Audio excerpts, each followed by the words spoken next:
Yeah, I'm super super low. That's okay. I can't do anything with them for a minute, anyways. Yeah. Like I mean, I could take them, but I've been taking them like very few and far and in between. If that makes sense. Okay. Are we live? This is not the right channel. Live now.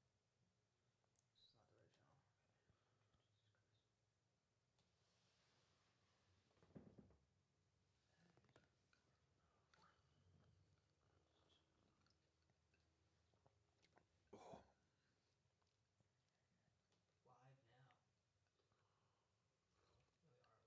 so. I think I'm gonna just start streaming on YouTube. The only thing you can't do is like really customize your YouTube yet. Well, you can Yeah. on Twitch, so it's not like. Can people can watch you live on YouTube? Yeah. And, like comment and stuff? Yeah. Let me get the comments out here. Stream. The only thing that sucks is like to reply to the comments on here. If I wanted to type, I have to like go back to YouTube to do it. Well, I mean, the interface doesn't exist on Streamlabs yet to You could just say it everybody. to them, right? Because they're like watching us. What do you mean? Like if they Oh comment. yeah, I something, could just say straight to the face. Yeah. instead of typing it out. Yeah. Let me blow my nose. All right.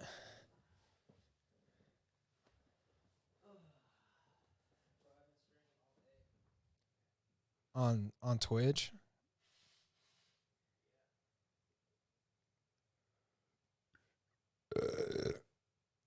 What do you like? Are you?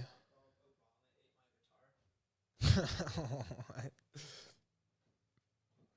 Are you? Oh, you wrote a song called? Yeah. I remember how it went. It was an impromptu song.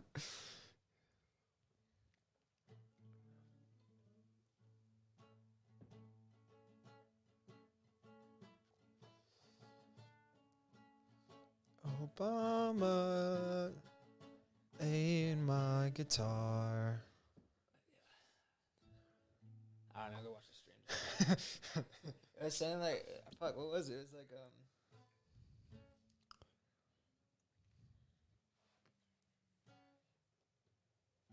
It was December. It was cold outside. And he grew hungry. For my guitar. Obama ate my guitar. Something like that. Yeah, but it was like that. Obama ate my guitar. It's fucking really like fits the melody, you know. Thank you. Yeah. I wish I could write good music. Good work, dude. That Good wasn't. shit. Yeah, thank you. I appreciate it. Next verse is like. Oh, there's a few verses where it was just like how we. And then I like the break of the song the most. Like I wish I could just write this as a real song, but then as soon as I try to do it for real, I fuck up. Yeah.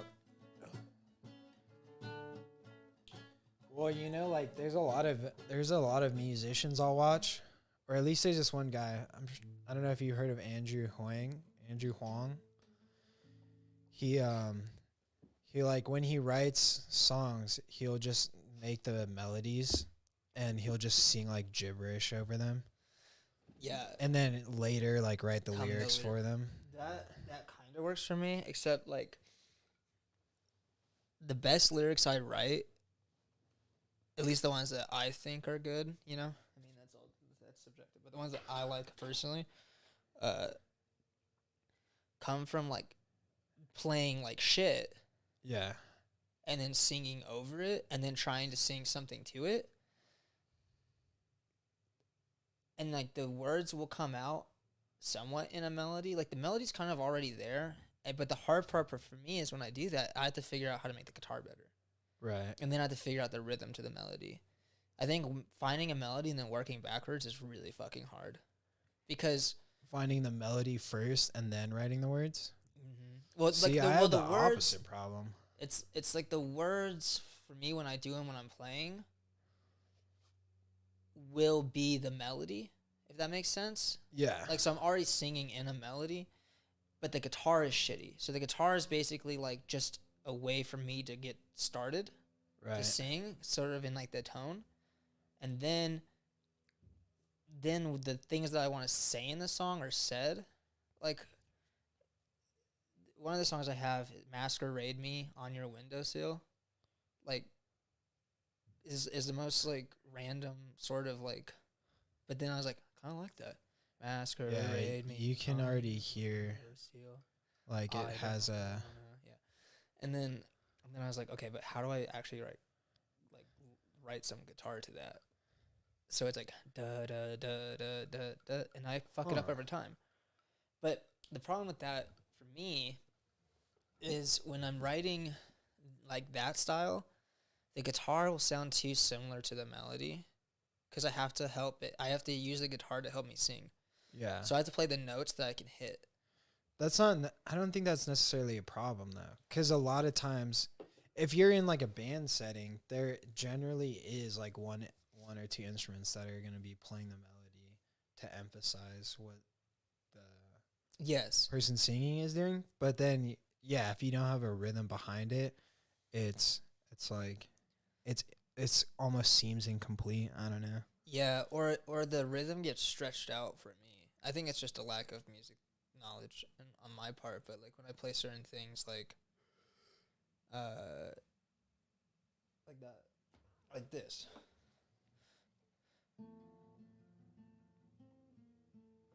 Right? Like I can play the rhythm of that, but when I sing to it, it gets stretched out sometimes. Like tonight, the fire in your eyes, and then but I'll fuck up, and then I'll let things go on for too many things because I don't write it down. Like I don't have like a plan. I just kind of go off of like how it's feeling at the moment and how much I remember in the moment because I don't write any of my songs down. I was watching this it's kind of like masterclass, but it's specifically for drummers. And the drummer from Scale the Summit was on, and he was talking about how a lot of times they'll write their albums and the rest of the band will just send him all their stuff that's already written, and he has to come up with a drum beat over it. And it's so fucking weird to think like how that music is written like that a lot of times these days. Yeah, I can't imagine. Like I can see how it's easier to write a drum beat to something that people have played, but it's also how do you make the original part without the drum beat? Like that's how it would freak me out. It's like I don't know what the drum beat is. Well, you just have to trust that. And it's also it's like progressive, whatever you call it, like progressive metal or something. I guess if it fits in a genre, the rhythm is kind of a ilk. Yeah. Well, what's weird about it is like progressive metal. The reason I found it so interesting is because like progressive metal, it has like it's called progressive because it doesn't stick. It's not like the same thing throughout the whole song. It's like constantly changing.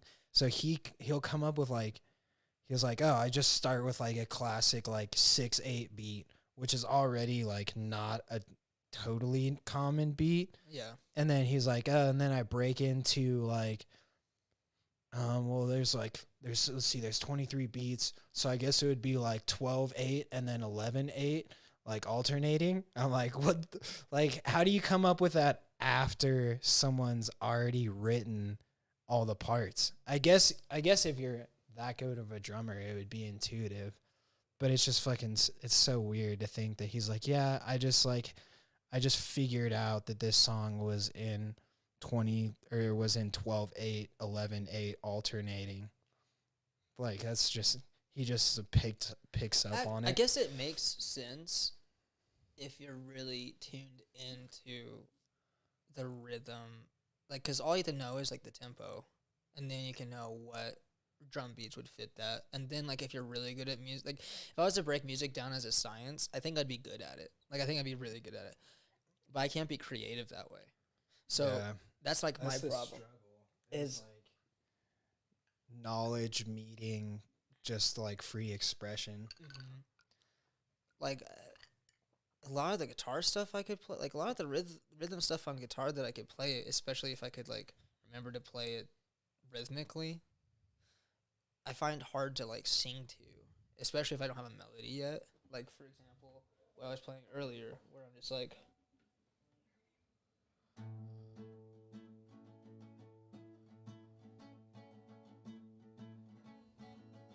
But if I tried to sing to that, I would start playing something completely different. I'd be like, and I,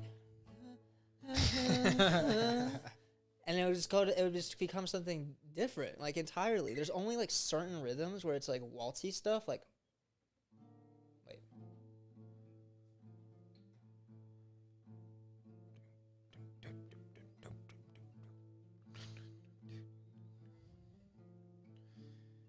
I have the like opposite problem, dude. Like I can come up with the rhythm and I can create like a decent melody, but the words that come out over the melody, I just find so fucking cringy or like just so basic. There's these What do you moments. do? What do you do? How do you come up with your lyrics? Do you think about it or do you just do it? Well, here's the thing. Like, so I can remember probably it's like there's such distinct memories of my buddy Reggie. He like got kicked out of his house one day and just he's like, I have nowhere to go. So he came and lived with me and my brother and my mom. And we would just I get have Nowhere to Go is a good song title. yeah. Dude, the first song we wrote, like we would just wake up, get high as shit, work out, and then write music every day we had off. That's And pretty rad. he like already had the lyrics to this song about like doing mushrooms, and then he like fell out of love with his girlfriend. The mushrooms, like, And then like, I came up with some lyric like something about like now I'm on my best friend's couch, blah blah blah, some shit. And like it's weird how like once you drop your guard to a certain extent, or once you just totally drop your guard, like vulnerability comes through. yeah, and there's just these fucking like perfect memories I have of lyrics that like as they came out of my mouth, I would like immediately start cracking up. I would be like that's the lyric. yeah, I would be so It's like amazed. a puzzle piece. Yeah. But then like I'll like be playing a cool rhythm on guitar and I'll come up with like a melody and then I'll just repeat that melody over and over and try to find the words that fit. And it seems so mechanic that I just fucking dragons hate on fire and all the ice in the world. I wish the things I wrote were that fucking cool. All my shit turns out as like, oh, you broke my fucking heart, you stupid bitch. Now I have nothing. See, that's fine. That's a good thing to do. That's like that's every single one of my songs. Every single one of my songs is exactly that story, and it's also all the same guitar pattern. Like everything I play, I've noticed but it's kind of, I like it a little bit. Like, so I do this thing where I'll almost like it's almost like Easter eggs. Like I'll say somewhat of the same lyric in a different song. Yeah. Where it like one of the ones I do is like Ghost in Your Head is like a one that I like to use in different ones, or Haunt Your Bed, or I use variations of like that pattern. And it's really interesting because like then I started seeing like other artists do that, and I was like, oh, that's it's like super common once you seek it out. Peep does it so much. Like the number of times he says like all black Benz truck or like same old jeans. You can also find it like the things that I come up with are like they're like universally present in songs, and I hate it so much because like it's like, oh, I'm like in my head. Like in my head is probably in the top 5 most fucking said lines ever in any song. Like blah blah blah in my head, or like can't get out of my head, and I find myself writing that shit, and it's not necessarily bad. It's that like there's nothing before or after that to make that like It has to be how you stick say out. it though. It's like, are you saying it where it's believable? I feel like a lot of artists suffer from like, so some artists, like some of the best pop artists are only good in my opinion just because they have like their voice is extremely unique and talented. So they're able to portray belief through their voice. Other artists, like I can't really do that. So I have to get to such an extreme place vocally, and not like I don't mean like talented vocally, but like aggressive to like the audience. Yeah. You know what I mean? Where it's like, oh, that's like off, but like it's kind of meant to be off. And so I'm trying to like narrow down how to do that more accurately. Right. Like you see, when we play a scream to emphasize like pain, sometimes it doesn't work. Sometimes it's like just the right moment, you know?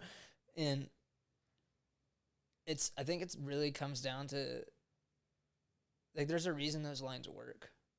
It's because it is probably the most simplified way of getting across your point. It's just how believable can you make it? Right. I think And it's sometimes also, when you like, hear yourself doing it, you it's don't also, like, believe yourself. are you willing to do that? Like a lot of times, I don't know, dude. That's why I give I've up just on gotten rap. into this place where I like refuse to sing in front of other people. And if I do, I like make it a point to not sing like as without breaking down all the barriers. Like I'm like, how much can I sing without looking like a fag? You're good at singing though, so it's like you should sing more. But I think part of what your problem is you're also like really knowledgeable about music, so you know how to not fuck up. Yeah. So you're scared to fuck up. I'm like a toddler when it comes to singing, so if I even take a step, it's like, oh fuck yeah. Everyone's like, dude, he hit that note. Everything else, like, I don't know, but that he hit it. Yeah. And sometimes like there's like this one do you know what Pinkley Smooth is? Nah. So you know Avenged Sevenfold? Yeah. So the drummer and the guitarist of Avenged Sevenfold, before they were in that band, had a band called Pinkley Smooth. And they're actually fucking so good. They're one of my favorite It's a bands cute of all name. time. Yeah. And there's like a song where he hits this note. He's like, "Ooh," like hits it like a really high, so I can't sing any part of this song. And like I'd listen to it in the car with Blue, and like he would be miserable the whole time because I'm like belting out the song Yeah. until that one note. And he's like, how can you hit the hardest note in the entire song? And I was like, I don't know. That's the only one that makes sense. Dude, my brother fucking hates when we like drive places because he always plays like deathcore, and I'll get. It's the only time I ever listen to deathcore, but every time I get into it, I'm like, and he's like, he's just always like, when can you not do that? Can you actually ever stop doing Can that? you just not do that for fucking once? Well, it's because he's so used to listening to it. Like, anytime I go on, it's like, he doesn't understand that when people don't hear it all the time. Like, I like the music. I just don't listen to it all the time. Yeah, exactly. So, when I get in his car, I get fucking hyped. Yeah. So, when he used to have his Jeep, bro, like, because it wasn't that nice, and we would always, like, fuck around in it. Bro, I would just, like, take off, we'd drive it to McDonald's in 12th grade, and, like, he would just play his song, and I would literally, like, you know when, like, Bam Margera starts beating up his dad? I was basically just doing that in his front Just seat. like thrashing around in the car. I was like, almost like, Yeah. it looked like if someone drove by, it looked like only one person was getting in a car accident. Like, you know, like the slow mo. Like, I'm just like flying through the car. It looks like anti-gravity. Yeah, I have that same problem. La la. Okay. And then Blue just fucking hates it. He would be like, "Can you he's stop?" so annoyed. He's like calmly annoyed though. He's like, can you stop? I don't know about you. He's calmly annoyed with me. He's just like, can you stop, bro? But I need to get this set up so I fucking holler at people. Once I start doing this like consistently, we've been pretty consistent. So once I start doing this like more consistently, I want to get like notifications like sent out like, hey, we're on, like come hang out. And like it would just be like people who would tune in for like 5 seconds, put a little bit of stuff in the chat, and then like other people might see it. I think YouTube's algorithm, the way it works is if people are like chatting in the chat, it shares it to more people. Okay. Also, like, if your thumbnail pops off, it's so dumb how things pop off on the internet. It has nothing to do with what's really, like, the quality of the content. It has to do, like, with everything of, like, oh, can people, like, are people going to click on it? It's like how many people are interacting with it, and the more people that are interacting with it, the more it gets shared. Yeah. Which is how all of the internet works now. But when you're brand new, no one's going to interact with it. Like, you have to, like, hire people, which I'm not into. So that's why you have to get, like, friends to be like, hey, just tune in for a little bit. That's why I want to start doing I think it's, like, that would either be, like, very controversial. Like, I mean, I think this podcast is fairly controversial if you listen to it. I need to make more clips, too, because that's how you get more viewers. But do you, like, publish that when we're doing the podcast? Publish what? Like, just send out a tweet or something. Hey, we're about to go live. I would if I don't have a Twitter, and I don't Or, really. I don't even want people whatever. who are on Twitter coming in. I think that's just asking for nonsense. Do you have a Twitter? Mm-mm. Exactly. I don't think. have a Twitter. But like, I whenever you've ever been use on it, yeah. Like, I don't. I think Twitter's only for like celebrities and like weird fans, like weird fans of things, who are like need to be involved with every part of the thing. Like, I think Discord's actually more like Discord or like Patreon or Right. that's sort of the goal of mine too, is just to build enough of an audience to just not have to have a normal job. Like, that would be the dream, you know? Yeah. Isn't that the fucking dream? That's why I hear all these comedians talk about. Like, that makes so much sense. It's like they don't care. A lot of them didn't care about like becoming like the best comedian. I've been they just watching- wanted to not have to work. I've been watching Kill Tony a lot, Mm-hmm. and I've noticed like every fucking comedian that goes up, It's terrible. like no, there's some decent ones, Eventually, but like yeah. 60% of the people that go up when he interviews them says like they're on unemployment, they moved out to Austin, and they're just doing comedy full time. They don't have a job. I'm like, how many fucking people are still using unemployment to like chase their dreams? And do I actually hate that? Or is that like somehow respectable? That you're The system's there. You might as well use it. The system uses you. yeah, I mean, exactly. That's like the Republican argument is always like, but you're stealing from people who are working. It's like, but they're also but are stealing from you me. stealing? Exactly. Yeah, and But, that's what I have fucking like. forcing me to work every day.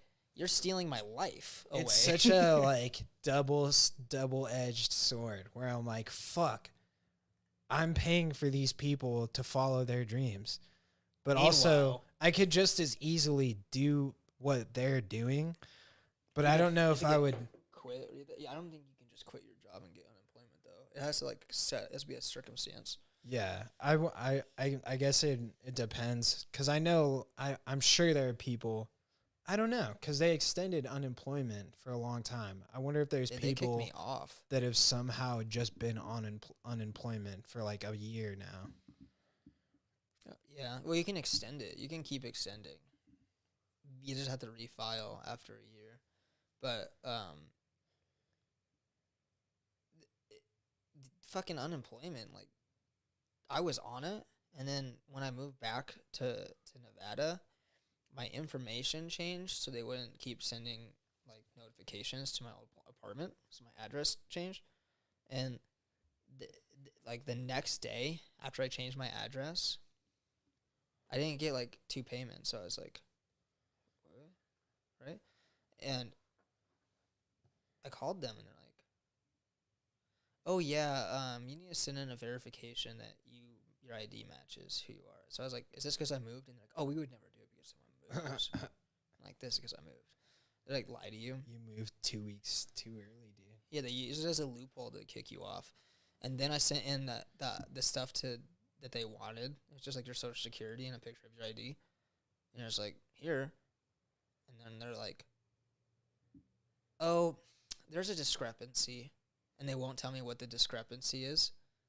And I'm like calling, trying to call them, and there's no one who can answer. Like, oh, we don't deal with that. Oh, you need to call these people. And then those people tell me, oh, we don't deal with that. You need to call the same people that just told us to call you. And I'm like, Dude, it was the wildest. Like Fucking you drives hear me about, nuts. dude. It's like I thought it was like a joke because you'd see it in movies where it's like, oh, it's a banter about how fucked the system is, and it's like, no, that's just real. Like it's so fucking stupid that that's real.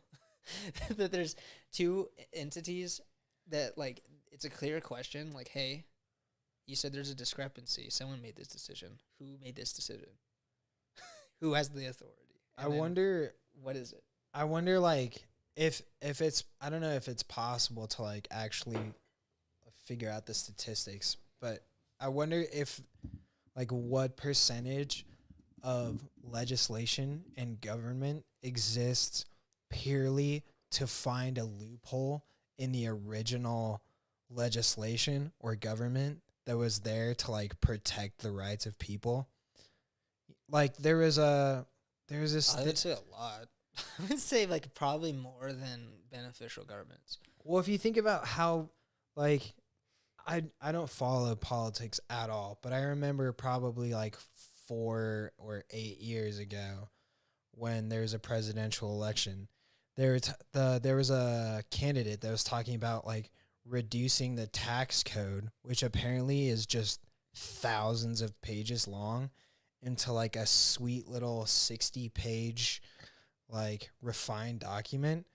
And like in my head, there's no reason why a tax code should be thousands of pages unless there's just been countless like bypasses in the system from fucking lobbyists and corporate businesses like Anytime someone writing like, a legal another case, fucking it goes in loophole. there. Yeah, like anytime someone like in this jurisdiction, it was declared by this judge that you don't have to pay taxes on this particular thing because you're 23 at midnight on a Sunday.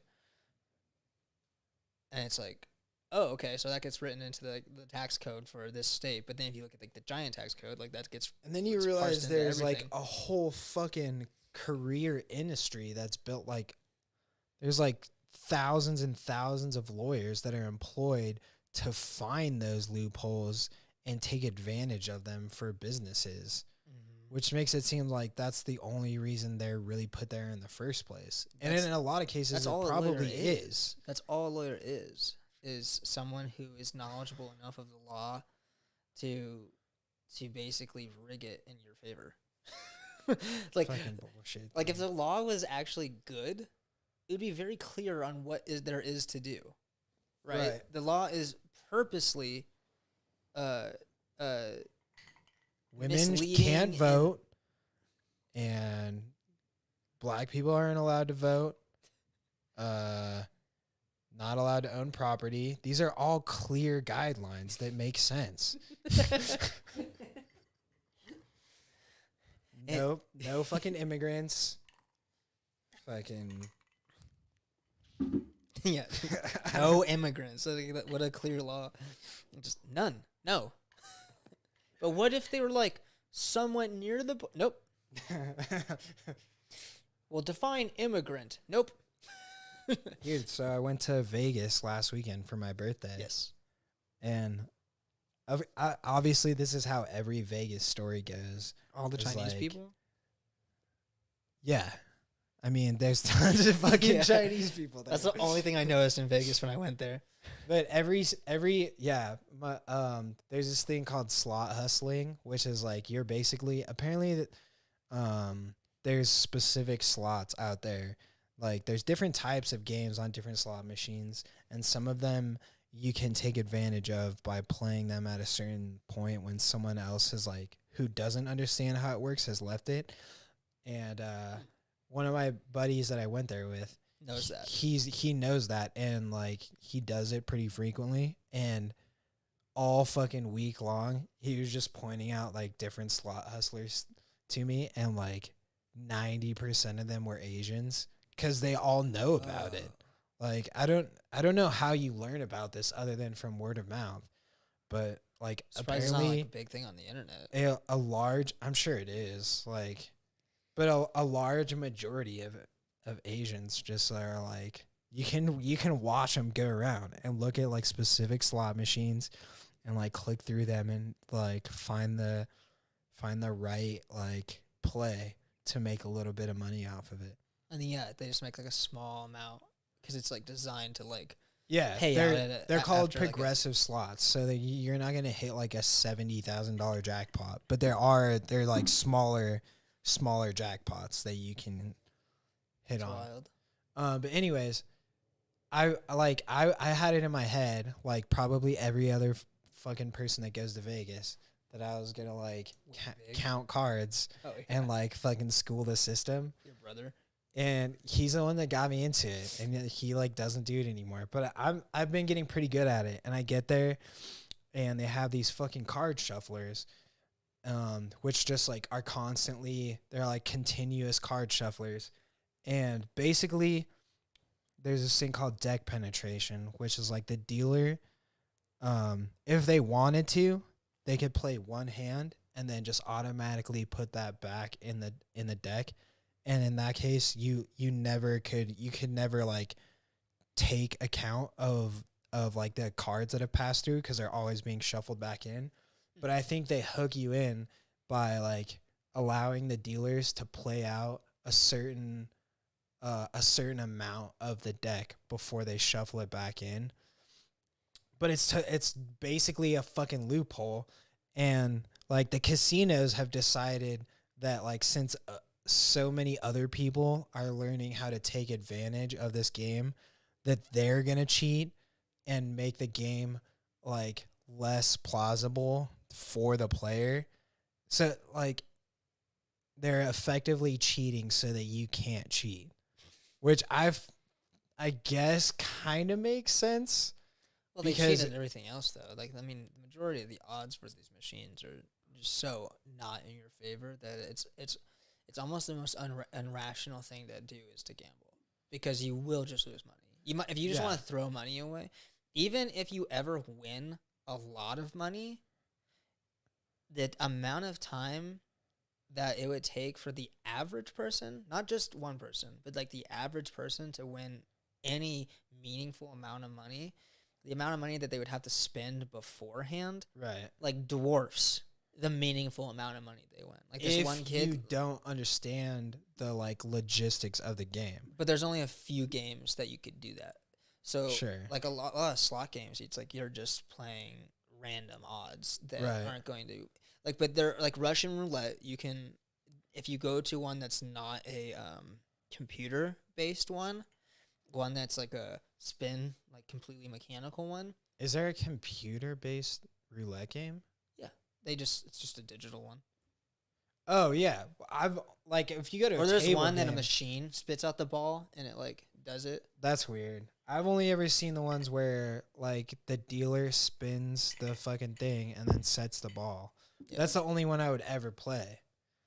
Well, I think a lot of those are actually secretly mechanical. They're all fucking rigged. Like, yeah. Like the casino has weights like on them. And, like, they've figured out a way to like rig it so that you can't like anti-rig it. They're always like finding the next instead of step making ahead. it like 1/2 the odds. Like that's why they have like the green on there, so it's not 1/2, because there's like a math equation that if you have like 50% chance of like picking red or black, you just always double the amount of money you bet every time you bet. Right. So by the time that you actually are up at a lot of money, the next time you win, you will win a fuck ton of money. I've heard fucking that Asian artist, dude. He was talking about that. David Cho. Yeah, I heard him like briefly mention that. But that's why they have the green zeros. Is so statistically, even though it seems probable that you could do that, it's very unlikely that you'd ever make enough money. Like, I think it's something like you're like a 45% chance of winning, which isn't actually enough to ever win back all of the money. You would run out of money. That guy fucking did it though. He just bet on Facebook. He's an early investor in Facebook. Yeah, but I was paying a mural for them, and then I was following this 100,000 shares of their stock. I think he made his money off of gambling before that happened though. Huh. The story I recently followed was like he would go to Vegas every weekend, and he was using like this betting strategy and made he made like $1 million off of one hit. And then he just started selling his fucking paintings for like $10,000 because he had the money. He's like, I don't give a fuck. A lot of people just keep taking out loans. So Yeah. they'll just progress, like it's illegal to do that, but they'll progressively take out bigger and bigger loans until they've won back all of their money Dumbest and fucking doubled thing it. ever. Yeah. I guess like If yeah, you double it and you then just you have pay to get back that the fucking lucky. Yeah, but then you pay back the loan and you're up 2 times the amount of money you owe Right. in one night. But I don't. It does. Hopefully. There's a reason that not everyone's rich. Like it doesn't work the way people think it works. You know. It's Anyways, I lost all my money. And now I just have like the obsessive urge to continue going and play blackjack. I'm like, nah, I'm gonna win that shit back. It's only a matter of time. I felt that way. Like like Buffalo, that fucking slot. Buffalo Gold. Yeah, bro, that slot. There's just too was many of so those. nice to me. I see so many of those, and I'm like, no. I was up like $300 on one of those, and I lost every fucking penny. Yeah. But no, they're the thing I gamble on now is basically just cryptocurrency. Sure. I was doing that for a bit. Investments are the best things you can gamble on. That and real estate. There's a reason rich people buy real estate. And how do you casinos. gamble on real estate? Well, you gamble on the market, right? So you think that like if you would have bought a couple condos in potential hotbeds like Austin, you know how fucking rich you'd be now? Austin was really cheap to live in at one point. Like cheaper than Reno, I think. And It might still be. I think it's not. You don't think so? No, because I want to move there, but it's more expensive than Reno. It's almost as expensive as San Diego now. But Fuck. the apartments were better though. The apartments were like almost newer. It's kind of crazy. Reno apartments are fucking terrible. Reno apartments are like, that's the other thing apartment people do is they make their apartments seem new, but you learn that the building's been there for 60 years. Right. And like they just remodel. edit the fuck out of the photo and like they remodel, but then you get into the place and you're like, oh, it's the worst remodeling fucking job. sink doesn't even work. Yeah. There's no dishwasher. It's like falling out of the wall. Like, how's it? It's like barely screwed in. The sink, the dish sink at my apartment is like one of the best things about my apartment. It's like one of the only things Because it's deep and it's deep and it has like one of the hose that's faucets. pretty sweet. But there's no fucking dishwasher. Huge trade off. You don't have a dishwasher? It's no dishwasher. Oh, dude, R.I.P. I wouldn't move in. It was too late. Dude, I don't move. I have a rule. Like, I didn't know. This place comes with a washer and dryer, right? Which a lot of apartments don't for some fucking reason. Yeah, fuck laundromats, dude. What in the fuck is that, dude? What a fucking ass backwards fucking scam is. And then there's like ones that have like laundromats on the no. Just figure it out. Just put it in the fucking apartment. Right. You still have like almost the exact same number of fucking machines anyways. I don't understand why. It's called saving money. But they don't. I can't imagine there's that much money that they actually save from doing that. Like, I can't imagine it's actually that profitable. It's, dude, here, going back to the casino thing, one of the fucked up things about, like, playing slots is, like, a significant amount of casinos, they don't give you change back out of the machines, like, out of the ticket machines. Mm-hmm. So if you have $40.65, they'll give you $40 and then give you another ticket voucher for 65 cents. The only way you could cash that out is to go to the cashier. But no one's going to fucking go to the cashier and sit in line for 65 cents. So they just make millions of dollars off of uncashed Yeah, dude, vouchers. that's what Wall Street does. Like all those hedge funds, they make all their money off of like literally fractions of pennies, and they make billions off of that. They take a fraction of every sale or whatever that's transferred through their thing, like a not even a penny, like a hundredth of a penny, but they have hundreds of thousands of transactions a second. Right. So if you do the math, that's a couple $1 billion a year that people are making off of stealing in indistinguishably immeasurable amount of money from you. It's wild. It is fucking easy. It's like a simple, Yeah, like a simple idea that no one's ever gonna. you're a hedge fund, and you basically like your opinion. Literally, like if a hedge fund came out and said, "We're not too sure about this thing," it would like tank its stock, right? So you're a company that people put money in to. People buy into you to manage their money or whatever you do with the money that they have. But your opinion also dramatically influences the market. Yeah. That's a conflict of interest. So like if it like it's fucking wild, dude. They could be like, oh, this one stock right now is like gonna fuck us in the next quarter, but we're just gonna put out a statement against them, Right. saying we don't think it's actually gonna fuck us. Have Based you on ever our seen? There's a video of like a Wall Street I don't know what they fucking call him. executive, whatever.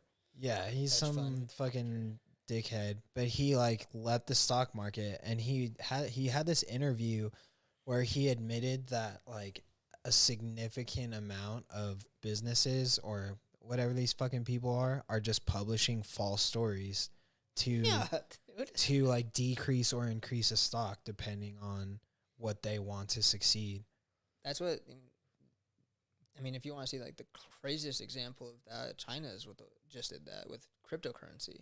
They made all cryptocurrencies illegal in China, What? but then they like made their own digital currency. So they're like, hey, guess what? India was talking about doing that too. Yeah, fuck those people, dude. What the fuck? It's the most evil thing. And then, so by the way, like the craziest part about China is like they said that because a lot of people got upset, even in China, which you can't get upset at the government or you just get disappeared. But enough Yeah. people had some sort of grievance about that China's like, well, look, you can sell us back your crypto, but we're only going to pay a small fraction for it. That's so fucking So stupid. the Chinese government still uses cryptocurrency, but their people aren't allowed to use it. So imagine how many trillions of dollars they have in crypto that was sold back to them at like fucking zero. Like, imagine some dude who's invested in Bitcoin and he has like $32 billion or some shit right now, and then he has to sell it all back to the Chinese government for like $50,000. Yeah. He'd probably get maybe a couple million. Yeah, I don't even know how the fact that like the idea that you could like put your money into this thing that's not even necessarily like a guaranteed investment, like it could totally fail at any time and you could go to jail for just like I guess it's essentially gambling, but at the same time it's I mean if you listen to people who are like serious advocates of Bitcoin or digital currency, they talk about it like it's like a revolutionary concept. It's not necessarily just gambling. It's like gambling. Well, it is in some extent, right? It's like gambling on the idea that there's going to be a future form of currency. But they're right. Like, it depends. So they're gambling on the. So here's the crazy thing. The way I see it is cryptocurrencies or NFTs, like something within the crypto space, like a metaphysical thing of value, something that's not a tangible token, right? isn't just betting that it's going to be valuable in the future. It's betting that humanity will have technology in the future, because those things will become.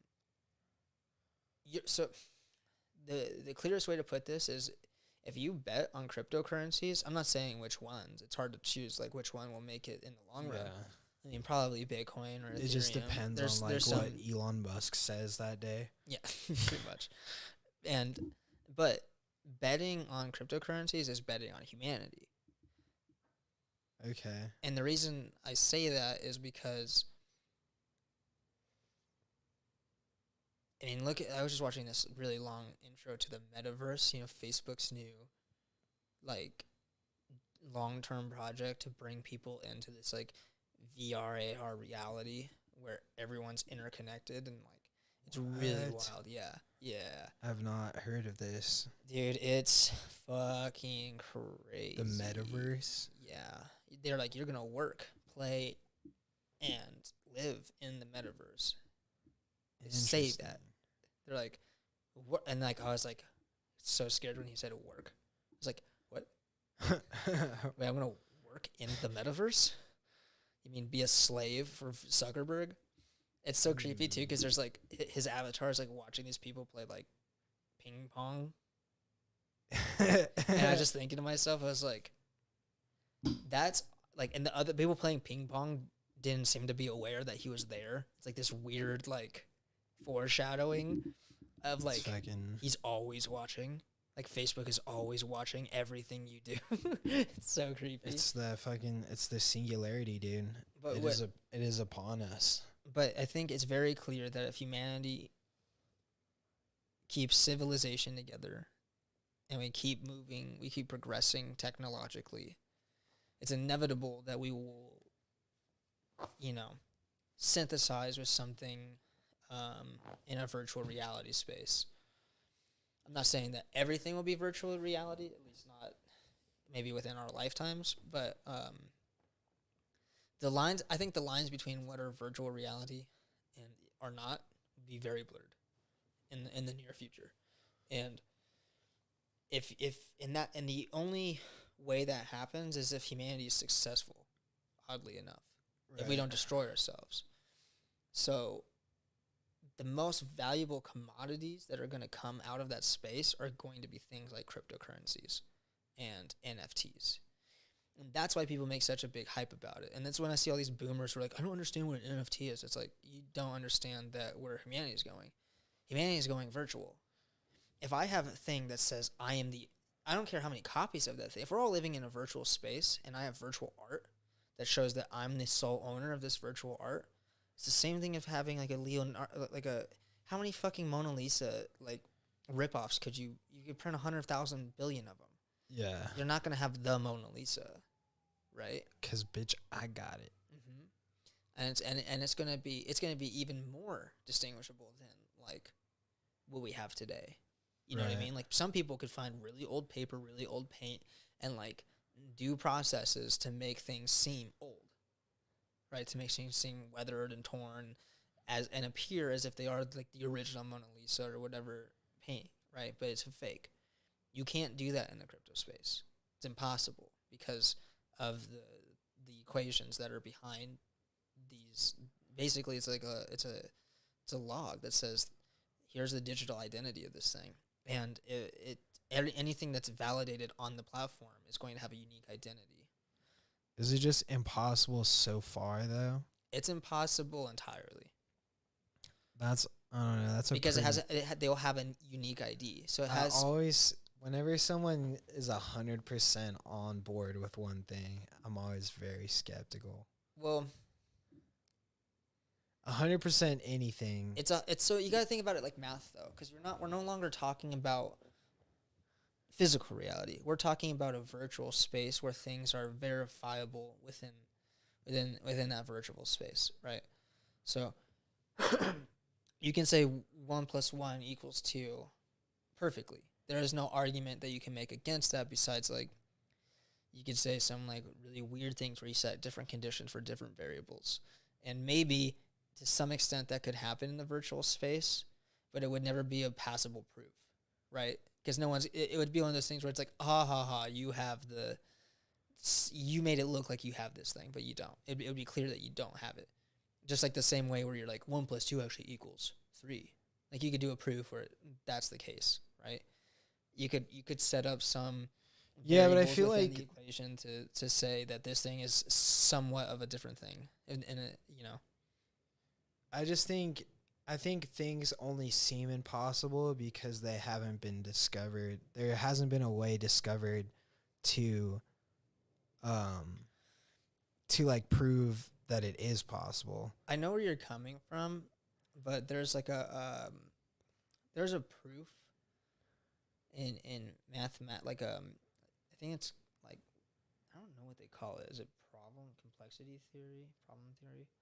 So basically, a group of scientists, like a whole field of not scientists but mathematicians, there's a whole field of study of just trying to figure out what's provable and not provable. And then kind of like a sub study of that is, how do you know something is proven at all? Like, how can you verify that this is the truth of its like the identity of the thing? So like, there are fundamental truths about things that the very nature of changing that truth at all negates it being anything else. So like, there's a rule that a triangle can only have 3 sides. Right. That's the definition of a triangle. Anything that does not fit that definition is no longer a triangle. And that's the same sort of logic that these NFTs use to validate their identity. Okay. So you see what I'm saying? Like, there is no argumentative stance that you could take that would invalidate the truth of the identity of the thing that you're questioning. It's still a triangle.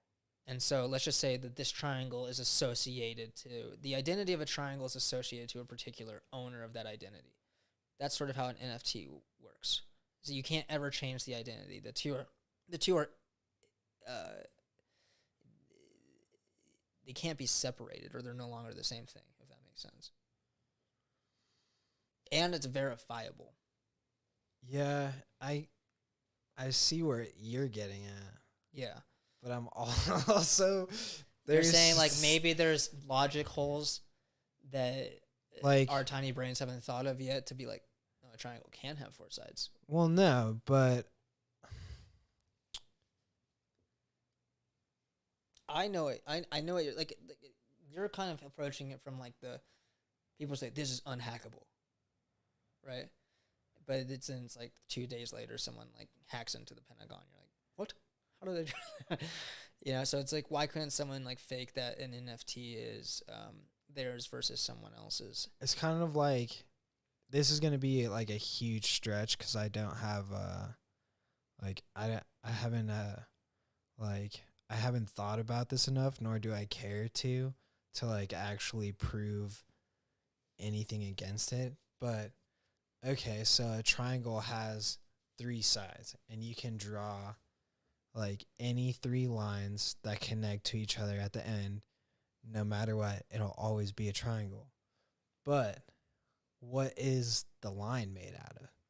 Like, how is a line ever a perfect line?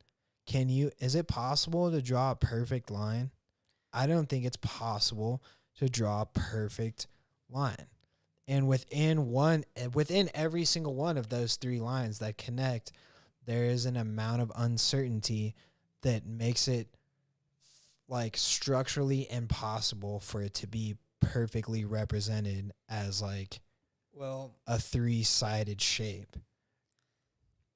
Like if you like, I guess the example that I could use that would come up the best is like, though, right? You have a whiteboard, and like you draw a triangle on the whiteboard. To the eye, that looks like a 2D shape, but it's obviously not a 2D shape. If like at the point we're at in society, we're totally aware that that's like a 3D figure because it has depth to it. And I feel like the same.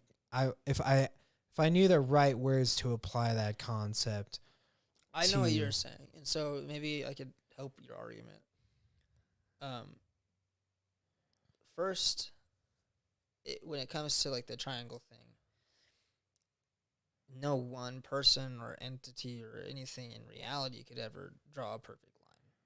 Literally, the concept of a line doesn't actually even exist necessarily. It exists as an abstract identity of value that you can write down as an equation, but you can't actually, and the equation is perfect in of what it's describing. Just like the equation of like a triangle is perfect in of what it's describing. But if you were to actually fulfill the contents of that equation in reality, there would be the imperfection of like depth and these other things that are additive to it, that because that thing only exists in a particular type of space, a space that's not accessible to us other than through these equations. But to support your argument, it's possible, since the NFTs are also not created in this perfect equation space necessarily, and that they're represented digitally through ones and zeros that are physical, there is the probability of redundant. So when anybody codes anything, so let's say like the letter H is 0101, right? And you want to send the letter H to somebody. So you send 0101 across the internet, and someone grabs it and says 0100. Well, somewhere along the transition, one of the bits flipped, right, to a 0 instead of a 1, right, the last bit. So that was a huge problem in the beginning of like computer programming, is because you're sending light signals, you're sending literal, there's energy being transmitted one way or another through wires or boards or something. So they had to build in redundancy so that the majority of what's being sent is the accurate information. So instead of just sending 0101, you're now sending 0101 8 times or 3 times, or however much redundancy is built into the system. And so if, a certain proportion of those make it through, which the probability that any one of them would get switched is so dramatically low, right? It would almost never happen with just sending the one thing through. But if all of them got switched to be something different, then that's a huge, like, improbable scenario. So that's why they built in the redundancy, is to basically bulletproof any signal transmission. But you'll still see, because there's so much data transfer, things get corrupted on the way through. And that's basically what corrupted data is. And it's possible, I guess, to some extent, that in the digital space where the identity of the NFT is like residing on someone's hardware and it's being validated by other hardware systems, there's the probability that an authentication could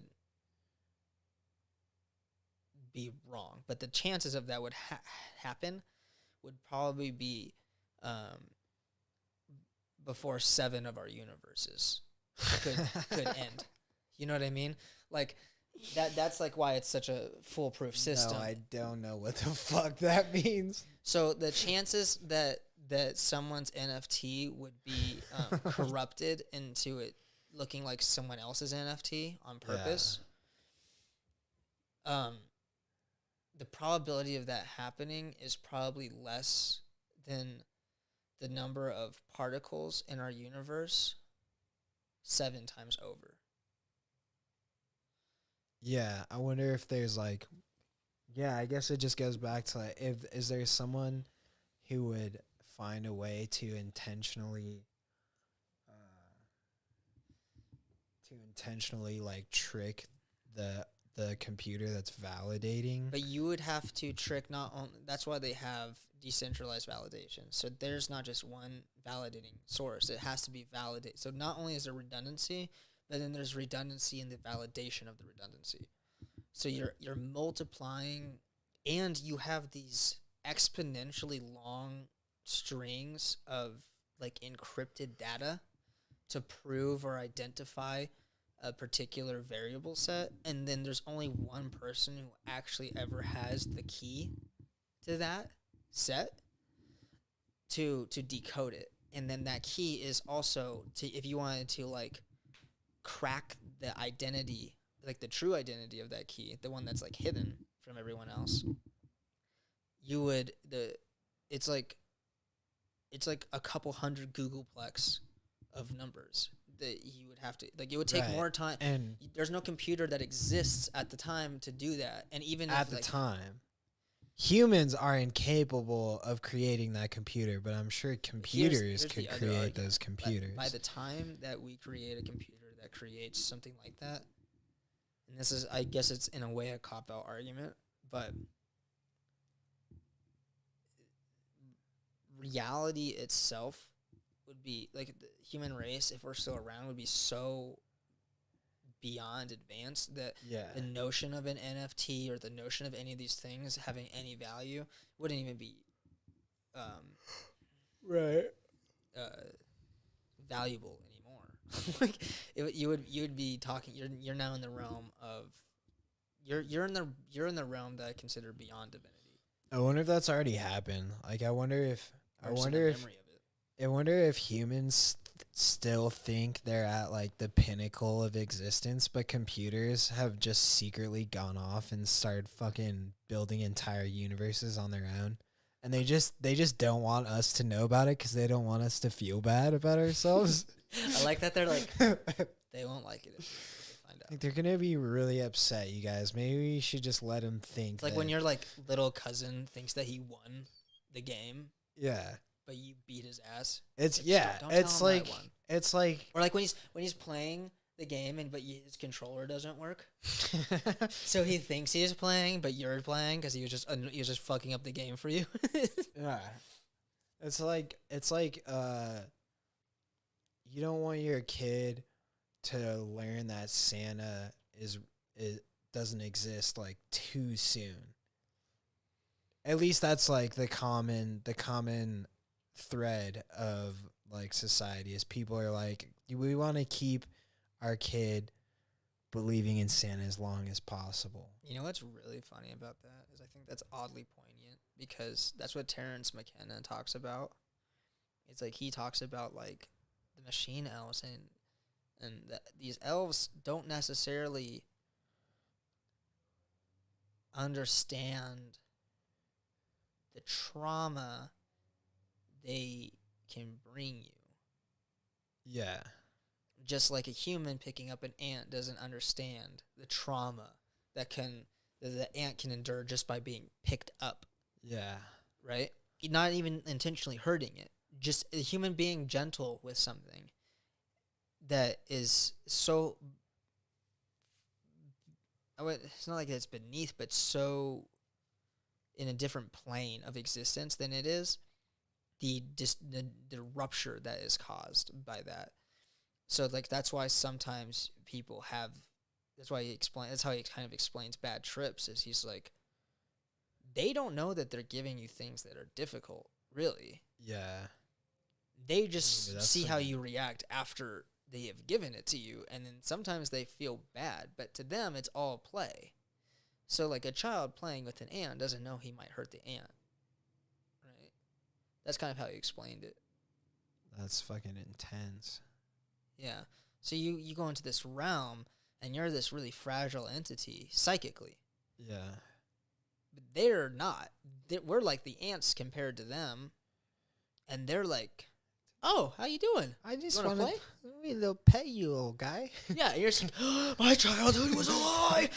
And they're like, I think I broke it. Oh, well, we'll just pick up another one. Yep. Exactly. Let's put that one back. Don't talk about that. Sorry. Dude, sometimes, like, I still think, so there's a spider in my bathtub the other day, and it was a big, scary looking spider. I don't kill things because I just don't, I mean, I will in front of a girl just because I feel like if you don't, that's the deciding factor. It honestly is, because it's so cowardice too when I think about it, but it's like, I think there's something primal about if a girl sees, like, if a girl feels threatened by something and you don't take care of it, like, in the extent that you've completely dissolved the problem from their reality, Yeah. they frown upon you. Because, like, think about it this way. I totally If get a that. man didn't Yeah. kill the dangerous snake that was in the house and he just put it back outside and it gets back in the house and it bites their kid, Right. I would be upset with myself. I don't have a kid no more. Definitely no more pussy. I don't know though, but Maybe you gotta there's make another one. something also like super redeemable about just like putting the spider in the palm of your hands and just letting it crawl around in your hands, being like, "Look, it's fucking harmless. Like this thing couldn't hurt you if it wanted to." I think then there's a way to play it. You got to look like you're in control.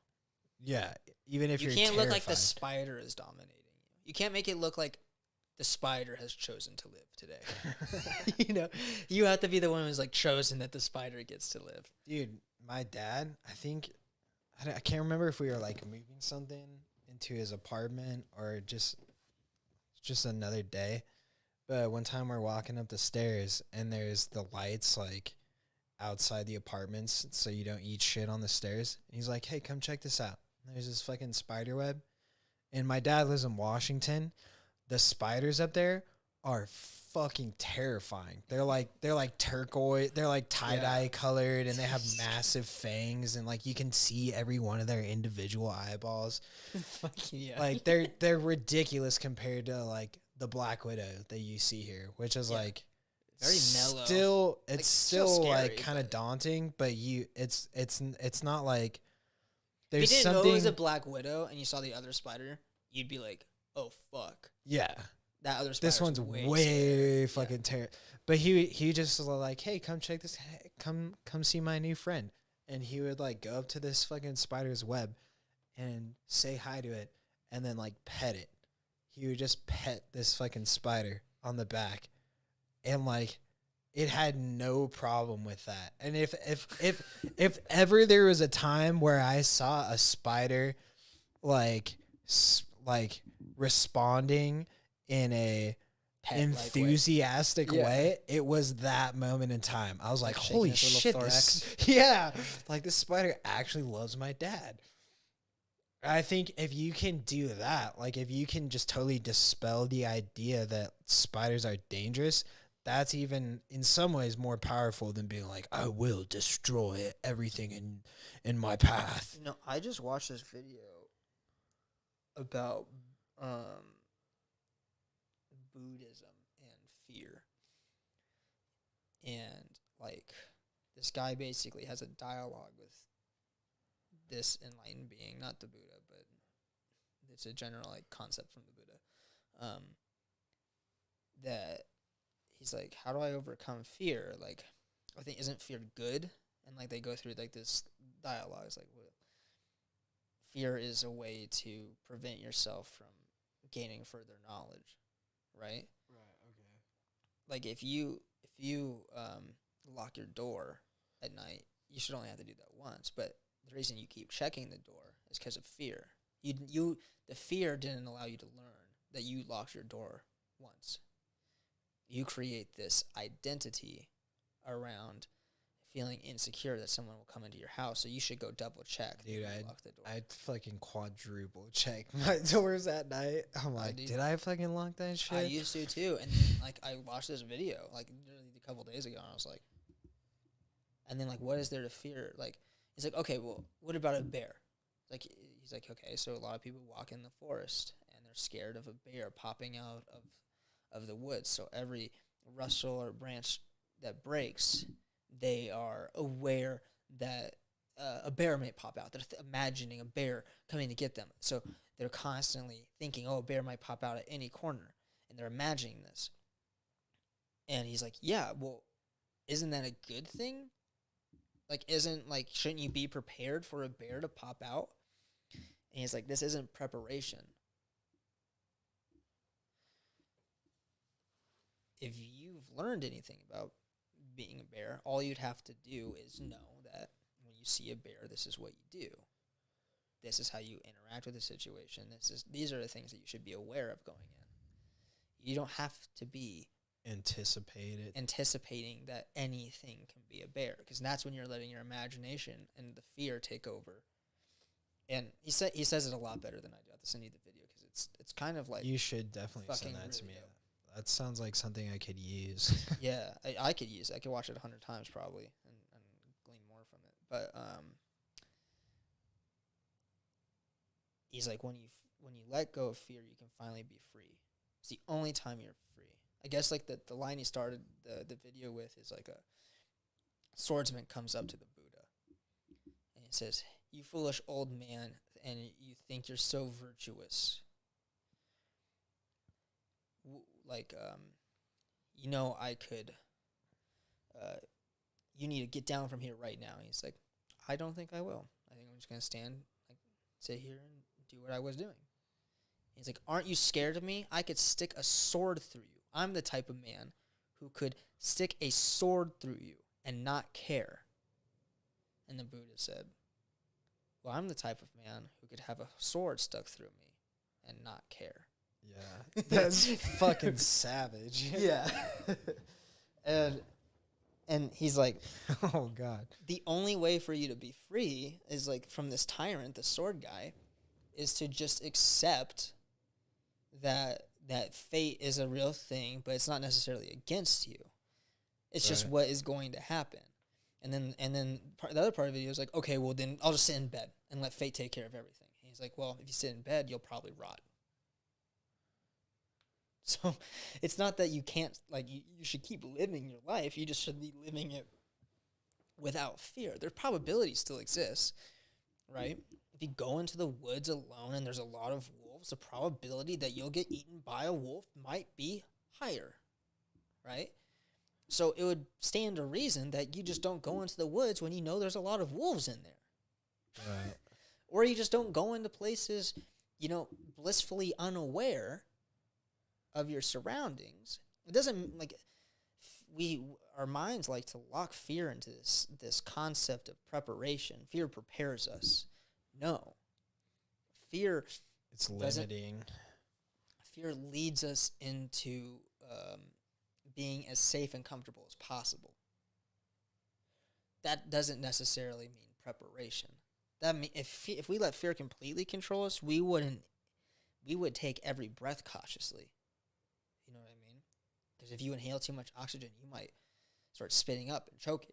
And it's like when you're high, when you actually feel fear for the first time, like you ever get too high and you feel true fear, pure, paralyzing fear. That's not helpful. That's the least helpful, unfree thing that you'll ever. You're completely subject to your own fear, and that's why Kennedy's quote, "I fear nothing but fear itself." Yeah, that's beautiful. Yeah. And then to be like, I don't even fear that. And so I think that's like the next step of this thing that, not that I've mastered the first part, I'm fucking terrified of everything, so gotta work on it. I mean, again, tending to your garden. Here's my big fear tree. Gotta prune these fear bushes. Dude, I had a serious problem with that for like probably like a 2-year period where fear. Well, I'm still like, that still plays a huge part in my life, but there was a point where I think I had read, there's a book called The War of Art, and then there's a book called The Art of War. Mm-hmm. And I think it was The War of Art that I read. It's like, The Art of War is like a really old book. Mm-hmm. War of Art was written like in the past 20 years. I read that book and it sent me into this weird fucking frenzy. And I would go out. Oh, it must be a good book. You know what I mean? It was for a book. It was a ruin good your life book. A little bit. And I like, would, God damn. I would grab my guitar and get in my car and drive to as isolated of a place as I could find, and I would try to write songs like just in the back of my car. Because now that I think about it, it was because I was just terrified of just writing something in my house, like for fear that my brother would hear my gay song. But there's this one day where I Not the gay one.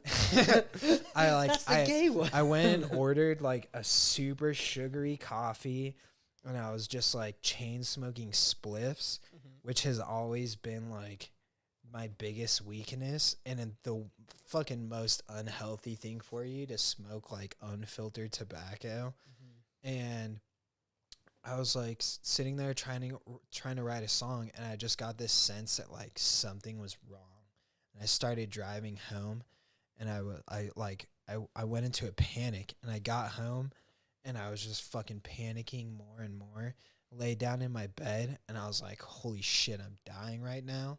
And I could feel myself like floating out of my bed, and had like totally convinced myself that I was dying, and obviously didn't die. Or did you? I No, mean, I'm just- yeah, or did I?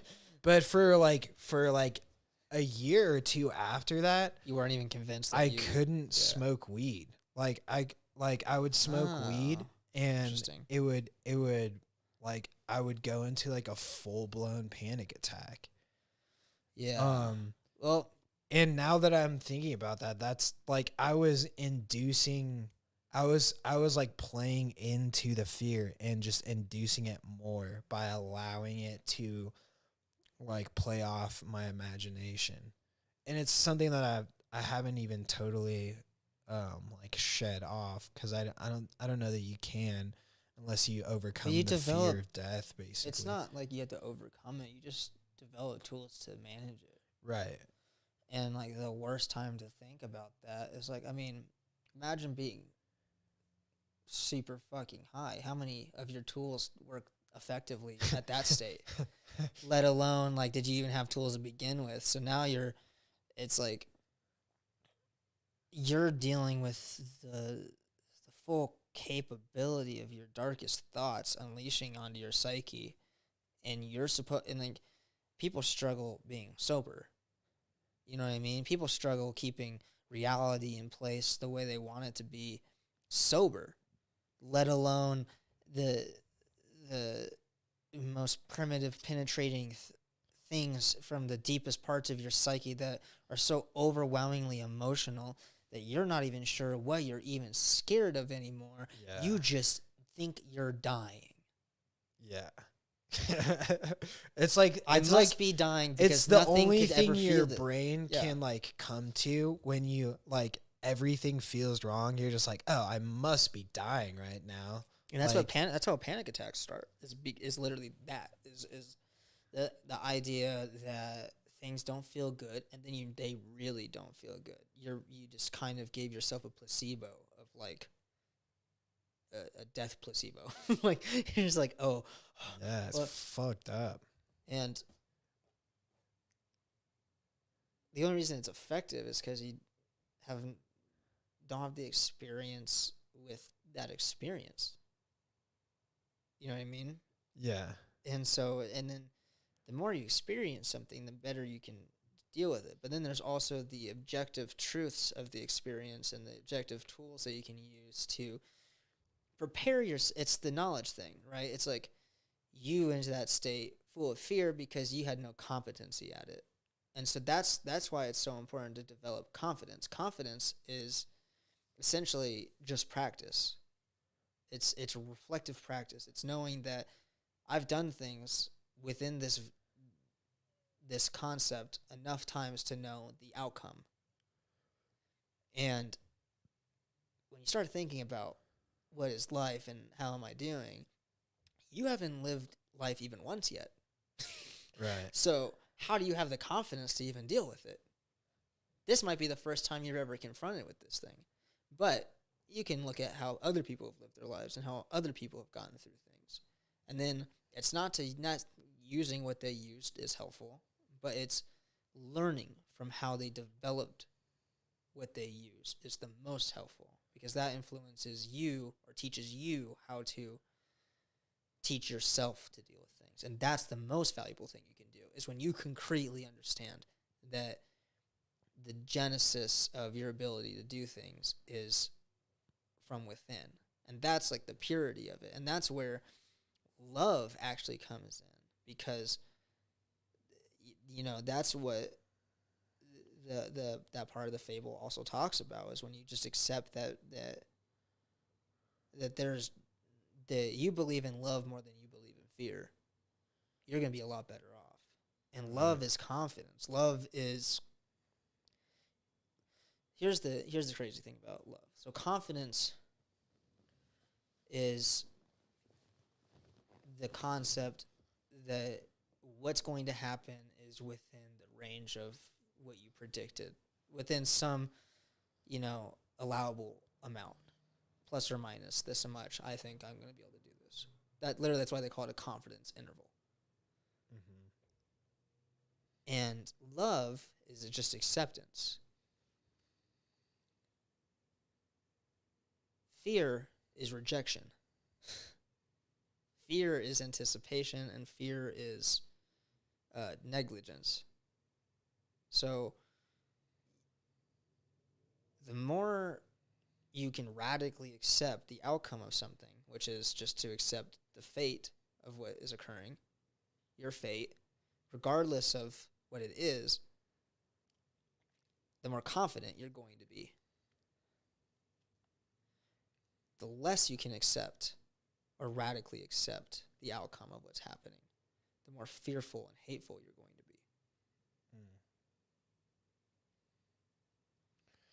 Yeah, it's weird how also, like a huge part of that, at least for me, is just not giving a fuck what the outcome is. Like, it's such a cliche thing to think, but also a huge part of like, when I feel like I'm doing my best is when I know that I love a certain thing, and then I allow myself to just not give a shit what comes out of it, because I'm doing it and I enjoy doing it. Like, it's not even... That's the moment. Yeah. Right? Like, that's living in the moment. That's just what happens. That's your friend. Why is that so hard to do? It's hard to pick up your legs and float downstream. You know what I mean? That's what it is. It's hard to do that because of fear. You're not free. And it's deeper than you think it is. But then, so that's why fear is not something that goes. That's getting back to my point, is I fear nothing but fear itself. And I don't even fear that. So you can't fear that you're going to be fearful. Otherwise, you're just setting yourself up for failure, right? You're going to be focusing so much on not being scared of things that you create this ironic loop that you just generate a new source of fear of being afraid of things, and then it just makes you self-conscious about any time you feel fear. It's just accepting that I will feel fear, but I have tools to deal with it. Right. And one of the best tools I have is accepting the scenario as it is. This is what's happening in front of me. What can I do? Am I okay as I am right now? Yeah. Yeah. And then there's this concept. So here's another trippy thing that I've been working with. I need to practice more, actually. Is I was listening to Drunken Trussell's podcast, and they were talking about another Buddha thing. What a brilliant dude. Or a bunch of brilliant guys who put together a brilliant set of ideas. But so the Buddha sits under the Bodhisattva tree? I don't know what they call it. Yeah. Sounds right? The Bodhi tree. And so that's where he becomes enlightened. But Mara, I don't remember what his real name is. I call him Mora. But or it Mora, doesn't matter. Comes to the Buddha and is basically saying, "Are you sure you're enlightened?" And he's like, "Yeah." I think the actual quote is Mora comes up to the Buddha and he says, "How do you know you're enlightened?" And the Buddha looks at him and he smiles. And he just points at the ground. And that's how the story ends. Huh. There's no explanation of it. He just points at the ground. And I don't know. I think that means because he's grounded. He's here. Okay. He's accepting, right? What a fucking ridiculous puzzle of like religion. But one of the most like well balanced in terms of not just giving you like bullshit stories to make you feel good. Yeah. And direction. It's like it's not here to design. It literally, if you follow the like in the Eightfold Path, if you see the Buddha and you follow the Buddha, you are going down the wrong path. They say if you see the Buddha, you're supposed to kill him. Right. So if you see the path of enlightenment, you're deceiving yourself, which is a really interesting idea and a tricky one, because it's not meant for you to do the same thing that you would do with fearing the fear of fear itself, right? It's not that anytime you see enlightenment, you run away from it. It's that you acknowledge that this could not be what you think it is. Right. That's all it's saying. It's not saying that it's like, you know, like if you see if you're sitting underneath that tree and the Buddha comes to you, he's like, you're enlightened now.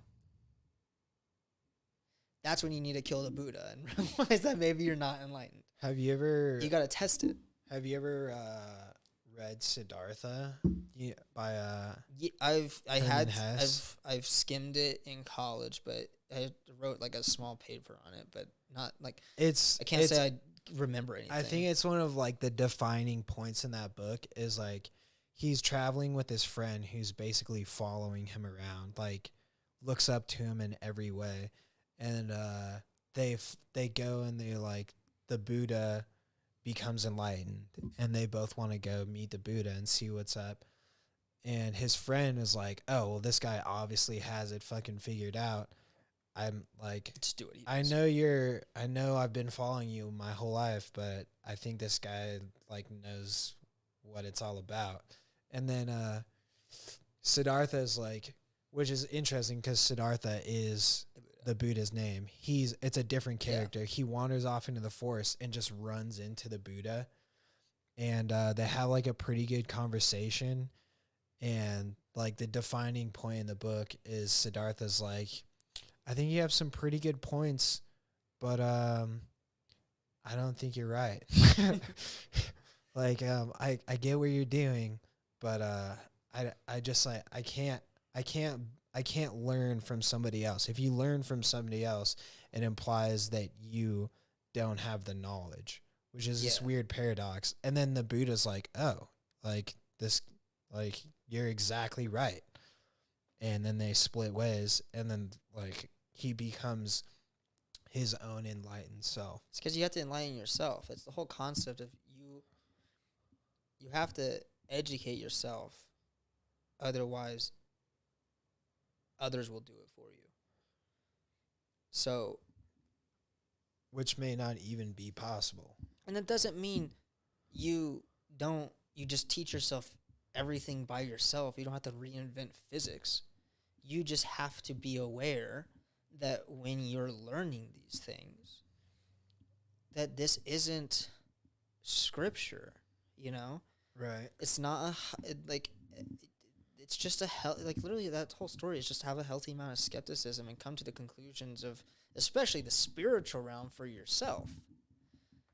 Because as far as you know, you're the only entity experiencing anything. So if you're listening to a figment of your own imagination, that's called schizophrenia. So you can't like necessarily just agree with that. You have to. That's right. You have to question yourself on things, let alone question other people. Yeah, it makes you think like. Yeah, everybody has to, like, enlightenment is different for everyone. Enlightenment is not one place. And, like, if you follow exactly what the Buddha did, you will become enlightened. Enlightenment is its own thing for each individual it's art representation of what, like, a human could be. It's your catharsis is enlightenment. The catharsis of life is literally the artistic expression in the way you view death. And so your ideas about what it means to die, you know, resonate in the way you live your life. It's the resonant form of the string, right? I don't know how to else to explain it. The contrast. So if you don't tackle, and not just death. Death is the most poignant part of it. But it's really like Jung's idea of the shadow, right? It's just death is the most poignant part of that shadow because it's the most reflective. It's the most obvious when you want to be serious with yourself. Like, what will I die for?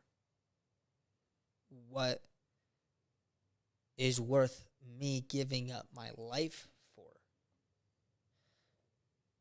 And when you come to the conclusion that there are some things where existence no longer matters as long as that thing persists, it's a very interesting place to come to, especially if you're being honest with yourself. Or as honest as you can be without facing the situation itself.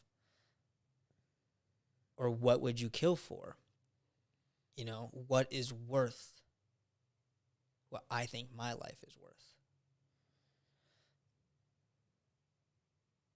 And if you think about it that way, it's kind of interesting because it's like, it's not that it's bad to kill things. It's just not good to kill things if you wouldn't want that to happen to you.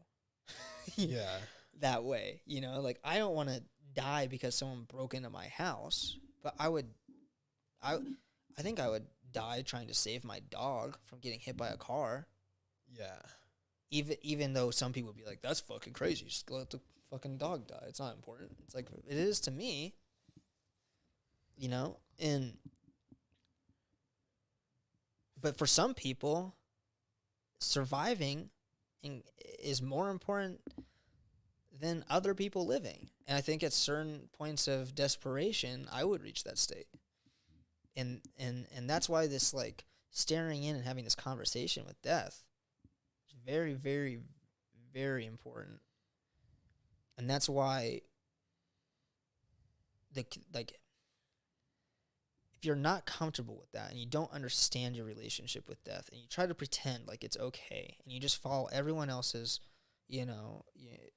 views on how they say, like, what happens when you die or how you should feel about dying or other people dying around you or what you should die for or any of these other things, and you haven't come to those conclusions yourself, you're living someone else's catharsis, or even someone else's like nested egg of catharsis, because it might not even be their idea.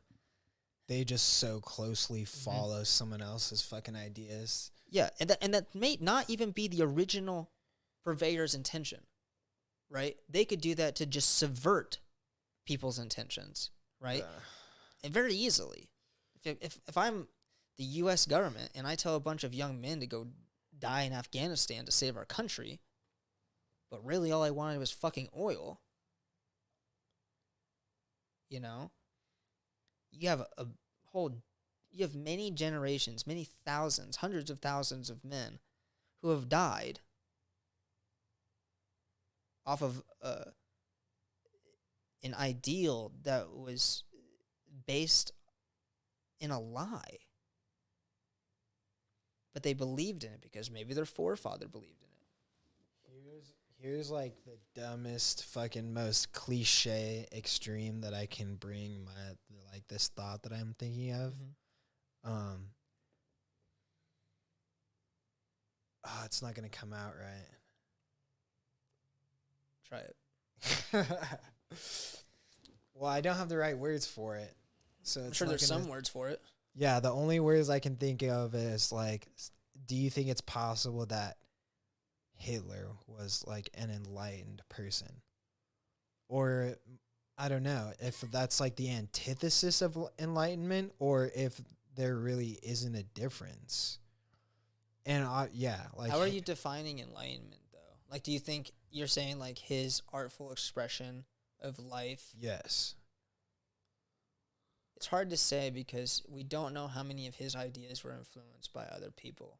And I think it's very clear from the history that a lot of his ideas on Jewish culture and stuff were influenced by other hateful, uh, misdirected people and groups. So I think a lot of what he did wasn't of his own volition. It was just something he agreed with that made him feel safe because he was full of fear. I don't know if it's the opposite of enlightenment, because I'm sure at some point he became so deluded that he believed these truths to be fundamental to himself.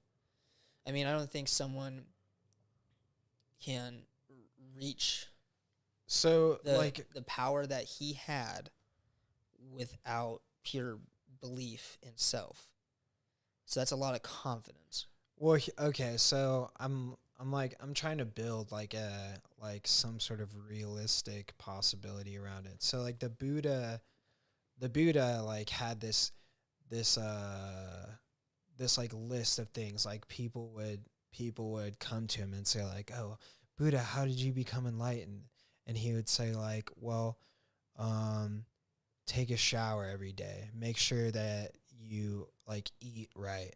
Like he would just give like this ridiculous list of things, which you could like, maybe he believed that these were like the first things or the right things for that person to embark on that journey. Or maybe he knew that nobody could possibly follow in his path by giving them essentially something that he couldn't give them. So he would just give them the closest approximation to like, oh, this is what this person needs at this point in time for them to discover that I couldn't possibly teach them how to become enlightened, but that they have to do it for themselves. And I don't know how in any way that would relate to what Hitler was doing. But he was portraying his ideals in a way that he may not have even believed in on the surface, but that he thought he was conquering an ideal that's harder or maybe even impossible to just say in words. But he like truly believes that leading people towards this ideal was the closest approximation of what he thought was like the highest ideal, which was the Aryan race, which is kind of ridiculous to a lot of us. But yeah, I don't know. It's obviously like, it's clearly like he's like the antithesis of like any. So the Buddha didn't want to really control anyone. You know what I'm saying? I think Hitler wanted to dominate, and he wanted to force his ideology upon others. The Buddha was quite the opposite. If the Buddha wanted people to become enlightened, in that long list, he would have told them how to. He never told anyone how to, because going back to that story we had before, I don't know that he could. That's what I'm saying. It's like he could have said how he did it, but he, knowing what it takes to get there, knows that will never help anyone. So he gave parts of the things that he found useful, assumingly, but he could never, if he was to tell people exactly what led him to doing it, he knows that he would just be doing anyone who would be willing to follow that a complete disservice. Because he knows that anyone who tries to do what he did exactly would be setting themselves up for failure, because they wouldn't be doing it themselves. Whereas Hitler, on the other hand, was determined that he was doing things correctly, and that his idea and identity of the future was correct. I don't think that's enlightenment. I think enlightenment is the fundamental nature of it is literally the humility and the confusion. That's what they always talk about is confusion, right? The path to enlightenment is just confusion. And you're constantly confused. And that's almost as good as it will get. You know, it's not there. It's ever changing, and there is no answer to what it means to be enlightened. So anyone who starts to, that's the Buddha you'd have to kill. So Hitler, in this circumstance, would be the Buddha that you kill. So a lot of people fell for it and didn't kill him. Right. Well, and that's the danger of following people who are false idols and false prophets.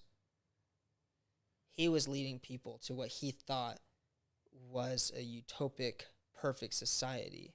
And for all intents and purposes, he probably believed that fully and considered him to be in no wrong. Probably thought he was the best person on the planet. But that comes because of the complete delusional. And so it's not even that any of these things are wrong or right, but if the question is about enlightenment, I can't imagine that Hitler was enlightened. I guess I feel like that's like assuming his intent, which most people would agree, like he had a very quote unquote evil intent. I don't know if it was evil.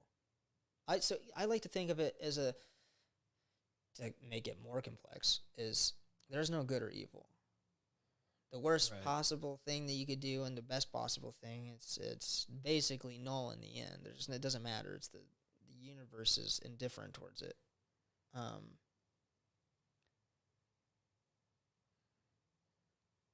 So that I don't think enlightenment is good or evil.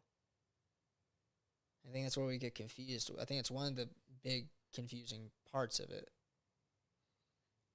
I mean, there's a good part of enlightenment, or at least parts of the path to it for a lot of people, it seems, is neglecting all of their other responsibilities to become enlightened. You know, many people leave their families and sacrifice everything in their life to travel and partake in practices to reach these particular states. And in a lot of ways, not to dismiss those people, but in a lot of ways, Hitler sacrificed a lot of shit to do what he thought was the path of enlightenment, or the path of what he thought was right or righteous. And the people that you leave behind, your family that loves you, the pain that you bring, almost selfishly to do something that you're maybe doing because you're fearful of not doing it. So it becomes really complex, right? I've thought about it too. It's like, what if I just ran away and become like a monk? What, part of that, I'd be really able to prove to myself that I could just do anything. Yeah. It's like, or you could be proving to yourself that you're too scared to deal with what you have right now. Do you go through waves of that? Yeah. I've been going through another wave of going and doing something random. Yeah, I'm at the perfect position in my life where I'm old enough to basically do whatever they allow any citizen to do. I have no fucking children. I have no serious or even casual relationships. I have friends that I would obviously miss, but that I wouldn't forget about, and that Yeah. And I always every now and again this wave of I just need to fucking buy a sailboat, sail down to fucking Nicaragua, start smuggling cocaine across the border, maybe get in cahoots with the cartel. Maybe like marry a Nicaraguan I think you just have FOMO. virgin for a couple years and then ditch her. I think that's just FOMO, right? Like, I think it's just FOMO, like the fear of missing out. Yeah. I think we hear all these, like, illustrious stories of these people's lives, and it's the same thing that we've been talking about. Like, you see that these other things happen, and maybe you idolize it to some extent. You think it's cool. It's like I felt the same way about, like, Little Peep, right? Like, how fucking awesome it would be to be, like, young again in a superstar. You know what I mean? Like, just living that life, and then you get this fear, and then so that's when I would, like, want to write music like the way he would write it, because then maybe I could. That's why that will never work. Is for some people they can get somewhere, but it's probably never going to be. Yeah, I think a part of it is the FOMO, as you call it. Sure, but but also, like, you have to kind of think, like, there's something behind that archetype of the person who goes out and kind of isolates themselves for a while and then comes back with some sort of new meaning of life. And clearly, well, it's a hero's journey. That's all sure. it is. I just think it's not necessarily an end all be all, and it's not even true without a doubt that it's important or necessary in any way. But there's always the thought that there's something to be gained by. Sure, you would have amazing experiences. It's just, what is the rationale for doing it? That's where you have to ask yourself. Right. That's the fundamental thing. Am I doing this because I want to run away, or am I doing this because I want to run towards? So, and sometimes it can be both. It's not black and white, but sure. And it's not always bad to just run away. But it's because I've thought about it too. Like, just fucking move to Austin and, like, meet new people. I don't know. I just want to do something different, you know? I want to meet new people. I want to do new things. But I think a lot of the reason I want to do that is because I think things will be easier once I get there. All of my creative problems will be solved because I'll be in this new place. I'll be in a creative atmosphere. Maybe to some extent. Maybe not, though. It could just be an illusion to convince myself that that, you know, it's a way of, like, one of my favorite songs that I ever wrote, at least lyrically speaking, very fucking, this is how, like, a lot of songs I think come out with, like, very famous people. They're always, like, super basic, but they just touch on, like, that part of reality that like somehow resonates in a specific way. One of what I picture in my head is, like, one of the coolest songs I've ever written was when I moved to Washington. I lived with my dad for a little bit, and then even that wasn't quite enough for me. So I got a job valeting, like, in downtown Seattle. And I went on this program online where you can, like, travel around the world and basically live somewhere for free in exchange for some type of service. And I didn't think I could do it in the U.S., but apparently it's possible. I stayed with this family, and I took care of their 3 kids while they were working.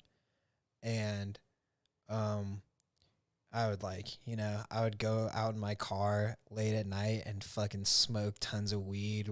Like, I was definitely not, I mean, I took great care of the kids, but, like, I was definitely not the, like, the ideal babysitter. The post, yeah. Childhood babysitter. But yeah, one of the coolest fucking songs I ever wrote. I was just sitting in my car late one night, smoking weed, and it was just, like, you know, the first words that came out of my mouth, and lyrically is It's called Seattle. I think I actually published it at one point on have to listen SoundCloud to or it. something. And maybe I might go back and listen to it and regret saying this and think that That's how it always it's goes. a but that's total okay. trash song. But in that moment and for like several months or years afterwards, it was like one of the favorite pieces I'd ever written. And that happened in the experience of like venturing out into like an unknown space and finding a different angle with which to perceive or just experience. So I don't know. I think you're right. It totally depends on the intention and Yeah. why you're doing what you're doing. You got to be honest with yourself. And then when you're honest with yourself, when you get the answer, you got to accept the decision. I think there's always something, especially with artists. It's like the romanticism of running away. Yeah. That's just ingrained in us. I desperately have that. That's why I fucking always date stray chicks. Just stray dogs. Yeah, just I romanticize how fucking shitty their life was. I'm like, oh, it's so Yeah. cool you ran away with it. Shit. Wish I could do that. Oh shit. And they're like, I fucking hate my life. I fucking hated it. It was terrible. But it sounds like it also could just be like you feel like you have a lack of freedom. And you're maybe seeking it's like maybe you feel cramped and you need to breathe a little bit. Yeah.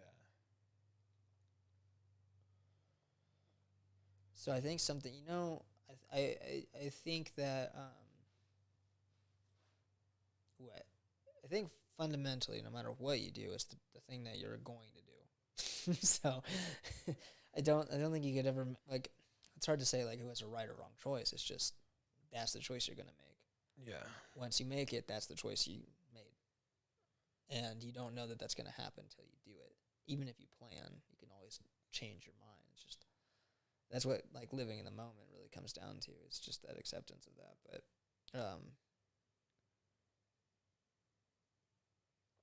I think that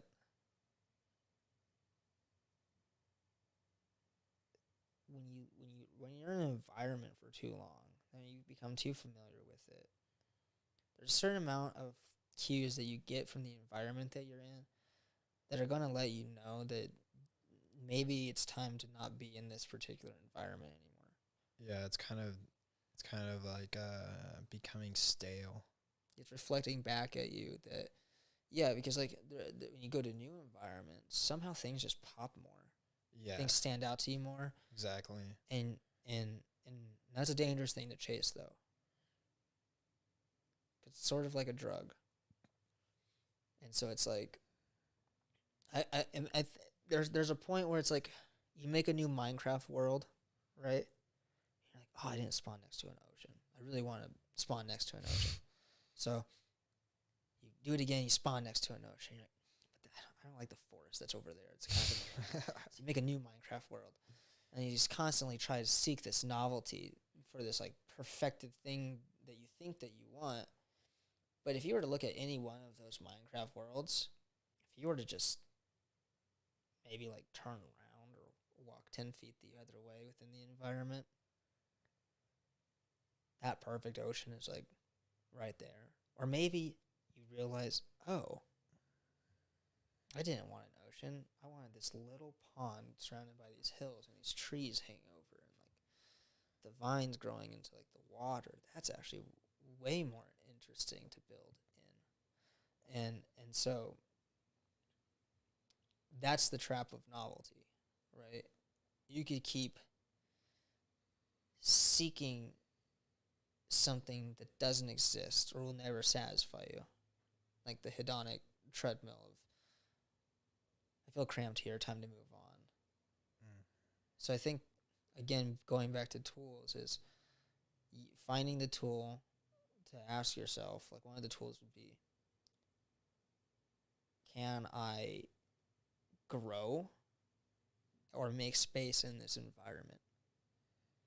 Meaningful space. Are there things that that I can still use and meaningfully picture myself doing whatever it is that I think I want to do or feel like doing in this space? Or am I fundamentally at a loss? And that's what I felt like when I was at Tesla. I remember the day that I knew I had to like leave soon. Is I was putting up these fucking sheets, like battery sheets, on these racks, and it's not even my normal job. And my normal job sucked ass. Yeah. But this one was worse. This one was just consistent. Every few seconds, you had to fucking put this heavy sheet up. And then they were doing a speed test on the one day that I get sent over there. So they're doing like a test to see how quickly and how many things that they could run. So they're fucking ranking So it all. they use the guy that's never done it before. Yeah. Well, they're not that smart, but, you know. And so there's a bunch of people doing it. I'm just looking at all these people, and I remember thinking to myself, I was just like, this is the, if I had to do this for the rest of my life, I looked at some of like the older people there who were hanging things up. 56. If I said to myself, I was like, if I saw myself in this room, and not that it's a bad job, but for me personally, hanging up a rack for a company that I'm never going to truly benefit from, or be anything more than the sheet rack hanger, there would be nothing more enjoyable than just blowing my brains out in front of all of these people. I remember thinking, so I've thought about killing myself before, and it's always been sad. This is the first time I ever felt happy, thinking about how glorious it would be just to like watch them, don't, and the smile on my face as I just explode my brains over everything. No, not on the battery sheets. Not on the that's fucking coming out of my paycheck. This is valuable material. You're gonna make us not hit numbers? At least go to the bathroom. Yeah. At least blow your brains out in the bathroom. And then I realized, too, that is a reality for a lot of people. That's why factories in Beijing have nets. Oh, yeah. That's the dirtiest shit. You can't even kill yourself. Oh. They just keep you alive. That's creepy, dude. You try, too. You fucking try. Imagine having try to hit the net with your neck weird. Security guards are there to make sure, like, when someone goes AWOL, that they fucking restrain them from killing themselves. Yeah, they just, no more windows then, I guess. Oh, Jesus. Then some dude, like, runs at a wall head first, and they just pad all the walls. Yeah, Tesla did not have that same effect on me. For me, it was like I had become just like so fucking empty inside. Like I didn't even have enough sleep to think about killing myself. Yeah. I just essentially was a zombie at that point. And that's what they're designed to do. You know, they're designed to make people so incoherently tired but dependent on this thing that the only thing that their body can even think of doing is just going back to work. Oh, fuck. You don't even have like, instead of the nets, that's the net now. You know what I mean? You don't even have the freedom of decision. And I'm lucky. I think the only reason I felt that way compared to the other people, to some extent, is I have options. I don't have to work at Tesla. I have backgrounds and things that can make me a lot more money. Yeah. You know? And I thought that when I moved to this new job, it was a good change of pace. It made me really happy. But now I'm in this job and I'm not happy anymore. Right? And I've only been in it for like a month and a half. And yeah, it's chaotic and our department's falling apart and it's more complex than just a normal job, but at the same time, I think I've become painfully aware that the only thing that the way that I want to live my life is definitely not in a corporate system. There is no job that I can imagine where I have a boss that would ever make me happy, no matter how much they're paying me. It's just the pure lack of freedom to do what you want to do or to express yourself. Even if they're really cool, a dope boss who's like, yeah, man, you could fucking do whatever you want. Even if he said you could do whatever you want, I think at some extent it would still, it would take a lot longer. Like if it was truly you could do whatever you want, it would take. Maybe that would be the one exception, but the rarity of that is even more intense. Right? I think that's where I'm at right now. Is like, I work at a job where I just fucking move pianos all day, which is a lot easier than it sounds for the most part. Once you get a rhythm. Come and go as I please. My boss is cool as fuck. He can get grumpy at times, but you just have to like call him a dirty wop and he's like he's back to normal. Like I have what I guess some people would consider to be like a dream job, other than the fact that I make so little money, but that's so far down on my list of like fulfillment that it doesn't matter that much. I only want and money. I'm still at that place. Like I've worked here longer than I've worked at any job I've ever worked at, and I still know it's just only a matter of time. Yeah, that is the encroaching, like, can't do this for the rest of my life. Yeah. I don't see me as a person who has like a career. No. If that makes sense. I'm much more of a wanderer, artistic It's the type. fucking gayest idea of all. It's like the idea that you'd like Have a career. an established career. Professional. Yeah. Yeah.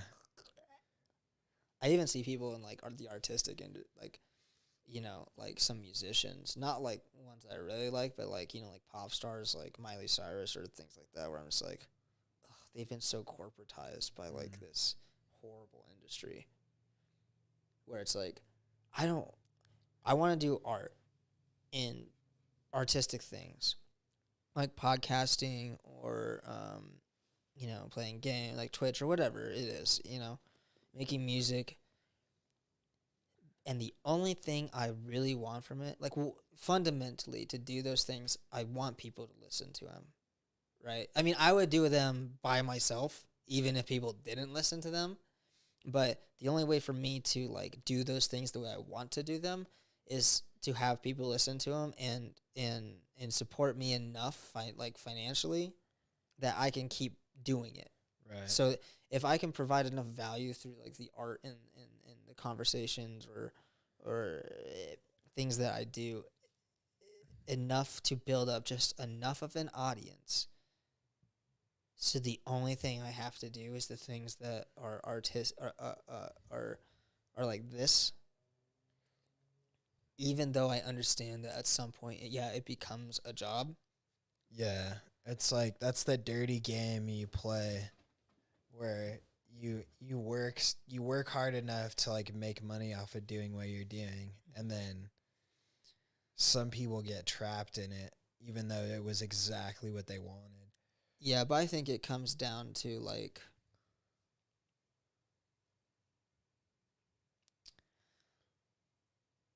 a lot of those people are like YouTubers who followed trends. You know what I mean? So when you start following like the trends of everything, I think that's when you get into a big trap. That's sort of like the corporatized part of like, you know, like I'm sure Philip DeFranco loves doing a news show, right? But that's like a legitimate like job that he just made for himself. Yeah. Instead of like working for a news company, he just became a news company. You know what I mean? Whereas like what I do is I think of like strategically I'm trying to do literal things that are so far from actually being like considered in any realm a job that I'm sure I'll still complain about it though eventually. But I mean, I already complain about it. What the fuck am I talking about? I don't get paid to do it. And to even get up to do it is hard because of, I think it's the fear of like knowing like, oh, did I waste my time and my money in even buying all this shit?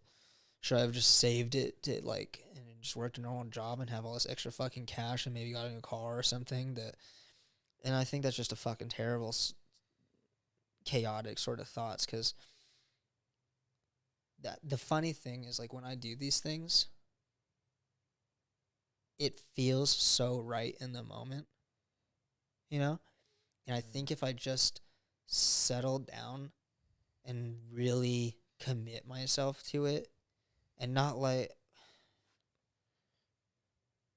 I think my biggest problem in the beginning was just expecting it to just, as much as I told myself, you know, it don't take off, right? Like, you know, it's not, the chances of anyone tuning in is zero. But just in the back of my head, I was still like, I could do it. And then I was like disappointed that it wasn't happening. So I was chasing it for like the wrong reason. But now I've just convinced myself that this is just what I do now. Like I'm making this a plant in my garden. Like regardless of what happens or what it comes of it, I'm going to be an 80-year-old man still talking to people on this thing. And it's just because it's a practice I've developed. It's now a hobby, and I think that's the best. But it's a serious hobby. And a lot of the things that I do, like doing a podcast is like a full-time job in of itself. Like if you really want to do it right, and I think that's why it's so daunting, let alone the 6 other fucking things that I want to do, like teach myself how to make music good enough to put it out on an album. Right. Like I have to learn rhythm and like all of these like really complex things that that's hard for me to learn because I feel competent enough at guitar. That's just really fucking frustrating to not be able to do it. You know what I mean? Like I can sweep. I can fucking sweep and pig squeal. Oh, shit. And I can't fucking sing and play at the same. Like it's so annoying. Right. Or I fuck up anytime I try to play something live because I just need to get out of my own way. But I think I guess the point of what I'm trying to say is like letting go and accepting is the only thing that ever helps. And acceptance is love. Acceptance is love. I'll go pick up that guitar. Fuck yeah. Oh yeah, go make.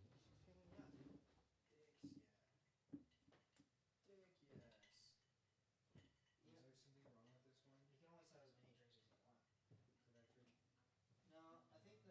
came off, like the tuning peg that one time. So I think you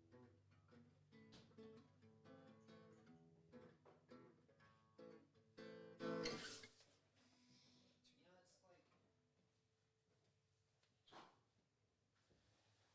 You know, it's like I'm right there with you on the wanting to run away thing, bro. I'm so fucking like honestly. Yeah, I don't really look at it as running away though. There's the other thing. I do. I want to run away. That's why I won't do it. It's because I know I'm trying to run away. I totally get that sentiment. And a lot of times that is fuck. It is fucked up. A lot of times that is kind I have of pliers if you want to do that while I'm trying to. The motivation. But maybe you're just cramped. Dude, I'm super cramped. I think You know? I think sometimes you get to a point where you can understand that like running it might be like perceived as running away even to yourself, but also that it's not the goal is to like ditch everything and move on to another thing. It's a way to just like step outside of what you're doing in order to amplify those things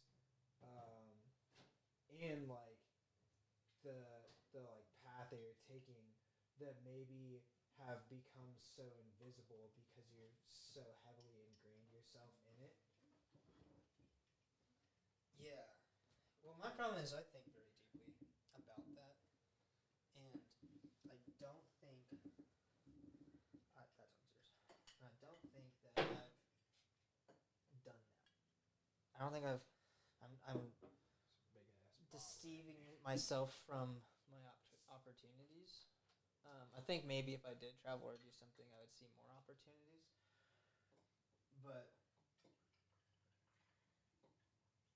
I know myself enough that if I just ran away and moved to Austin without like a particular plan in place, I would just do the same thing I did in San Diego. I just completely isolate. Wouldn't talk to anybody. Have no friends, and I'd probably end up killing myself. Yeah. That's just how. And not that I'm not even suicidal at all. It's just that would lead me to suicidal things. And I wouldn't like kill myself. When I was in San Diego, when I was in college, I can't like do that to like people that like care about me. You know what I mean? But what I can do is not look before I cross the road. You know? Because then it's not like, oh, there's something we could have done. It's like, oh, man, a car hit him. But then you can also think, like, why wouldn't you just apply that to what you're doing that's actually, like, a positive behavior? Like, why wouldn't you take the concept of, like... Oh. Go ahead. Finish what you're saying. And I don't. Just, like, why wouldn't you take the concept of, like, walking out into the street without looking and apply that to, like, what we're doing here right Moving now. to Austin without looking, like just doing it. Yeah. But so here's the thing. That reminded me of the Mora thing. That story. I wanted to get back to that. Totally forgot we were talking about that. So Mora comes to the Buddha and says, "How do you know you're enlightened?" And then Buddha points at the ground. Like, but he comes several times. He comes like 6 or 7 times during that period. But what people don't know is that he comes more times throughout the story, even after Buddha's been enlightened, right? In different texts and stuff. And that's pretty revolutionary because it doesn't mean that the Tao or the entity that is fearful or worried for you ever leaves. And so Mora is really this representation of something that's saying, hey, are you sure this is what's best for yourself? And when you view it that way, you have a conversation with Mora. The same way you'd have a conversation with death. You say, hey, Mora, I see that you're looking out for my best interest, and I appreciate that, right? Like, maybe you're feeling nervous about going to the store, or you're feeling just a general anxiety about what is happening. And you say, hey, Mora, I understand that we're feeling anxious because you're kind of nervous about this thing. And if you really look into yourself, you can kind of answer what that thing is. If you really want to be honest with yourself, you can go down, dialectics that lead you to what you need to say to yourself eventually. And I've been doing that where I'm like, I'm feeling really anxious about this thing. For example, this, like not knowing if this is going to do it. It's making me really anxious, and then I'm getting this like decision paralysis, and I know that you see that, Mora. And thank you for bringing that to my attention. But I'm okay right now. Because Mora is like that sensation of discomfort and fear and anger and hatred and anxiety. But the embodiment of Mora, like when you talk to him, he's really just the most loving, caring thing in your life. I want you to be okay is all he wants, or she wants, or it wants. And you just have to ask it. And that's what's really, this is where it stopped in the podcast. They were saying, he's one of Duncan Trussell's teachers. He's like, Mora, that you're thankful that he's looking after you, but you're fine right now. And that didn't satisfy me. But what does satisfy me is I know that Mora wants my best interest, right? So I asked Mora, I say, thank you. I explain to it, you have to say the things that you're worried about, or you're kind of skirting the acceptance of it. And I like to say it out loud. I like to have this conversation literally like I'm a psycho talking to myself. Yeah. I wish I was more comfortable doing that. Just do it. There you go. There's Mora. You can do it right now. Hey, Mora. I know that you're worried that if I do this, I'm not like I'm going to embarrass myself. I'm speaking for you, but however you feel about that, and then you say, but I'm okay right now, and I think I can handle it. And if you want, maybe you could help me handle it. Maybe you could help me handle it. Maybe you could help me become okay and comfortable with doing this. And then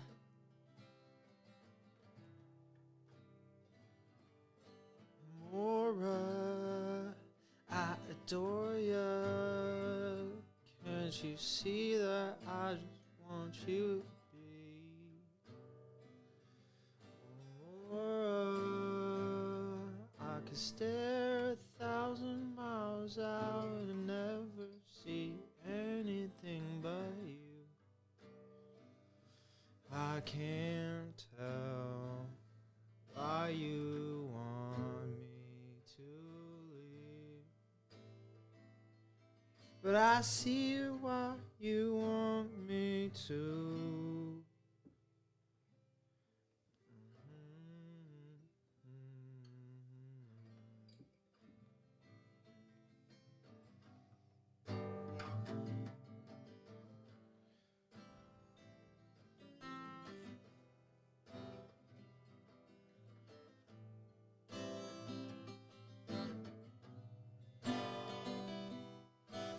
Mora, I adore ya.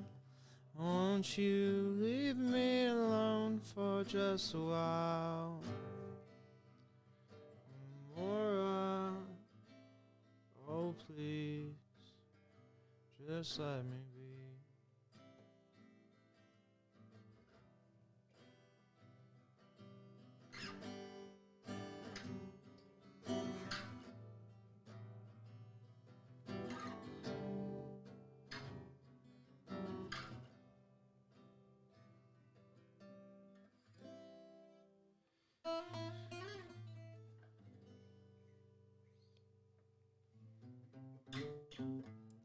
Mora, I adore you. I like that. I love those rhyming patterns when they're just like so. Mwah.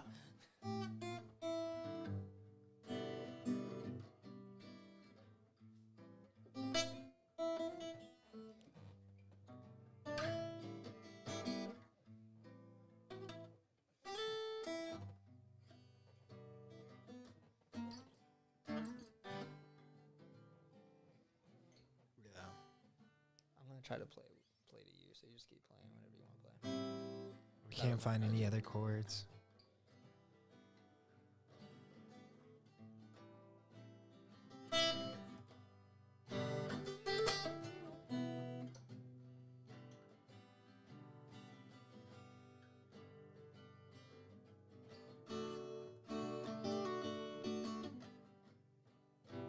No. Fuck open chords.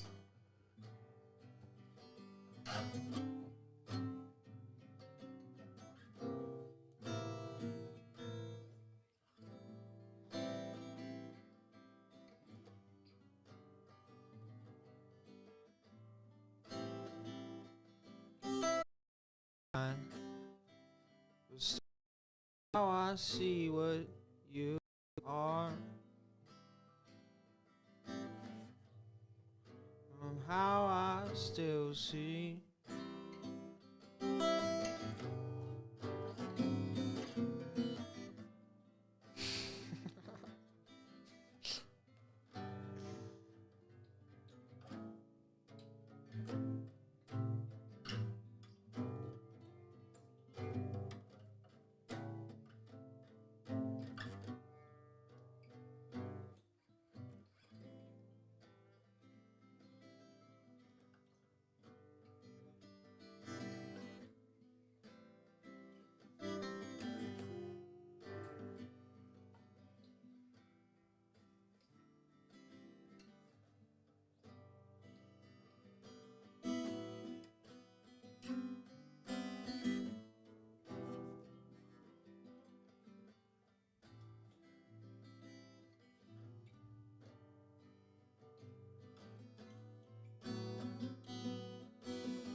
so hard to play with other things. I'm trying my I fucking don't know what best. the fuck I'm doing. I don't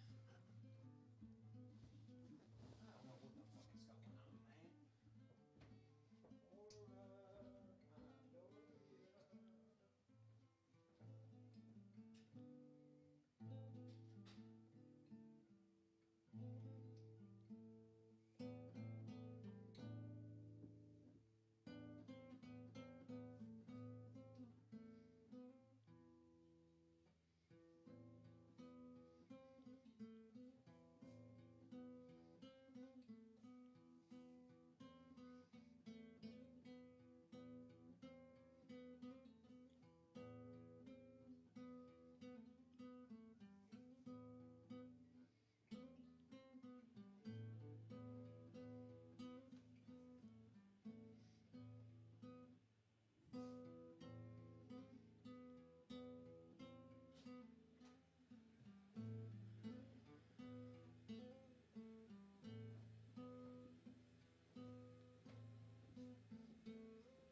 Trying to I had like a cool little run that I was doing when you went to the restroom, but I can't do it anymore.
That's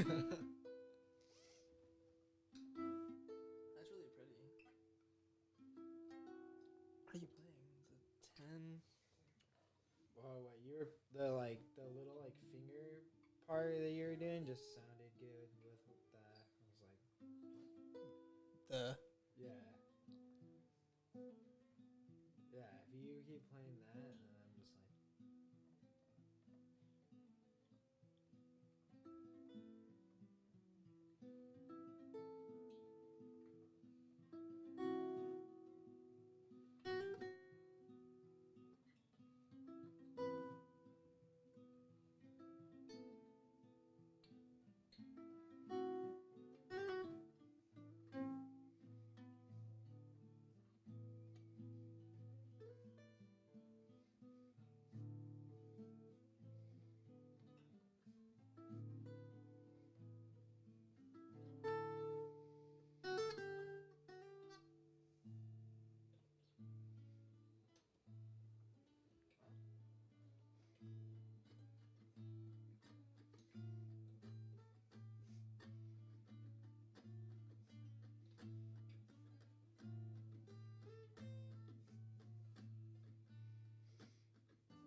I feel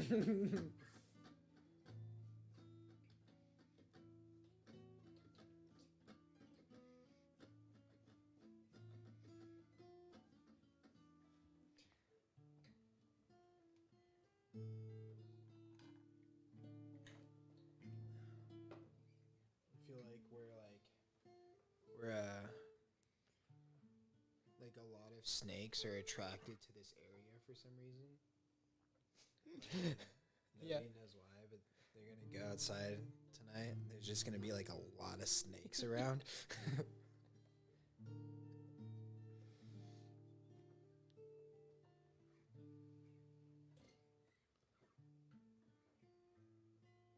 Oh man.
Oh, I fucked up. I went for the double beat instead of the single. I thought I'd switch it up a little bit, make it a little fresh. I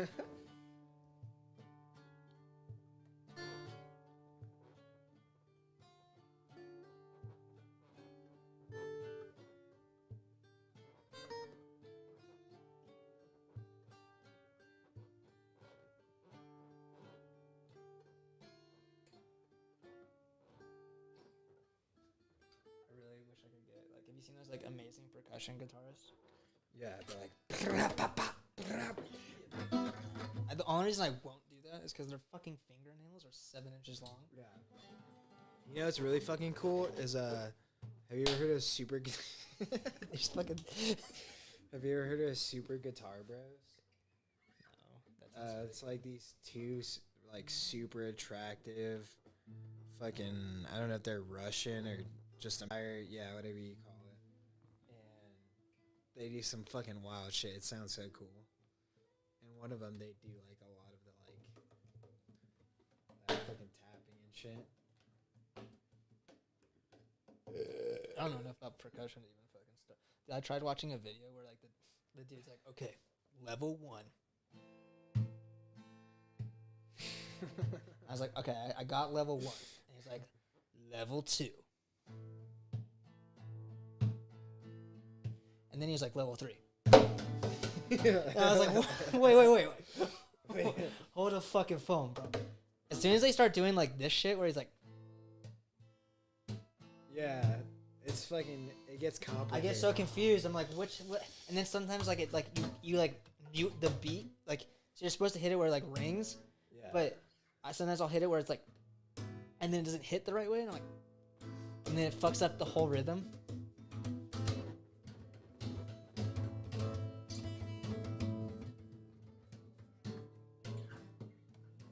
Yeah, some people get real fucking creative.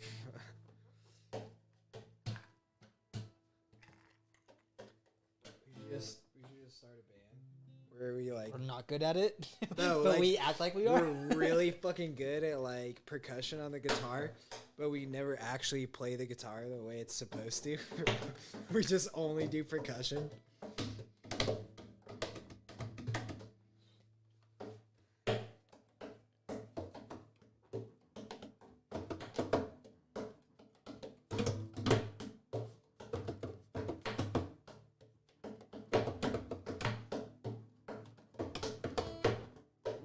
Do you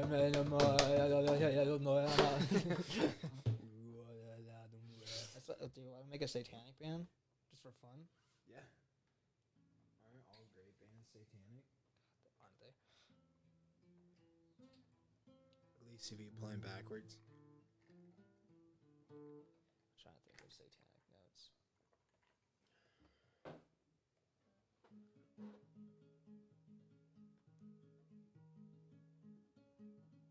The most satanic note is.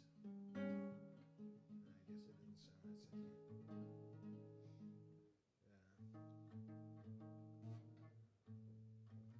Yeah.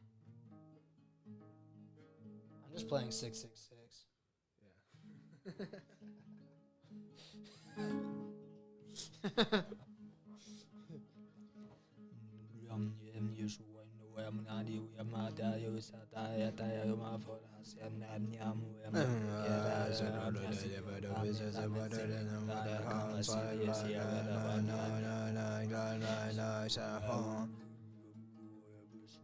Kill your grandparents at the sunrise. I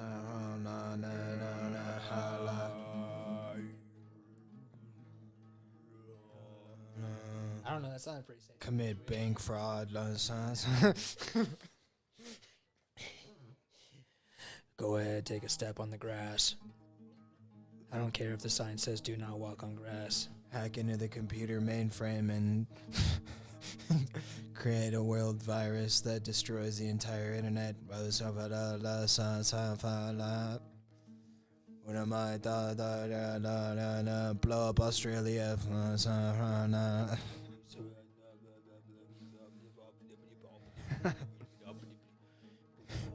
You hate black people. Gay people are not people. They're gay people. It's a pretty sweet band. You just go to a concert, there's like 100,000 people there, and that's what you're doing. Gay people are not people. They're gay people. It's like their number one hit song. Gay people are not people. They are people gay. Boom, boom, boom, boom. Sitting, waiting for.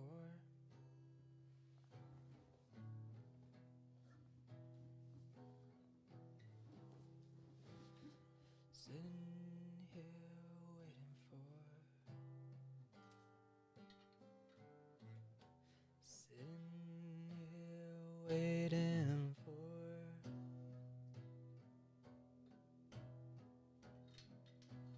Sitting here waiting for.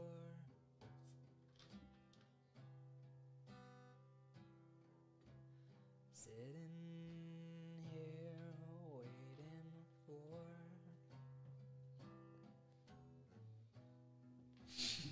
Sitting here waiting for.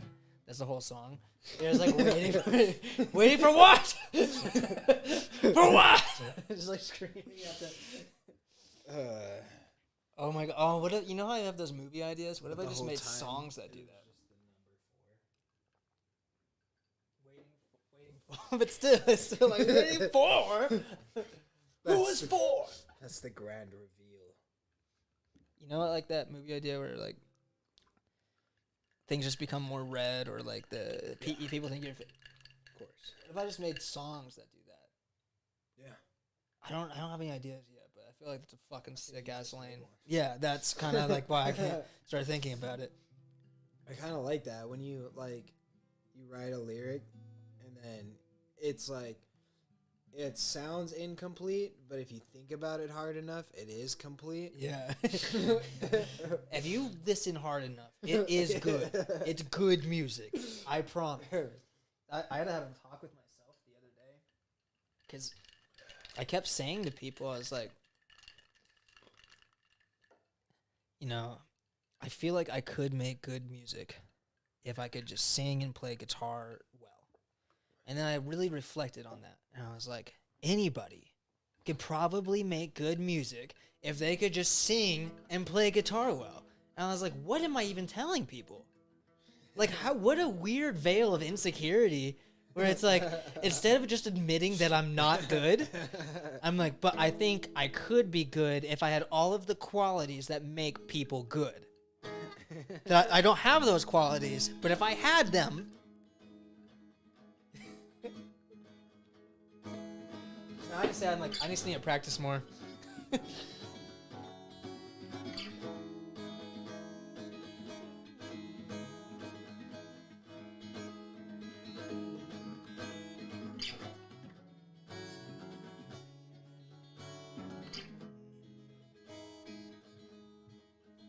You want to catch a break, you want to catch a break, you want to catch a break, you want to catch a break, but you can't. You want to catch a break, you want to catch a break, you want to catch a break, you want to catch a break, but you can't.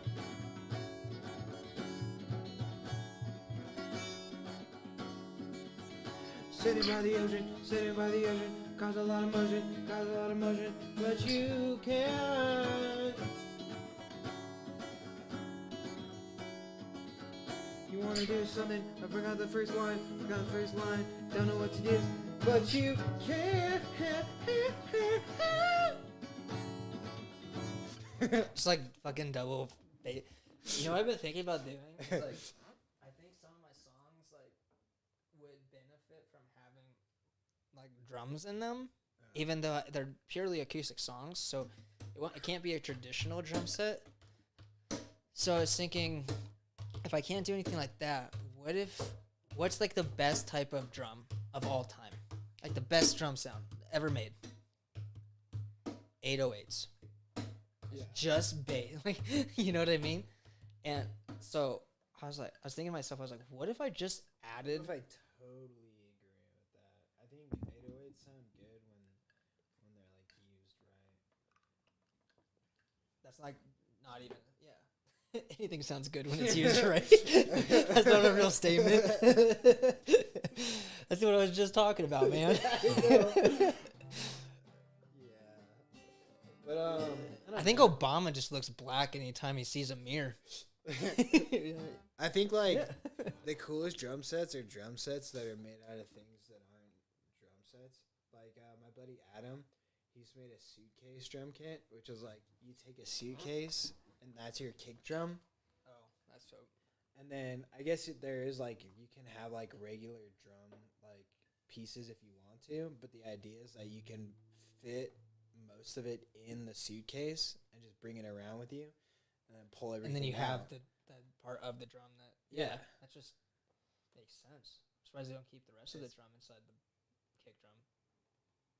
Well, yeah, I mean, I think that's like a market that they should figure out, right? they do have them. You can buy Really? like a suitcase drum kit. That's pretty sick. But you can also just make your own. That's pretty badass. I just like the idea of like, just like, but it's like in the background. Like when you're driving by, you don't. Like an 808 bass. Yeah. Yeah, there's like fucking gangsters like bouncing in the. And then like you open the door and it's like night. In your eyes. But like they close the door, it's like boom, Yeah. boom, kill a motherfucker in the street. It's like what? I swear to God, that's not. I'm gonna shoot a motherfucker dead in the street when he's staring in my eyes with the Rolls heat. down the window for a second. Can you hear the hand of death? Cause that motherfucker dead. He dead as fuck. Cause I shot him in his head, then I fucked him in his butt. That's a hard ass line though. That motherfucker dead. He's dead as fuck cause I shot him in the head, then fucked him in his butt. Bro, that's the hardest thing I've ever wrote, bro. Oh shit. Dude, that's a t-shirt. Write that shit down. It's recorded. Maybe that should just flow into the ether for someone else to take. Yeah, someone's gonna Someone with a steal better voice. Maybe like if Biggie said that, motherfucker dead, cause I shot him in the head. I fucked him in his butt.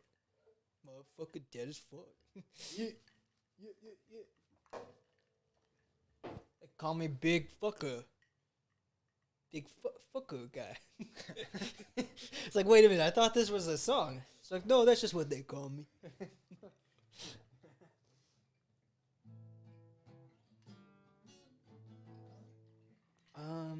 It's a satanic kind of like.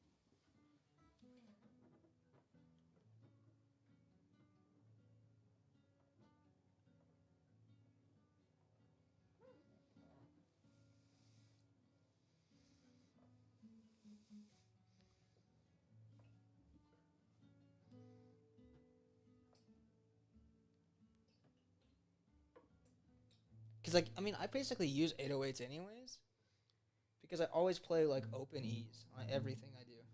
Yeah. That's basically just like a shitty 808.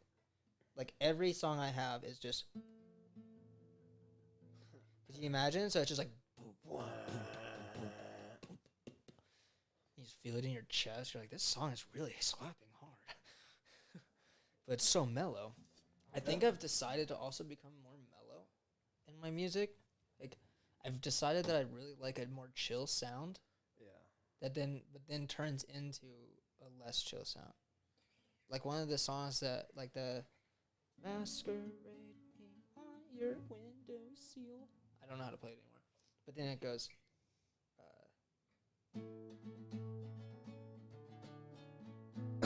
Something like that, and then I'm like, wrap me up in a cloak, and I start screaming. I think it's like a good contrast. Yeah. But like the way I used to sing this is like tonight, fire and you. I was like trying to do it as like, not it wasn't as aggressive as that, but it was like still like harsher vocals, like less breathy.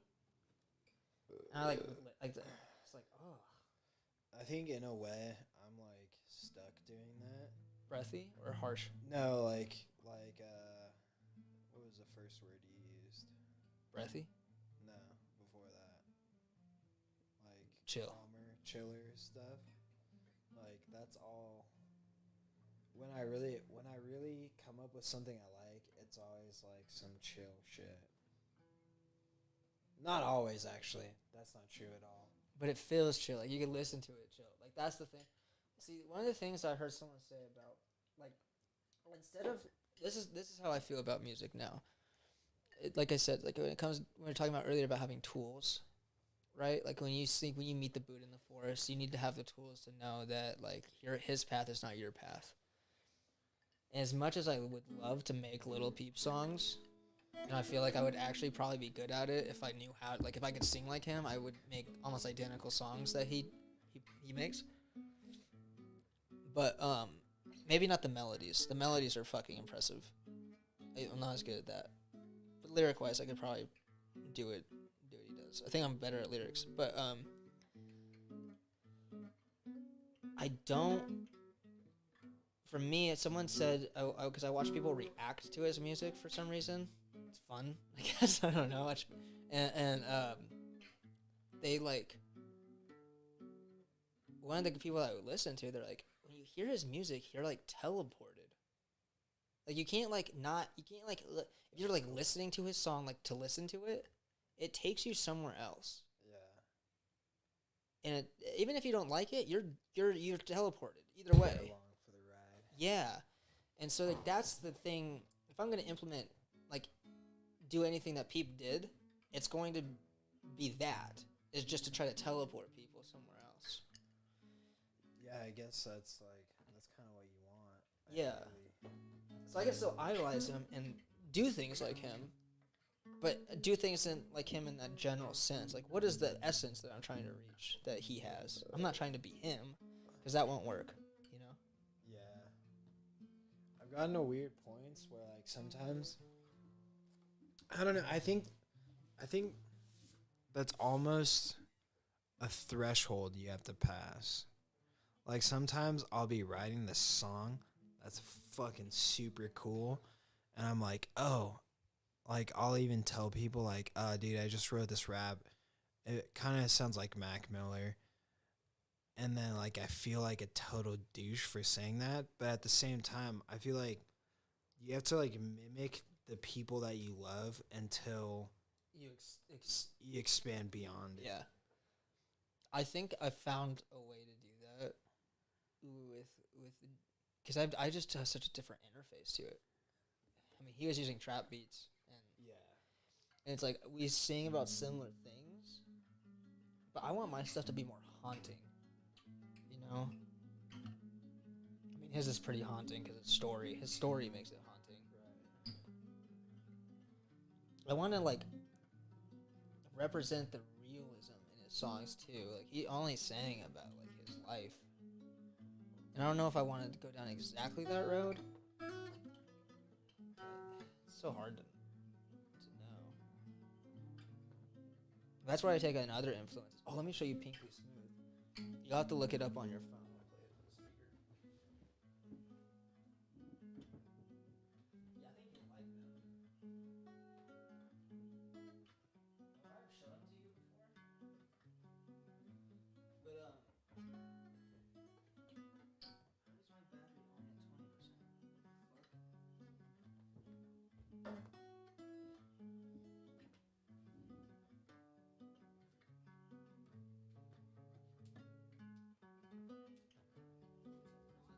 But why is my battery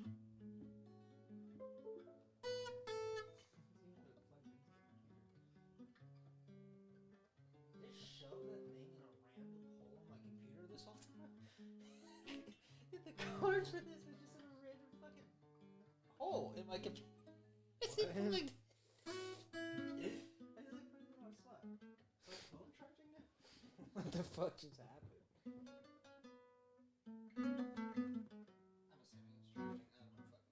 If the video dies, the video dies. Waiting here, all for you.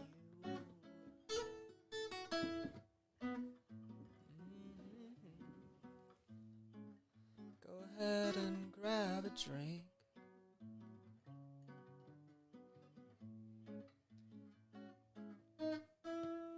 Take a seat and talk to me.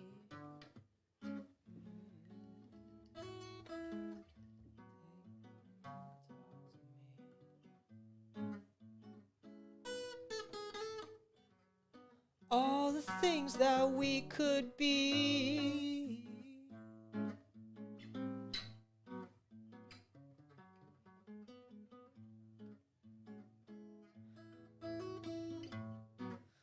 Oh, will you be true? Look me in the eyes, I'm asking you. Will you bleed for me?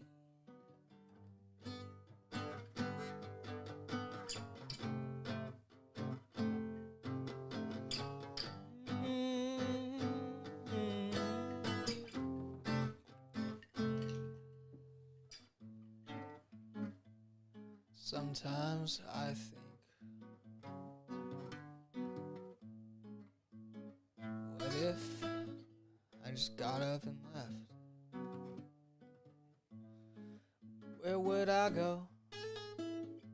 Where would I be?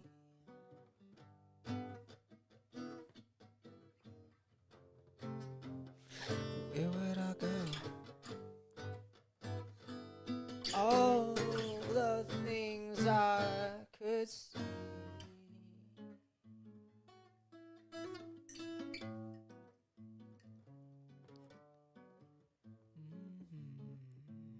I think, and I'm looking at the stars. Somewhere out there looking at them too. No matter where I go, I'll be looking for you. Oh, no matter where I go,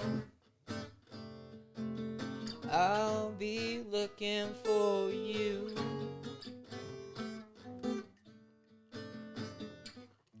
Darling, it's true.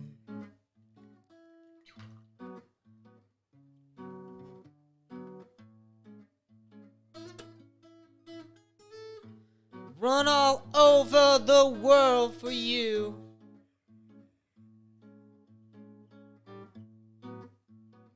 I've been here and I've been there. I left everyone else and I didn't care. 'Cause I knew I was on my way to you. I was on my way to you. Grab a drink. Take a seat next to me. Baby, we'll think about all the things we could be. Oh, we'll think about all the things we could be. Would you do anything for me? I'm asking you.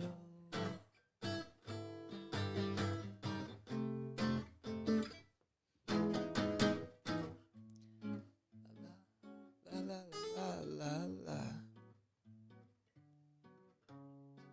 la la.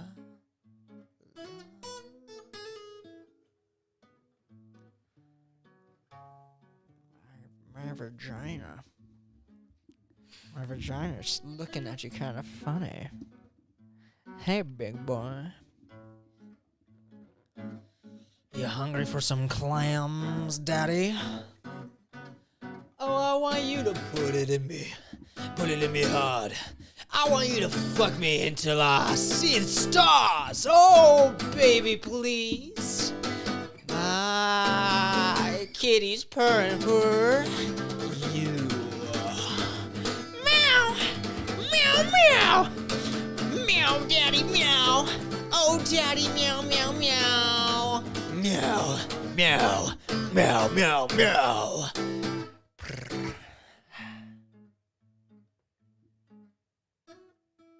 Go ahead, grab a drink. Take a seat next to me.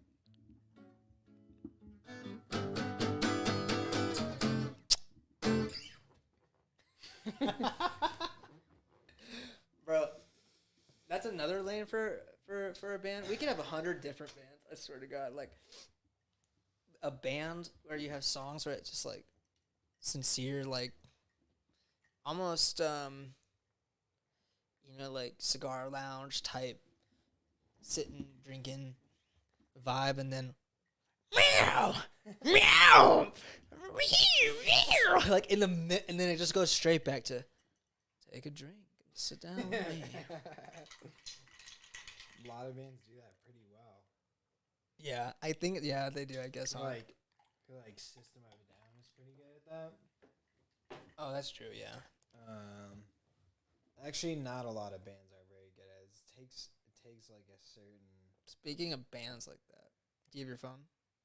Yeah. Type in Pinkly Smooth. It's hard to say which song. Speaker. Yeah, it's you should be able to connect to it. It's hard to say which song. I think Nosferatu does a hefty dance is one of my favorite. Is it Milk OA20? No, it's Bose, like SLLL. Okay. Connect.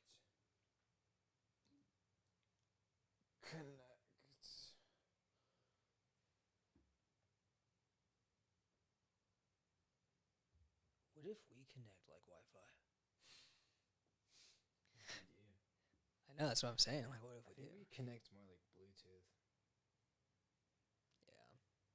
Are you connected on your phone? Shouldn't be. God damn it!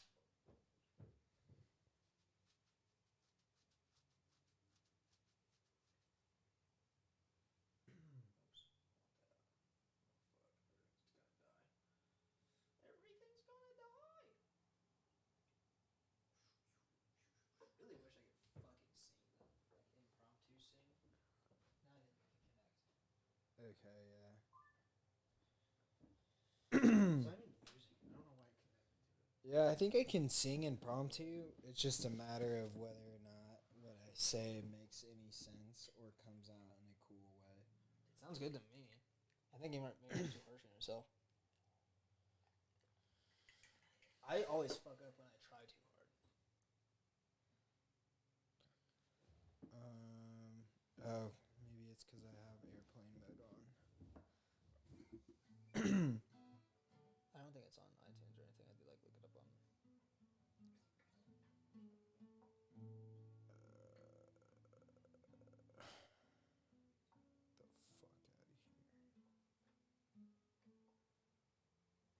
Obama ate my guitar. What song did you say? This is all Avenged Sevenfold. I guess I'm going Pinkly Smooth. YouTube. Obama ate my guitar. Obama ate my guitar.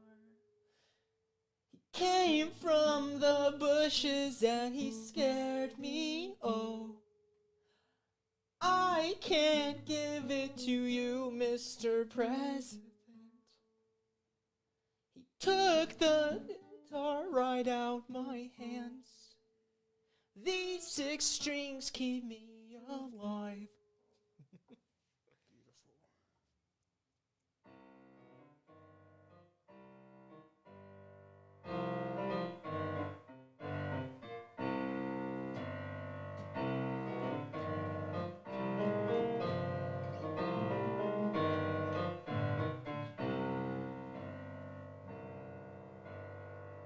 Can you tell where I'm influenced?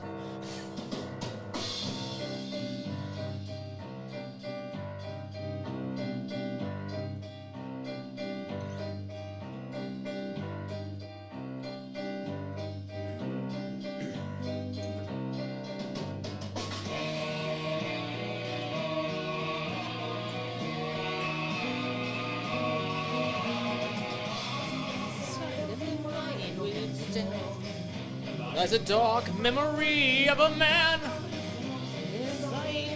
So dim in the light, out in the darkness,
Wrapped in pleasure.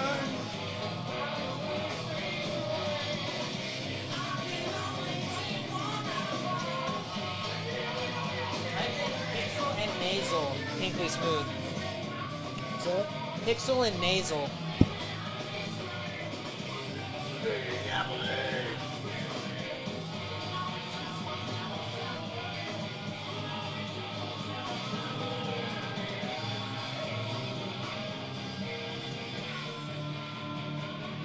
Listen to this part though.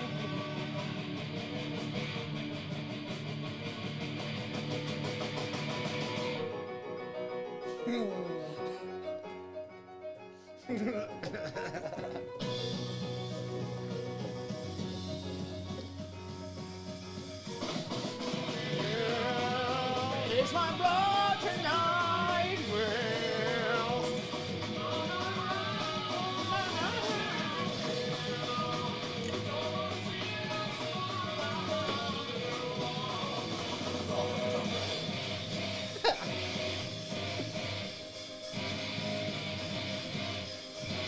Oh, it's so good.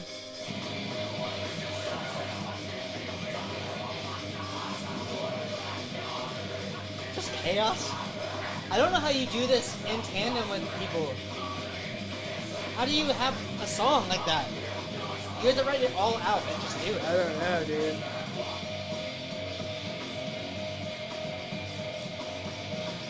And the transitions, like Yeah. how you can transition between those. This is why I can't play with people. It's because this is how I grew up, like listening to music. Right. So like all of my musical taste is just transitioning every 7 seconds to a different rhythm. And that has to all, like, if you're with a group of people, that all has to be, like, planned accordingly. Yeah, I can't do. I by myself. That's a 7 different rhythm.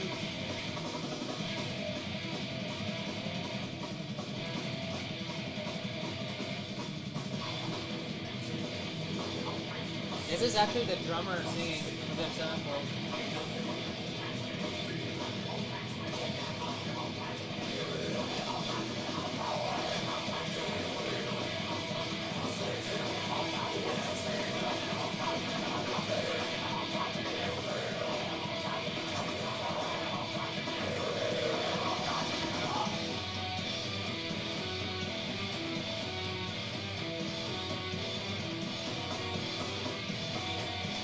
I just wish this was on iTunes so I could have it on my fucking phone to listen to YouTube all the time.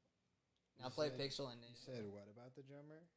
the drummer, the singer of the drummer of Avenged Sevenfold is the singer for that band. For this band, and the guitarist is the guitarist in the band. But the singer is a different singer? Yeah, Okay. Is they're the Aven- only two from Avenged Sevenfold. Does Avenged Seven only has one singer, right? Yeah. Okay. In shadows. Yeah, you can see how that would, like, lead into what Avenged Sevenfold is, though. I think the Rev after he died, Avenged Sevenfold just kind of didn't make the same music anymore. They couldn't because he was such a giant influence on the way they write. I'm trying to figure out what song is the one where I can hit the note. That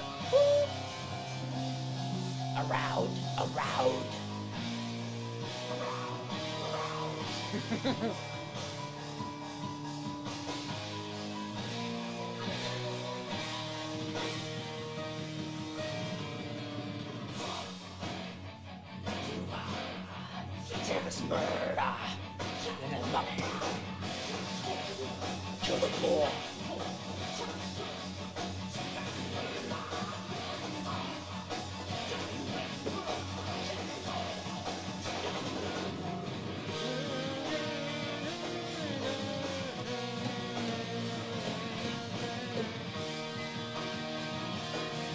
This song is so fucking good. Got to help all remember slow down the bottom line. Can't wait to reach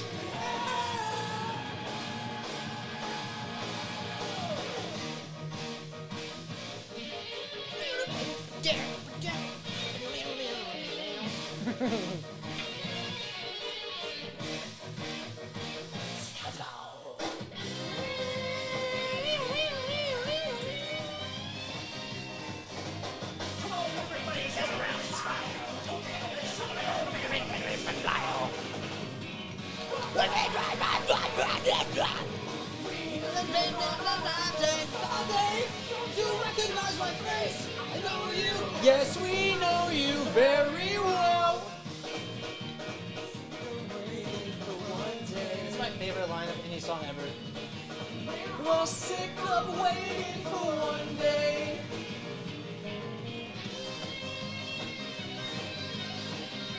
Not that part, but it comes up.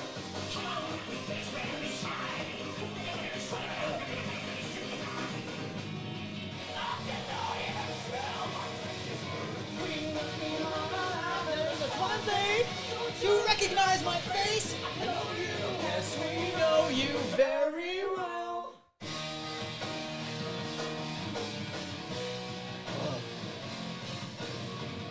I think Peep and this band are my favorite music of all time. Yeah.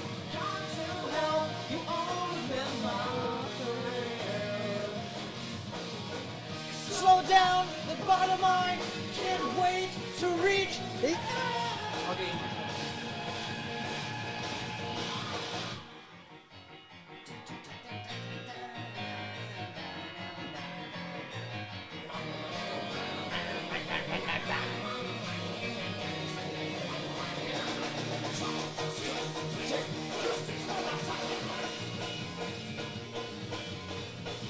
do you remember your songs if this is your song?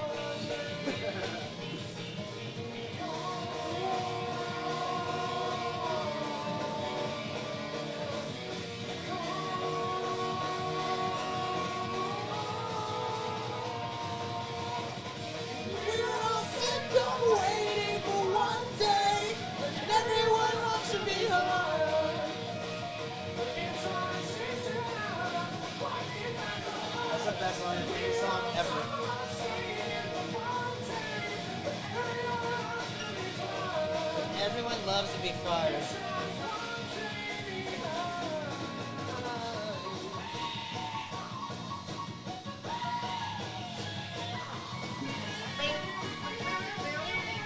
What the fuck?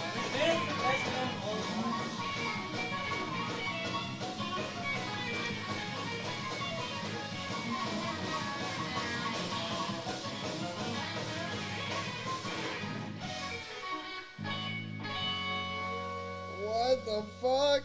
What did you just listen to? Check out What, McFly. what was the line you said?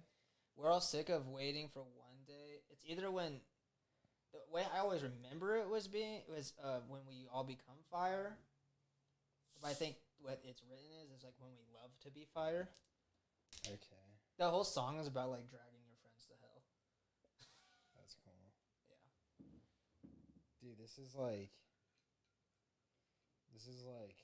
There's one album ever. this is like carnival music, but like the carnival that you never come back from.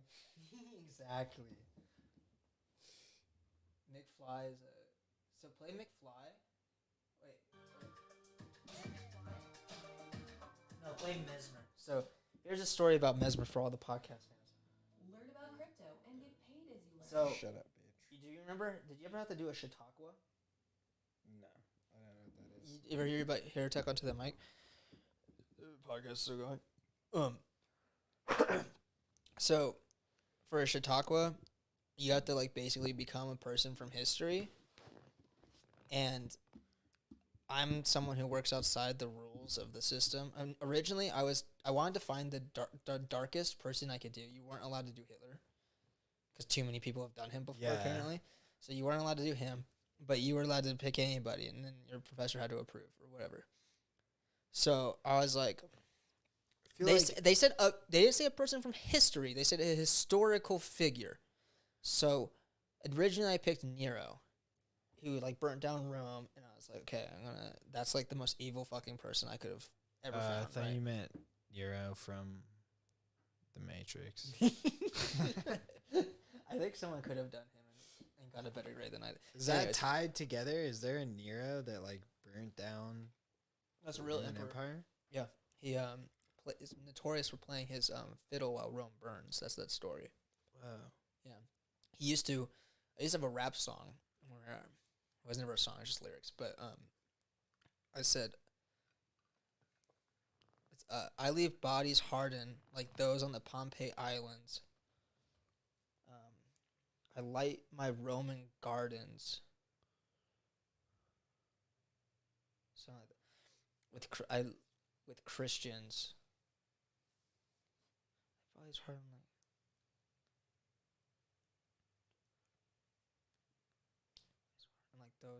like those preserved on the Pompeii Islands.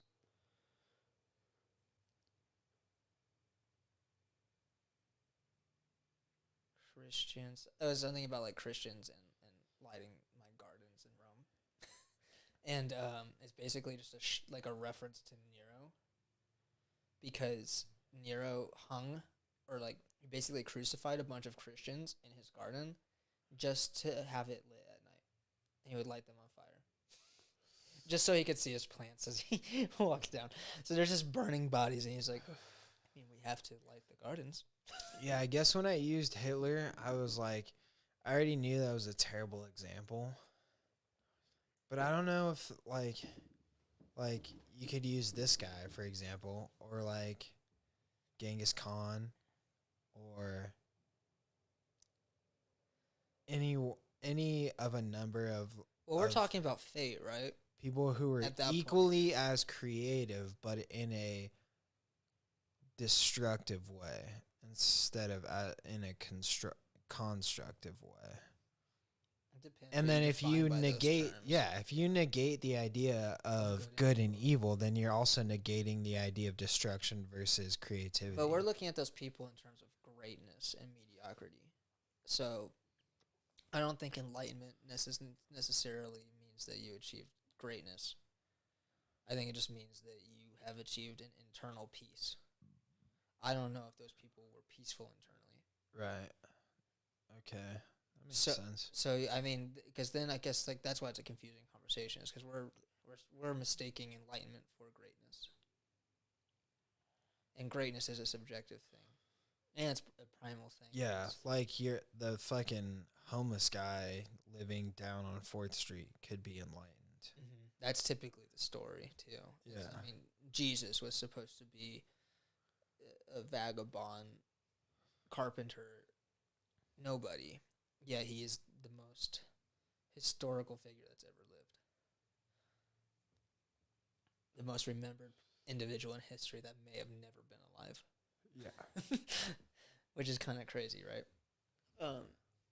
But same with the Buddha, same with But even to less of an extent, though, Jesus is so popular. But yeah, Jesus is very popular, dude. Him and Muhammad.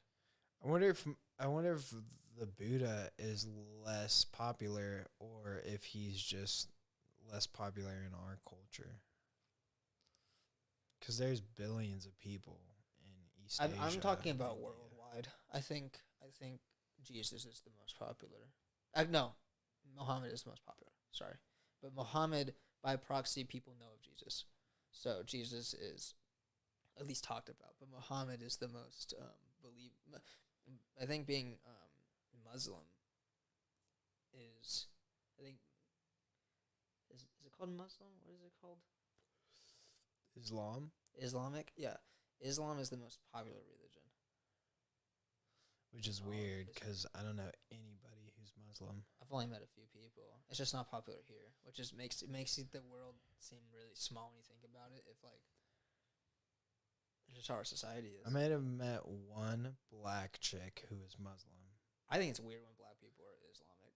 I'm just like, wait, what?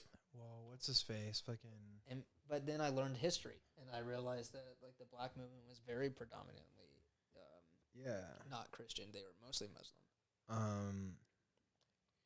That super extreme political activist. I don't know if he was that extreme. I know who you're talking about. His name is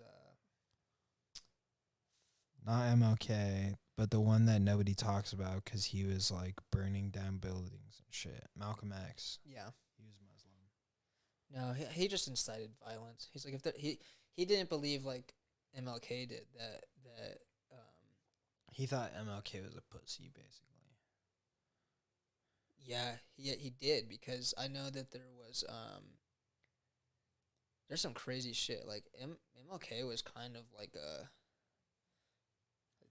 he was, God, that's such a tricky topic. Actually is. Chautauqua is just like an interpretation of somebody, but like we used it as like a like presentation. It's like Shouldn't a we? a Chautauqua is a soliloquy for a particular individual, if that makes sense. So you're doing a soliloquy, but like as somebody. Isn't that what a soliloquy is? Also, though. No, a soliloquy is just an internal dialogue. So like it's a monologue is one where you speak for yourself, but a soliloquy is one where you speak internally about To yourself. yourself. Or to yourself, or about yourself, right? Right. So it's like a soliloquy that is about yourself, but you're pretending to be someone else, but like a very particular person, not just like a random character in a play, like a real person. And so I went to my teacher. I was like, "Look, I just can't find enough information on Nero. I'm not interested in doing it anymore. I want to switch over to someone else. That's a historical figure. Can I do that?" And he's like, "Yeah." I was like, "Okay." So I picked Sinister Gates from Avenged Sevenfold. And so one of the guys picked Jimi Hendrix and brought his like guitar to class and like played some Hendrix and then talked about himself being Hendrix. And so I had a similar idea. So my whole thing was like, so this is what I did. I'll just say what I did. I made a mashup of Avenged Sevenfold like songs, like riffs, and this Mesmer one to like show the history of Sinister Gates, like musical, like it's actually kind of like the best work I've ever done, I think, because it's like so like well thought out, and it's because I actually cared about like these bands at the time. So I dressed like him, and oh my god, it was so annoying. I wore a bandana because he would wear bandanas, and I had like a hat on, but you can't do that at school. But I was doing it for a project, and I didn't want to take it off like afterwards. You know what I mean? But they were like being such assholes to me the whole day. I was like, it's from my soliloquy. It's like one day, and they're like, fuck this place. And in high school. And I carry my guitar and my amp. It's like the last class I had in the day. I carry my guitar and my amp around everywhere. And then, so I got on top of the table. I put my amp there, and I had my BC Rich, that BC Rich, and I did a mashup of Mesmer, Nightmare, you know, and then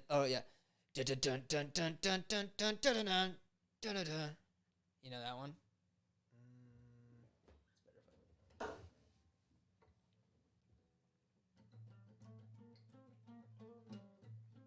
Oh, yeah. What fucking song is Yeah, that riff. That's Unholy Confessions. that? Yeah. So I I did. used to know how to play that song. I did it in like order. So I did Mesmer, Unholy Confessions, and then there's like a song called Run or something. I don't remember what it was. But it's like I just picked the like most classic like guitar sounding, like if you heard it you're like that, it's just very familiar. I got up and I played those parts. And I had Joe, my other friend at the time, flicker the lights while I played it. So everyone's thinking like a historical figure, and I just get up here with a bandana. No one knows who Avenged Sevenfold is. Yeah. It's not well known, especially at the time. And I was like, and then so go ahead and play Mesmer. And this is the first thing they hear while the lights are flickering.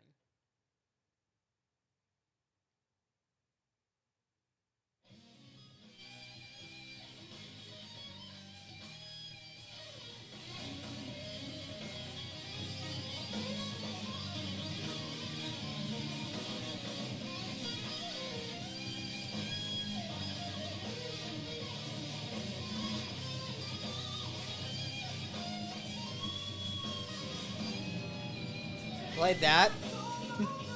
I played that, and then I went into Unholy Confessions.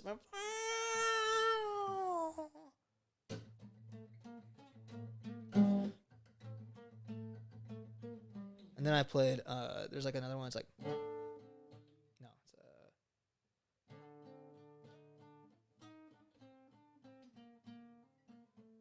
that is not it, but it's, chapter 4 by Avenged Sevenfold. La na na na na na na na. Na na na na na. What the fuck is happening? Everyone's like, is he fucking insane? And then I get down, I did my shit, I did the whole thing, and I fucking nailed it. Like everyone like clapped, or like, oh my god. But they were also like, you're gonna get in so much trouble. I don't know what happened, but it was fucking sick. But yeah, I just remember like it was just, and then my teacher gave me he gave me a D on the project because he's like, it's not a historical figure, and I was like, yet. I'm thinking the future, brother. And well, who's to say he what? Exactly. That was my argument, and like he was like, that just doesn't count, and like you know. Just because you don't fucking know who Exactly. he is. Thank you. And everyone else got the recording of their Chautauqua but me. He would never give it to me. He's like, okay, I'll give it to you. He would never give it to me.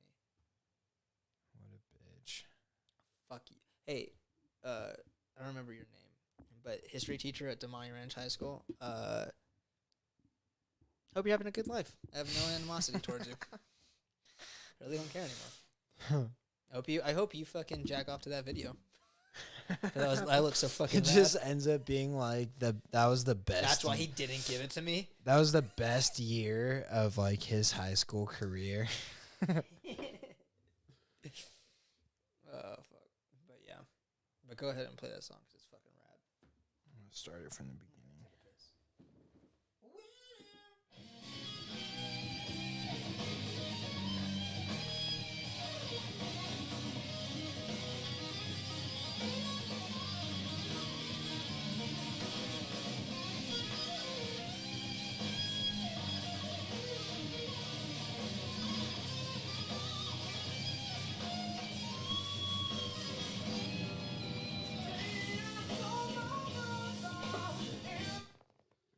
Ah, you fucking bitch.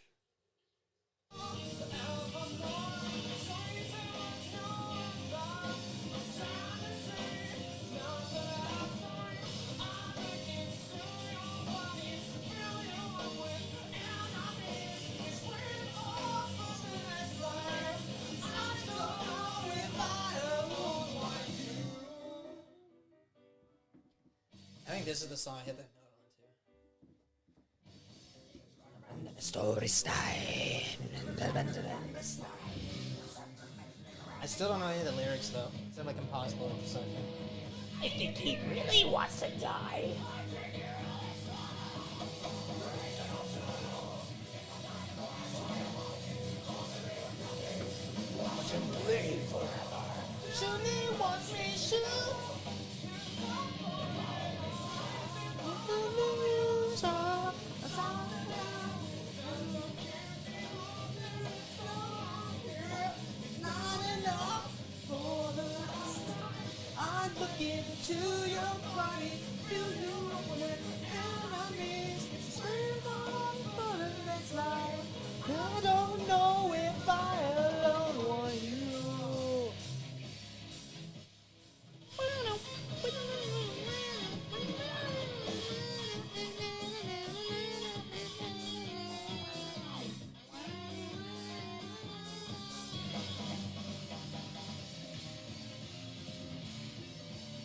This guy's dad is the guitarist in the Jeff Dunham videos. Really? Like when he does the Christmas special. I mean, the guitarist's dad is the guitarist for Jeff Dunham. So fucking lame.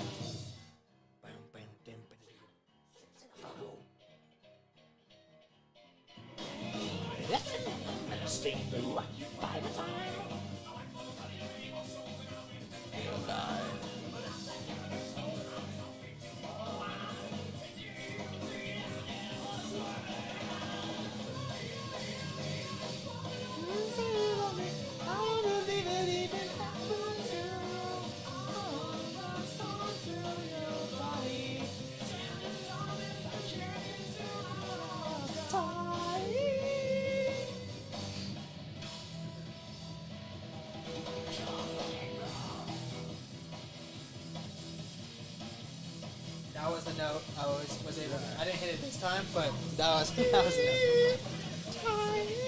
What the?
Yeah, it's crazy how much you can tell. Like, this is basically the inception of Avenged Sevenfold. Oh yeah. Yeah, Like, for it's sure. so very clear. You ever heard of A Little Piece of Heaven? Yeah, that's one of my favorite songs. That's so fucking good. Type do Scream. That's that song I was thinking of.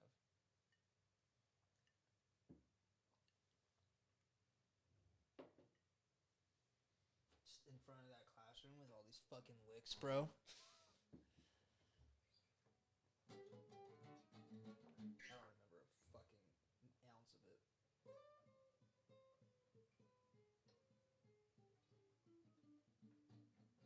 is it called?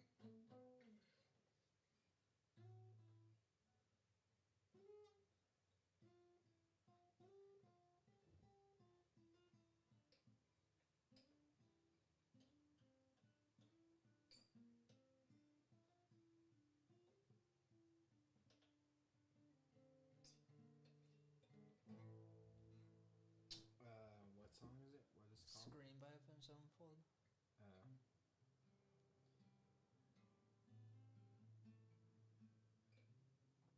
I did Mesmer, Unholy Confessions, Chapter 4, Welcome to Scream, Google TV. and then Entertainment Nightmare. you love. Did you know there's like no guitar in Little Piece of Heaven? It's fucking weird. I haven't heard it in so long.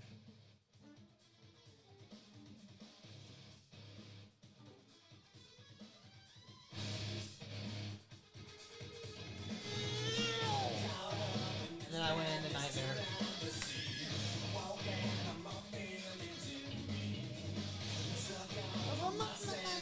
I lost control.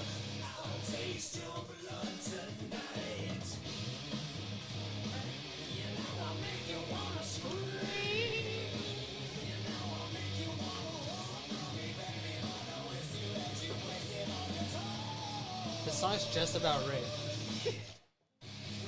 Is it actually?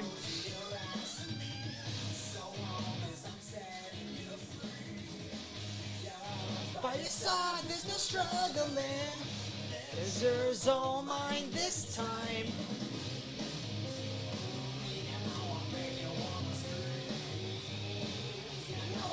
You wanna run from me, baby, but the race too late. You wasted all your time.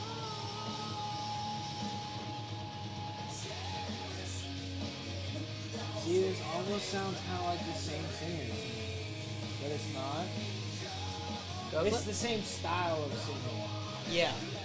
It's just he sings better. Yeah. Way better. But play A Little Piece of Heaven. There's no guitar. I think there's like, if there is any guitar, it's just Dude, I used to obsess over this song. it's one of the best songs ever written, and it was written by the Rev, who is the singer of Panther Smith.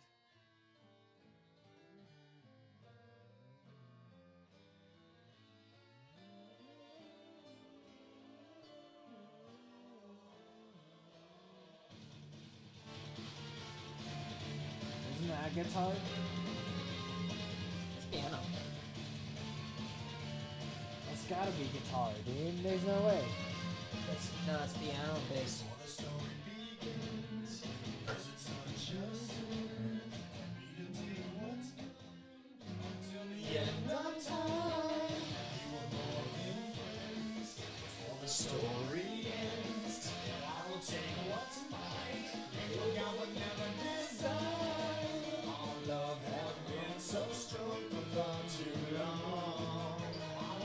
With fear that something would go wrong. The possibilities came true. I took a possibility from you.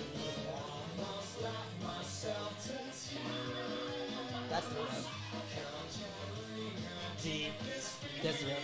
You bitch. Dead fucking times. I give a little just hard and right before his eyes. Easy, eat it, eat it, eat it.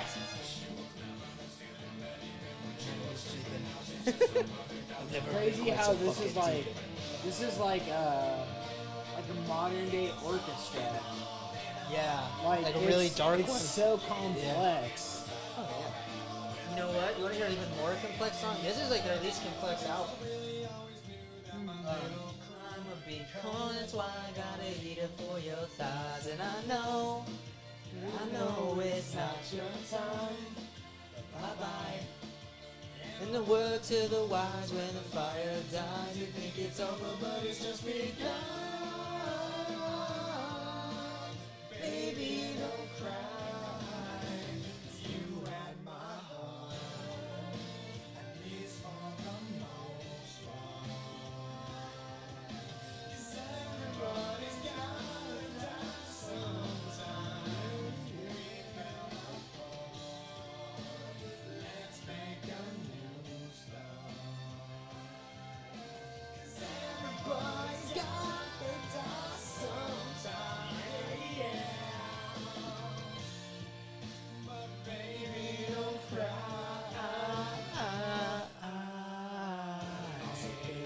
Tears I've never considered are occurring on the likes of which I've never heard. Now an angry soul comes back from beyond the grave to repossess somebody with a which I've misbehaved. Be the first to harness the powers from the infinite. How about ads should never ruin art? I think that should be a law. Son of a bitch, dude. We should pass a law that says no artistic performance should be interrupted by an ad. It must be beginning to end ad free. I think that's a law that the entire world would benefit from. Would you consider a podcast art? Exactly. Yeah, no, I would. And I think everyone should exploit it to the fullest extent of the law. Agreed. Dude, even like Joe Rogan was good about that, but like once he moved to Spotify just like in the middle of the podcast will be like pause. I'll be like, what's happening? And he's like, DraftKings. I'm like, no. Are you a fan of Joe Rogan? Then you're a fan of DraftKings. And I'm like, this is the middle of the Joe, you promised. I gotta call this asshole really quick. You gotta get a ride. Supposed to pick up drugs first. Oh,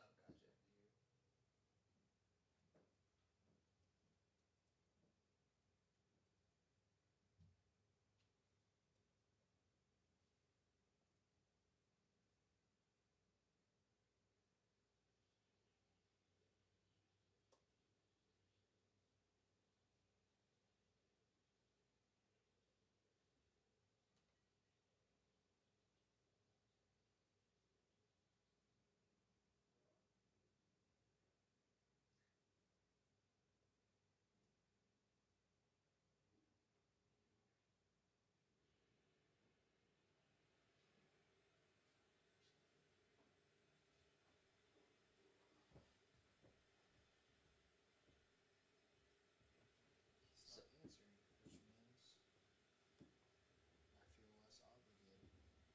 Nice. Try play The Wicked End by Avenged Sevenfold. That song's fucking complex.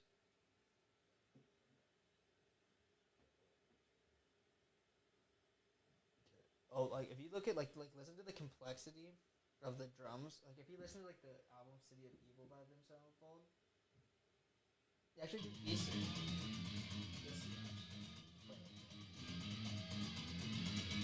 This is one of my favorite songs of all time too.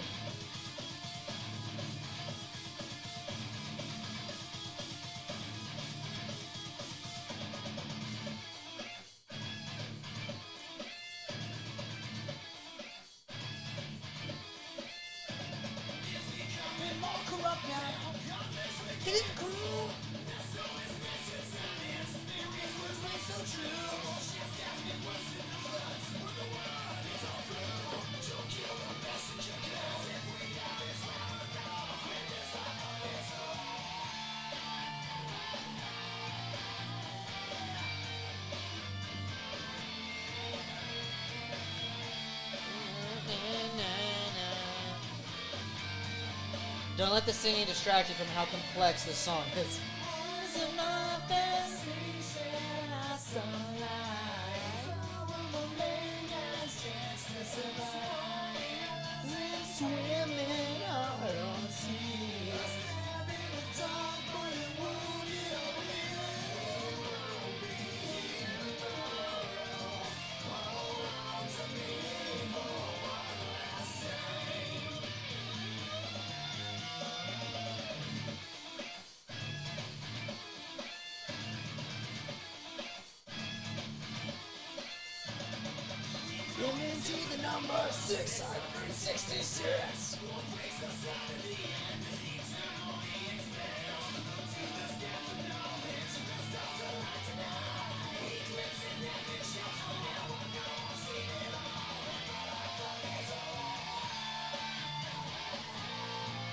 That's the best. I love that so much. The way it breaks. Yeah. I wish I could have like heard them do this live and just like I've seen them 3 times. I wish I could see this song though. They never played it. No, it's fucking insane. I don't think they could. They have like on one of their videos they were talking about how like any song from this album is like so hard to play because they purposely push all of their limits, and then on all the consecutive albums they're like, we're not doing that again. Yeah, like the rev was like, there was a point where I didn't know if my hands could move fast enough to play the music that I wrote for this song. Like I wrote it and I played it once, but I had to do it live now.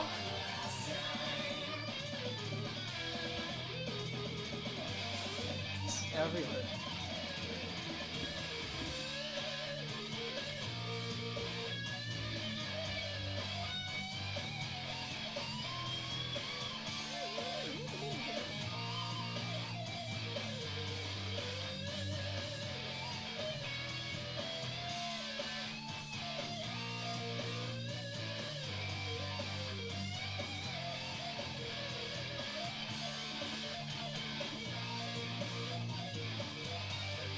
They like invented this. Like so many people do that now, and they like invented that waning guitar, like that like almost casino sounding. Say casino.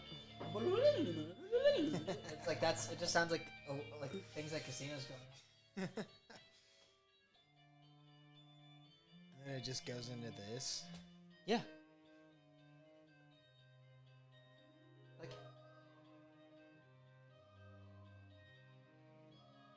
Yeah, you couldn't do this unless you had like a violinist or a cello player. yeah. Plus like They had a whole orchestra. yeah. Like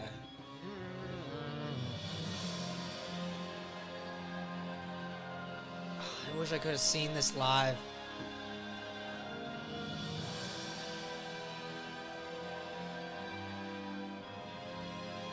I never got to see them when the Rev was alive either. What happened? What happened to him? Died, he overdosed.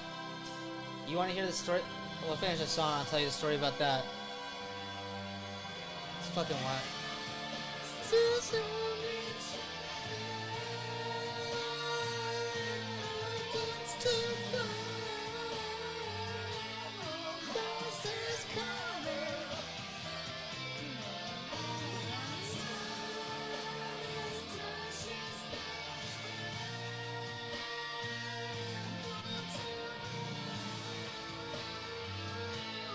Satan's coming.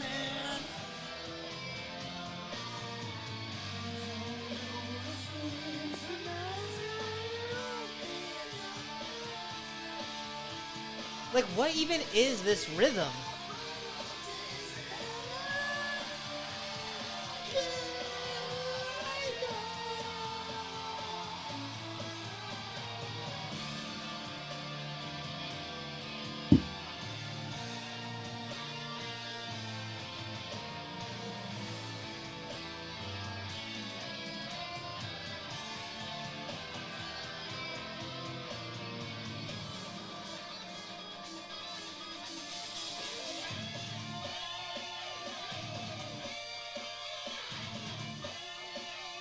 Who does breaks like that? There's nothing that's concerning. There's children crying. It's alright. It's the fucking best.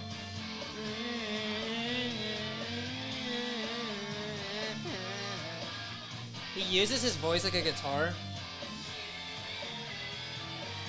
Like a third guitar.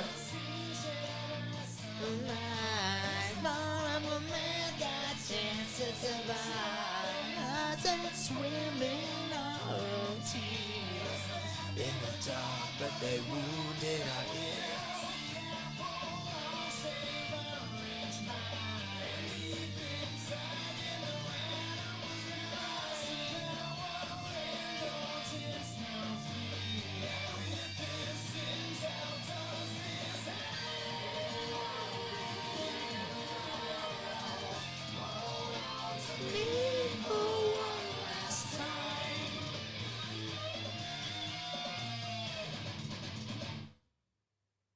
God damn, dude. Like people say Avenged Sevenfold suck. I Like- don't get how you could even Make that song. make that song. Yeah. I do because that's how my brain works. And that's how I play everything. I don't know how you can make that song with other people. Like he had to have written the words after the fact, but then it's not also necessarily the case. No, he does. I watched like a bunch of documentaries on them. And that's pretty much what they do is they like come up with the song and like the idea, but the rev was a big part of it. So play Fiction. How the fuck? But before you play Fiction, let me tell you the story of the Rev. Jimmy the Rev Sullivan. He was the singer of Pinkly Smooth. Just to make it more clear, but the way he died. This is the last song he wrote, and he like overdosed on something. The recording of this song is his voice, and then M Shadows sings over it. But the song was written by Jimmy, and what you're hearing is basically a man singing a song. I think it was like a few days before he died. Probably still writing parts of the song. Like this is like an unfinished song. This original title for the song is called Death. The reason they called it Fiction is because Jimmy, everyone nicknamed him Fiction because he was stranger than fiction. And if you watch like the documentaries and stuff, it makes sense. He's like the guy who's like saw a goose. He's like,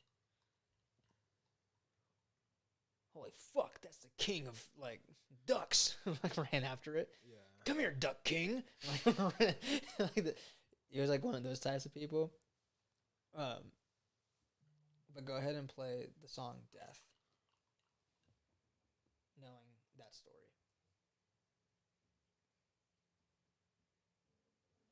Fuck. You gotta go. Okay. No, I'm just astonished by how deeply complex this has become. But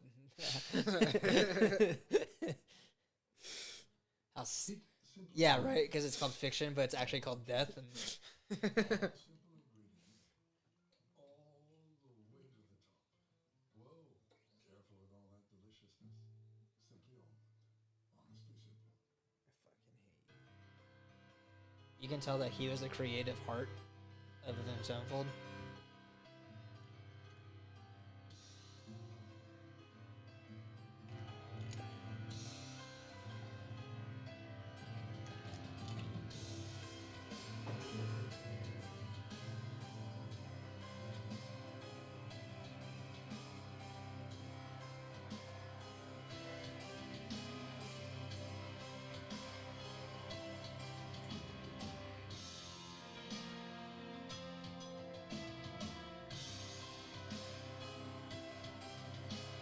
What a melody, you know, to make on a piano.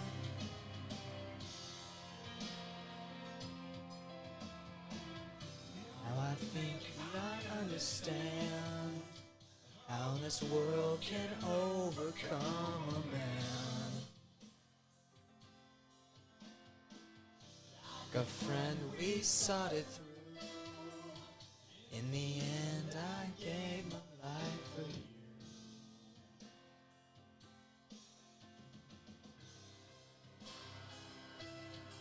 That was him singing.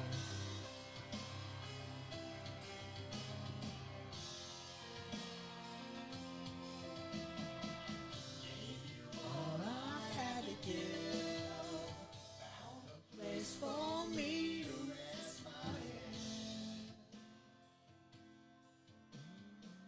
While I'm weary and defined, there's peace just on the other side.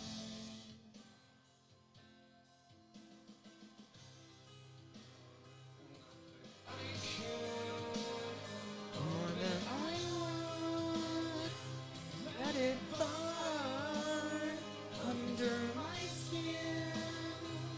Let it burn.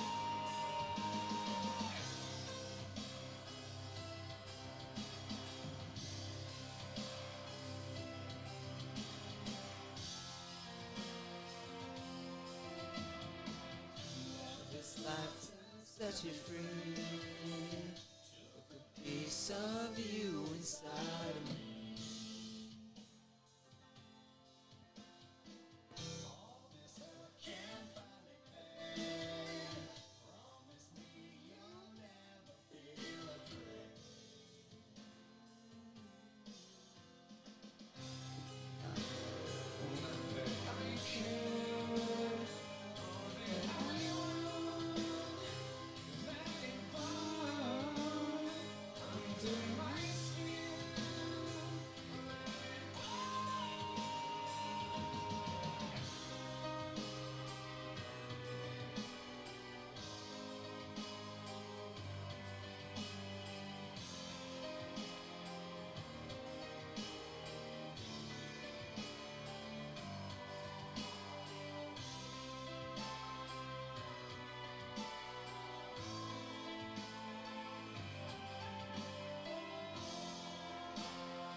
It's worth it.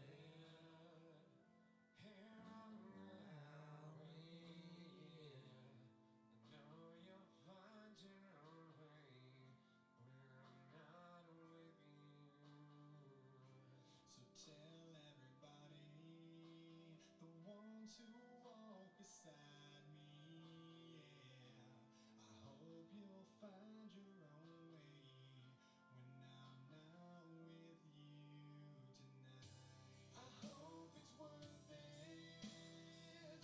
What's left behind me, yeah. I know you'll find your own way when I'm not with you. So tell everybody, the ones who walk beside me, yeah. I know you'll find your own way when I'm not with you tonight.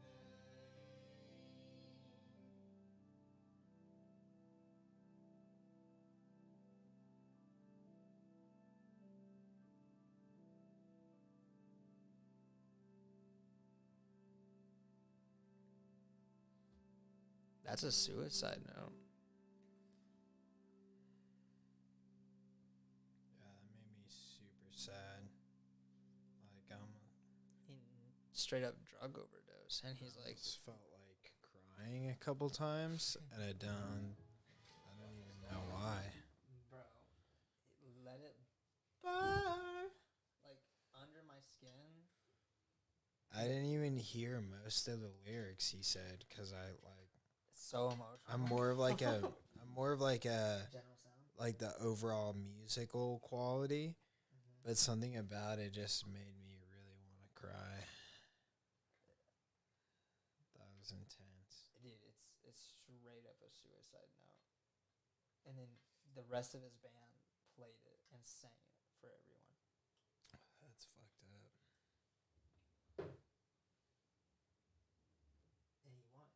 What's left behind me? I hope it's worth it. It's pretty fucked up.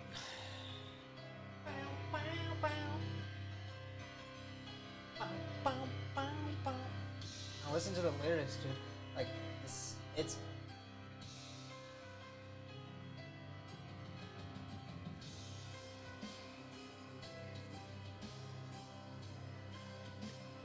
He's the drummer. He wrote this whole fucking song. He's just the drummer.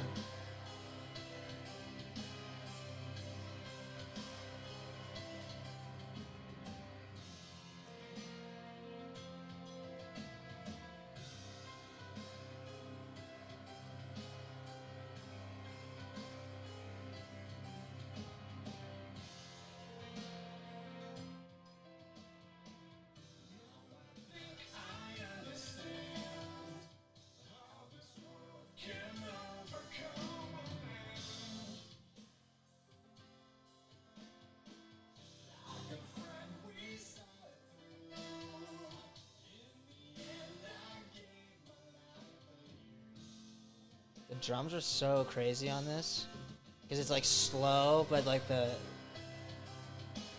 higher notes in the drum are still with like more fast. So it's like.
Saddest shit ever. I care more than I want. Let it burn into my skin.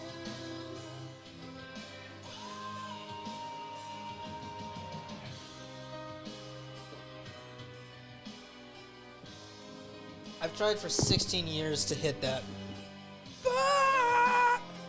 Can't. That's just pain. Can't do that without pain.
fucked up song. Dude, they were crying when they were singing it. That's fucked up. Like he had to listen to his best friend fucked up right before he died, singing about, literally singing a suicide note. They never said it was suicide. They said it was just an overdose, but the whole song is like, it's called Death. It's every part of the song is about, you know, hey, I don't feel like I fit in. I know you guys are gonna be okay. I'm not gonna be here anymore. I heard it's more peaceful where I'm going, so I'm gonna go there.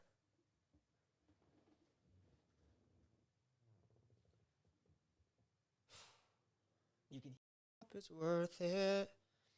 Like, you can hear how fucked up he is. Yeah.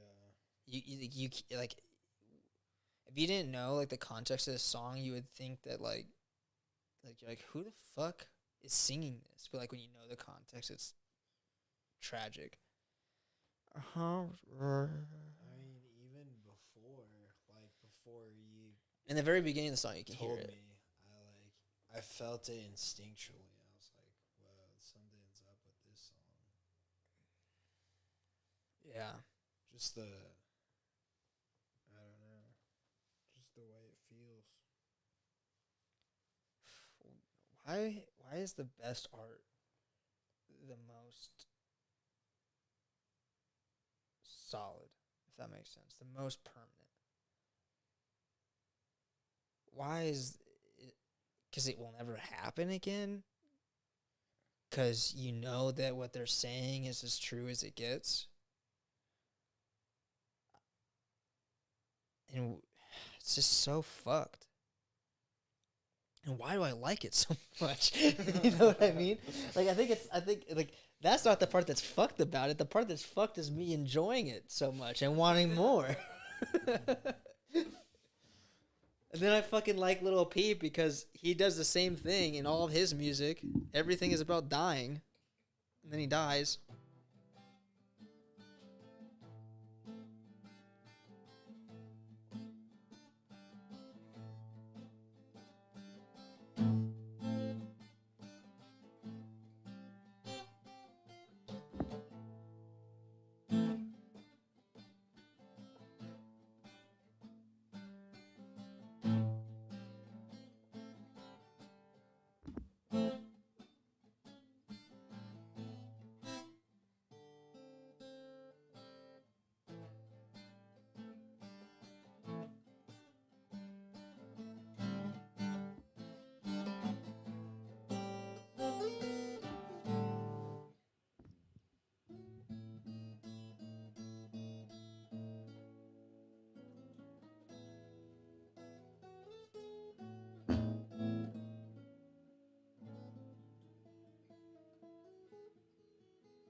Yeah, I never really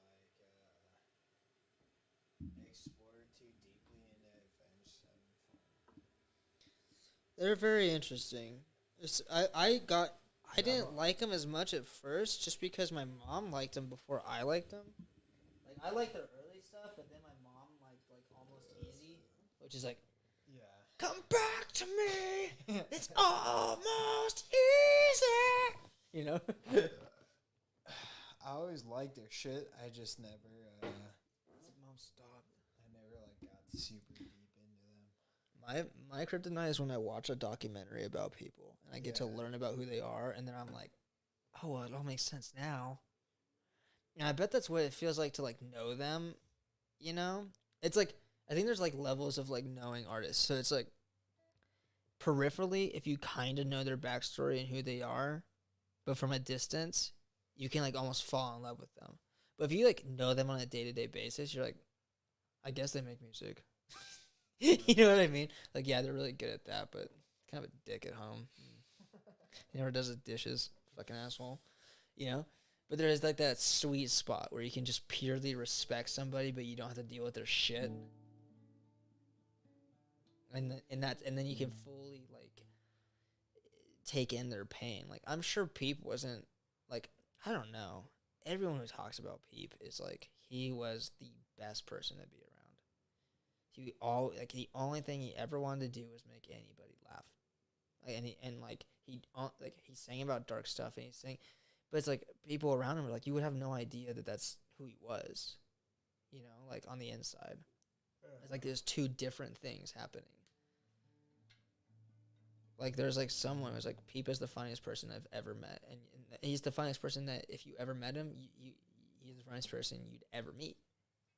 And it's like, damn, dude, that's so fucking sad because he was so sad that the only thing that he wanted to do is make people happy.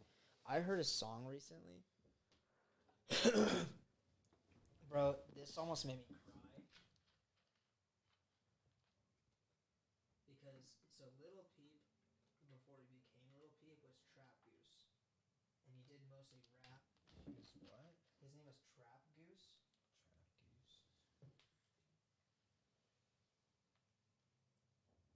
And he made the song. So think about this. This is before he made any Little Peep songs. He was only rapping at this point.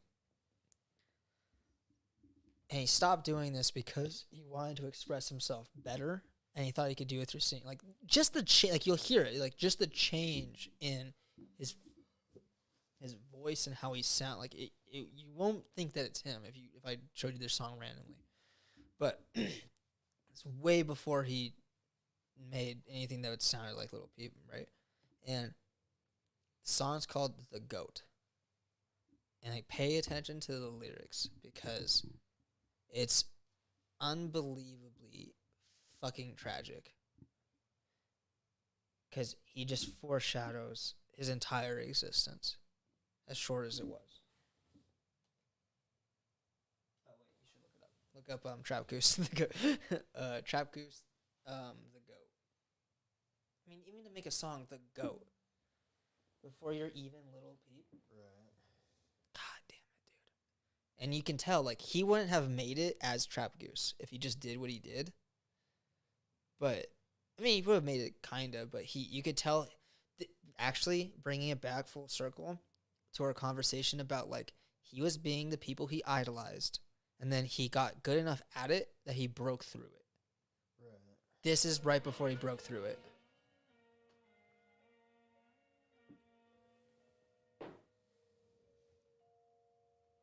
God, I love music. The story of music is just so powerful, you know? Just artists and stuff. It's like the only thing that matters on this fucking planet. I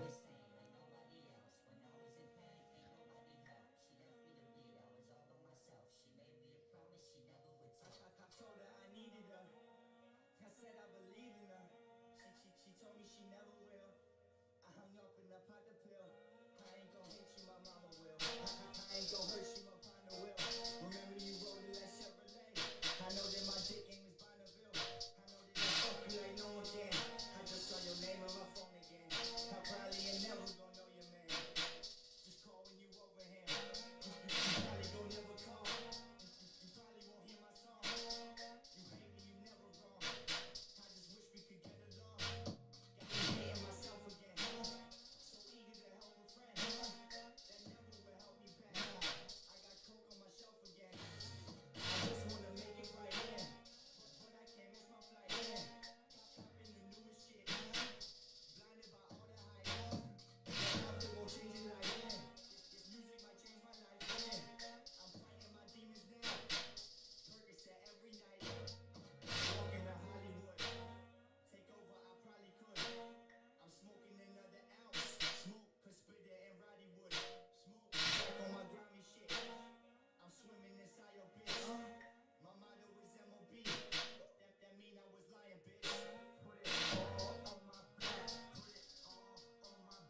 and twerk. I ain't complaining, money is raining, all of my karma came in the payment. Fuck is you saying, my life is the best. God put me on earth to take all your stress. It's all on my back, I'm stronger than most. I don't smoke crack, I got coke on my coat. Smoke on a boat, look at the ocean like damn it, one day they gon' call me to go. Smoke on a boat, look at the ocean like damn it, one day they gon' call me to go.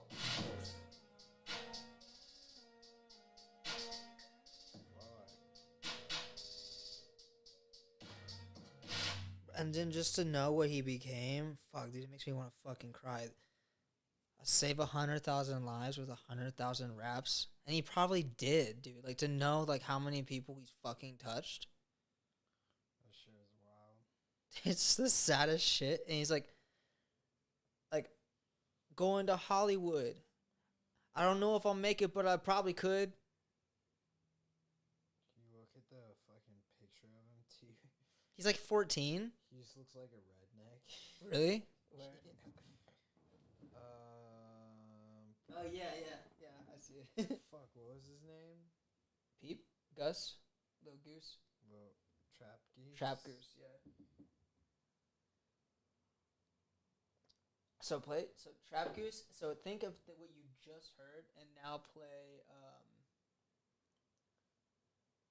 Angel Dust. The shit.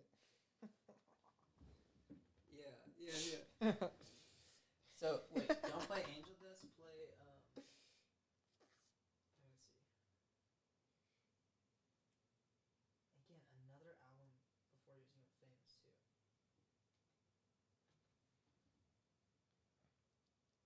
It looks like a totally different person, but also almost Well, the that's same. what's so creepy to me is because he becomes a totally different person, right? There's something about becoming what you're supposed to be. Like he looks way better with like when he became what he wanted to do. You know what I Yeah. mean? Before he just looks like a generic dude, like an average white guy in Yeah. like the suburbs, maybe like.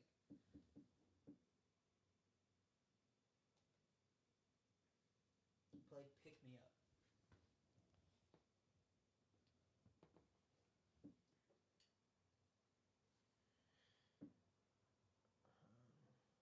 Is that Trap Geese? No, it's Lil Peep. Pick Me Up by Lil Peep. I actually referenced this song in one of the songs that I was writing. I wonder if you'll hear it.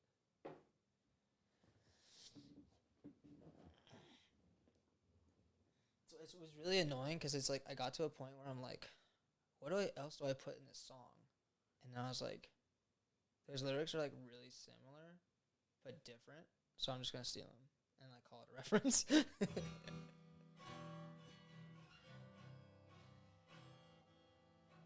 So you go from I am the GOAT, I'm not in Hollywood, but I probably could, to this. You don't even know if he could sing.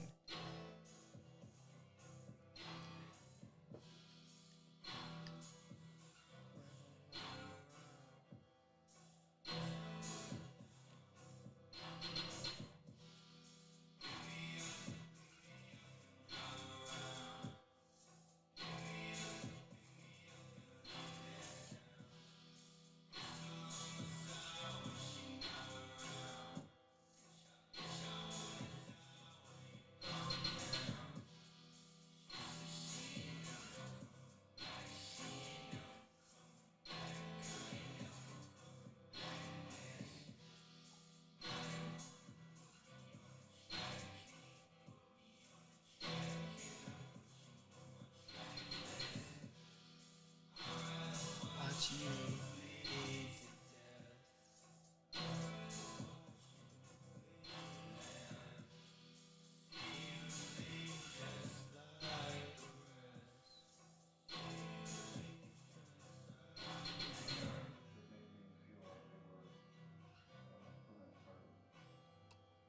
That's about it, though. It gets into like a different person.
song that they released on iTunes by him? 6 days ago. Oh, this one's 3 years ago. You want the one that's from 6? Is it a blue? Yeah. Yeah. Baby blue, yeah. That one.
Goth Boy Click.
Goth Boy Click.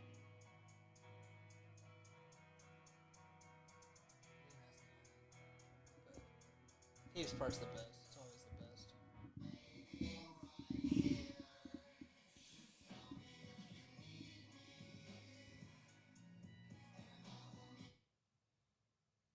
And then think about the Trap Goose where he's like, I have all this weight on my shoulders. Ride 100,000 raps to save 100,000 lives. God, so fucking sad, dude. It's as though time stopped. Hmm? It's as though time stopped. Or What do you mean? like past and future didn't really Oh, I see what you're saying. Yeah. it didn't really make a difference whether it was in the past or the future. Isn't it? It's so eerie to me, dude. I don't get it. I don't get it sometimes. Peep is the eeriest because everything that he's done, he's predicted. Dude, he predicted dying and people looking at his body being there and not doing anything. Exactly like what happened on his tour bus when he overdosed for 4 hours. No one checked on him. There was people in the fucking bus. He was like this, Slumped. with his mouth open, staring at this, like. And then like other people who weren't with him. It's just the most tragic, chaotic series of events. Like, here's this kid who doesn't feel accepted in high school. At the age of 14, he starts making music because he doesn't think he'll do anything with his life. He moves out to California to live with some dude that's older than him. He barely makes it through high school. He gets his diploma, but his mom writes all of his papers for him. Like, she helps him get through. He fucking doesn't go to school. His dad's a college professor. Well, that's a whole other part of the story. Fucking Peep at like 10 years old has to tell his mom, hey, dad's cheating on you. I just saw him with a girl in another car. And then they get divorced. And then after he got divorced, he's with his girlfriend that he's known since fucking elementary school. It's like the most, like, if you were writing like a romantic teenage drama, is every fucking plot point you could ever hit in ever, right? So, what do you? Yeah, he's a bright, happy kid up until age 10, mostly, and then his dad cheats on his mom. He has to confront his mom about it. He's dating his kindergarten crush. He stops talking to her because of this, because he doesn't believe in love anymore. He moves to California with her after they get back together when he's like 14.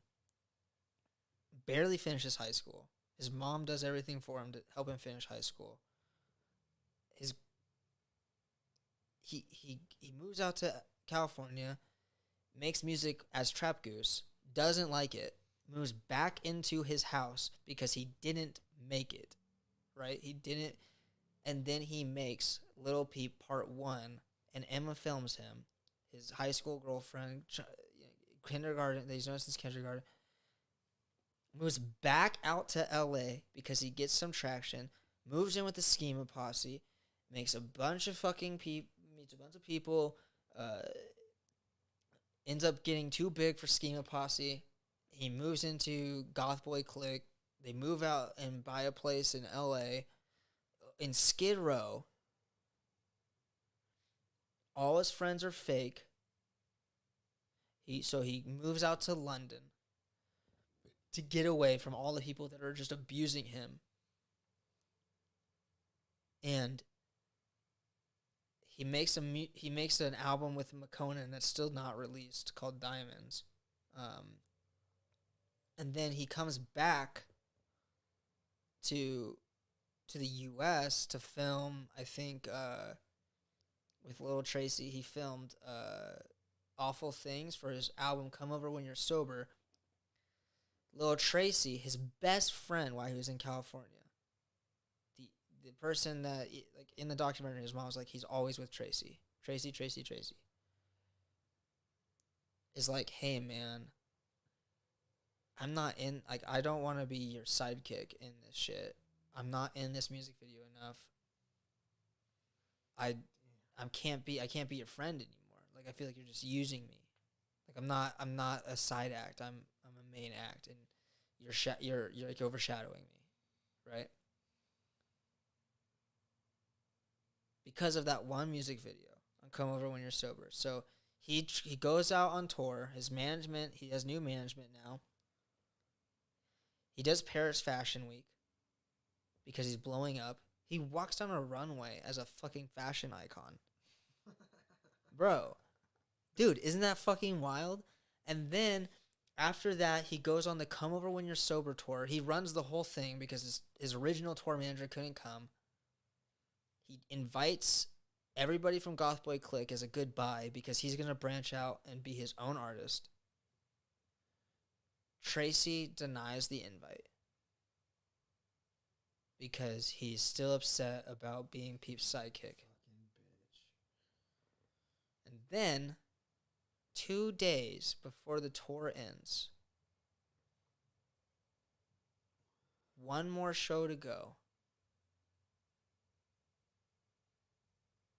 he posts a YouTube video, an Instagram video of him taking the drugs that kill him. And in the caption, it says, I just want to be everybody's everything. And it seems like I can never, ever be that. And he dies. And and the people that are supposed to look after him, supposed to care for him, that he's been caring for the whole time.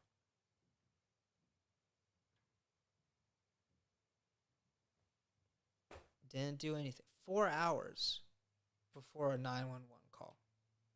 He's dead for 4 hours in the back of the bus. When people are doing drugs like that, like on tour and shit, if they ever are still for more, like, not that like even them helping him would have saved his life, but no one did fucking anything. He was just surrounded by a bunch of fucking leeches, bro.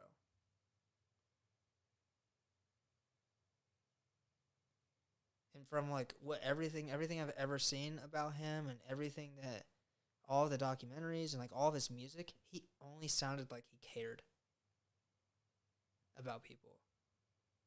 And they just fucking bled him for all that he was worth and let him die.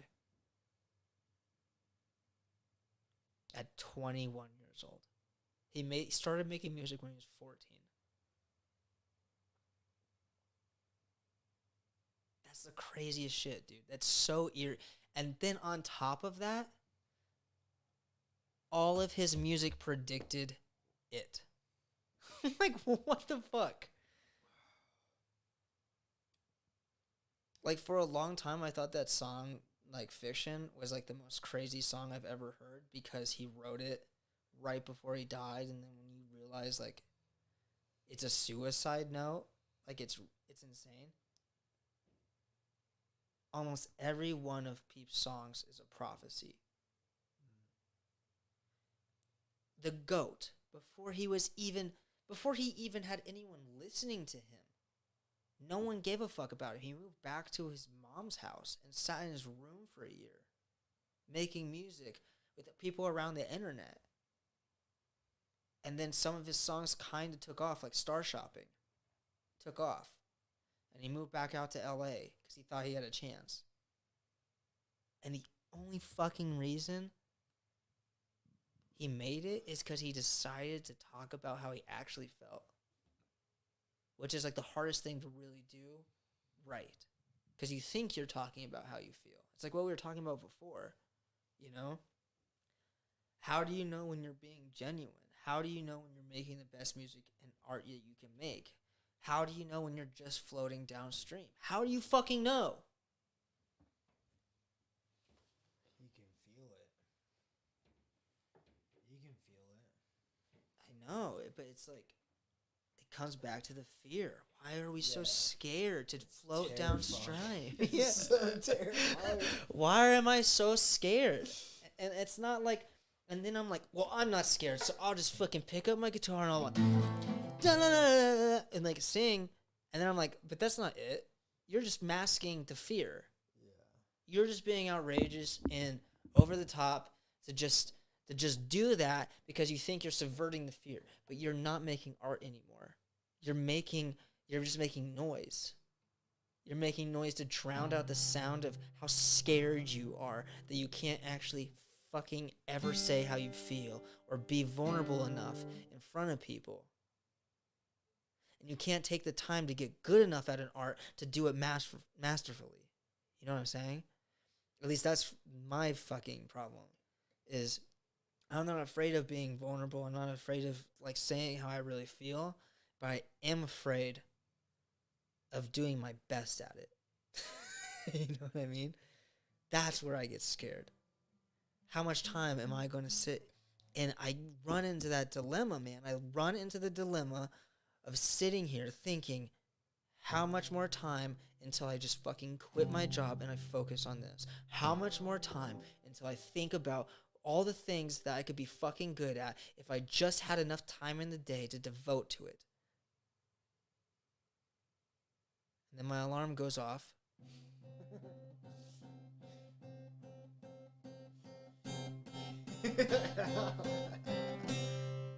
And I wake up and I pour my cup of coffee. I take a sip. I get in the shower and I go right back to work. thinking about how I wasted my fucking weekend doing fucking nothing.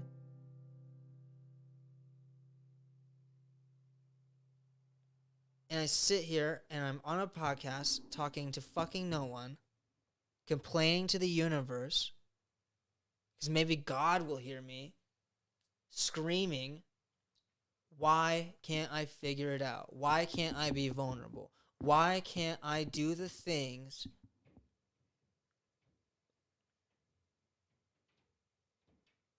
that'll just help me float downstream? Why can't I just go with the current?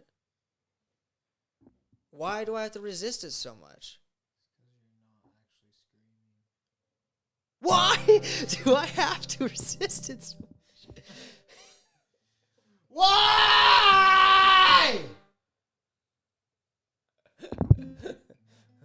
Oh, I swear to God that my neighbor kills people. I swear to fucking God, at like 3 a.m, he's like cutting up bodies. Come down here and kill me, motherfucker!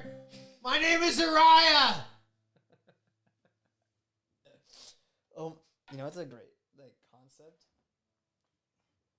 So think about this. You just gave me another movie idea. What if there was like a movie, but like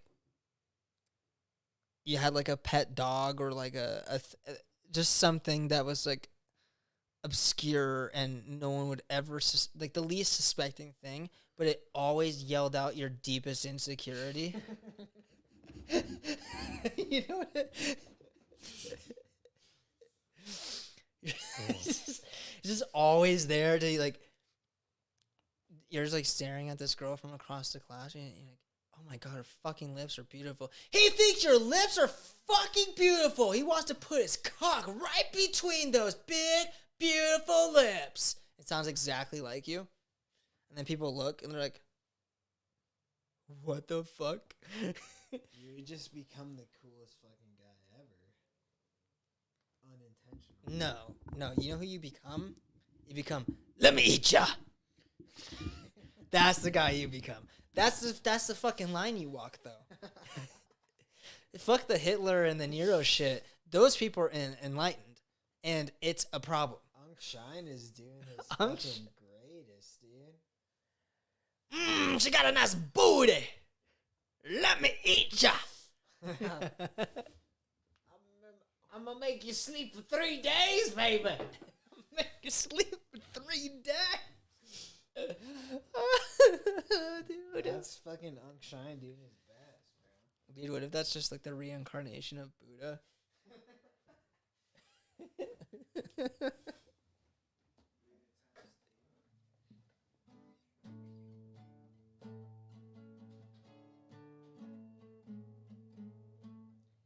Wait right here. I'll be. Call me if you need me, and call me if you're feeling alone. I'll be here. I'm always right here.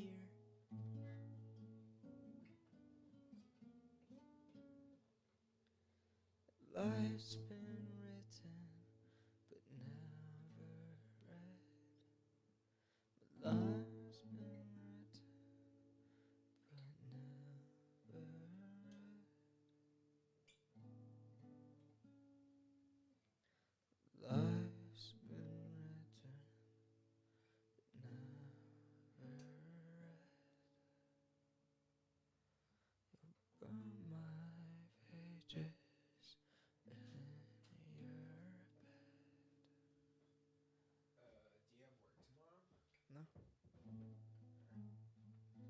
Why, what's up? I want to go to Calneva. For what? To gamble? Fuck that, dude. That sounds like the worst time ever, to be honest with you.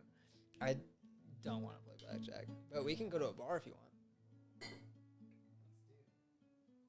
What time is it, though? I don't want to, like, go out at, like, 11 and then have to come out in, like, an hour and a half. Yeah. It's like Is it? almost 10. It's almost 10? Oh, it's 10:30. Oh. Well, I'm going to go to Calneva and then just walk home from there. You live that close Either to Calneva? a rich man who's... Well, here's the thing. If I win, I'm gonna Uber home. If I lose, I'm gonna walk home. But Fair I'm enough. close enough that I could walk home. Dude, watch that gambling shit, brother. That shit's just. It's not gambling if you know what you're doing. That's what they make you think. What if they're like, you know how like people think like, oh, I'm getting a 1-up on the casino. You don't think the casinos are like, these people are thinking they're getting a 1-up on us? Well, yeah, I know that. I know that they know. That I know, that they know, that I know. You just fucking wait, dude. You just fucking wait. I think that's the most beautiful thing I've ever written on guitar.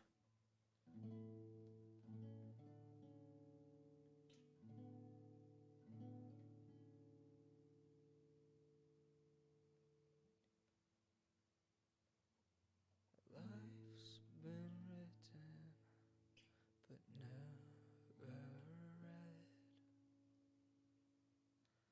You burn my pages in your bed.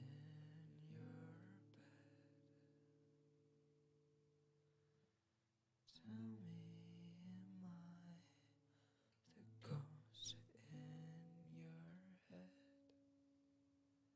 head? 'Cause you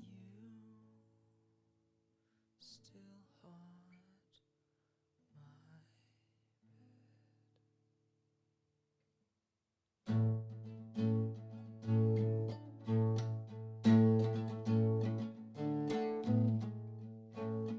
Coffee and cigarettes in the morning.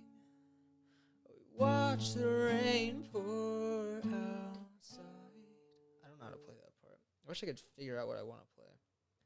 Coffee and cigarettes in the morning. We watch the rain pour outside.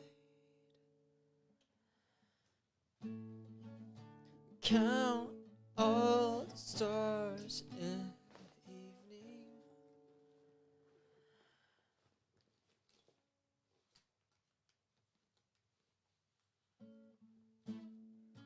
No. You can cry on my shoulder in the evening. But we count all the stars at night. Let the pain remind us we're still alive.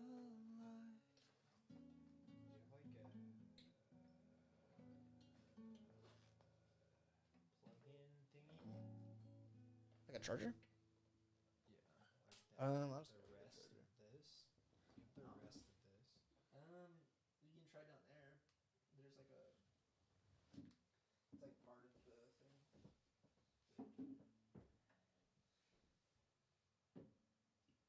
How would you play that? I need your help, so help me write my songs. Are you talking about the PlayStation? I just need to understand the rhythm of what I'm singing. Do I have to turn on your PlayStation?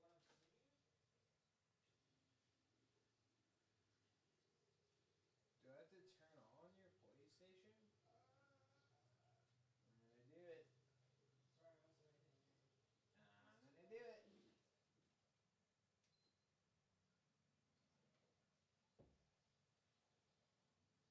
It's not working. Yes, it is.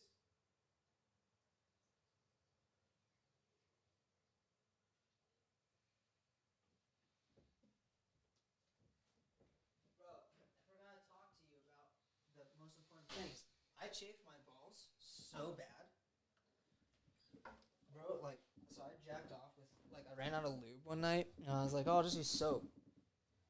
And so I used soap, and by then I fell asleep. I didn't wash the soap off. I, like, just jacked off before I went to bed, and I used soap, and then, like, I guess soap dries out your skin. Like, I know this because I've had, like, even lotions before, like Jergens or whatever. Like, I just get a chafed dick, but this is way worse. This soap, I was fine, like, the next day, but then, like, a day after, dude, like, it dried up so bad. It, like, extracted all of the oils from my dick and my balls that it looks like my dick got severely sunburned, and I'm, like, peeling. Like, Yeah, that's fucked up. I'm like peeling large skin things off my dick, and it's like feels like razor blades, bro. I have that consistently. What? And, well, not consistent, semi-consistent. How often do you jack off with soap? Never. And it's still a problem. Here's what I'm saying is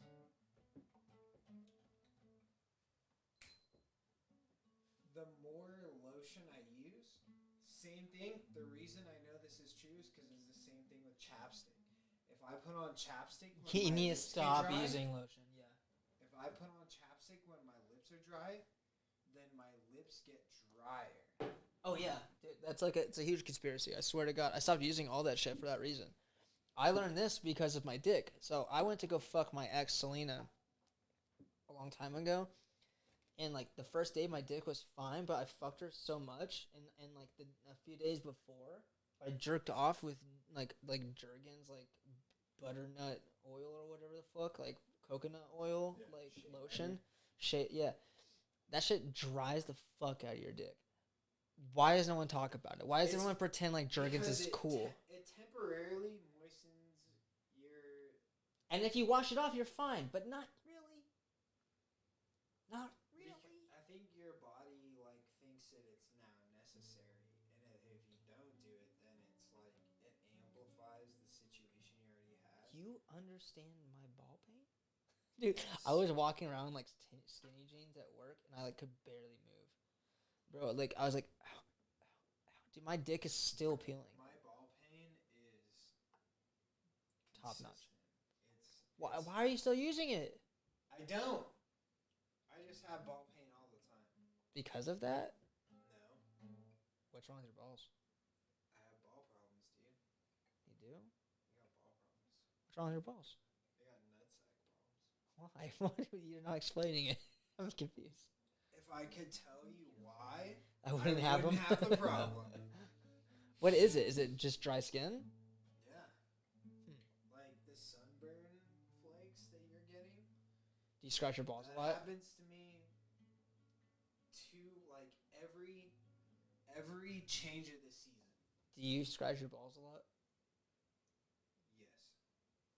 Like enough where you're like, ow! You still keep scratching? Yeah, but it's only. That's what it here's is. the thing. It's only I get that a during lot. the fall and spring. It's from the change. It's from when spring gets It's right the moisture into in the air. summer, and when fall gets right into winter.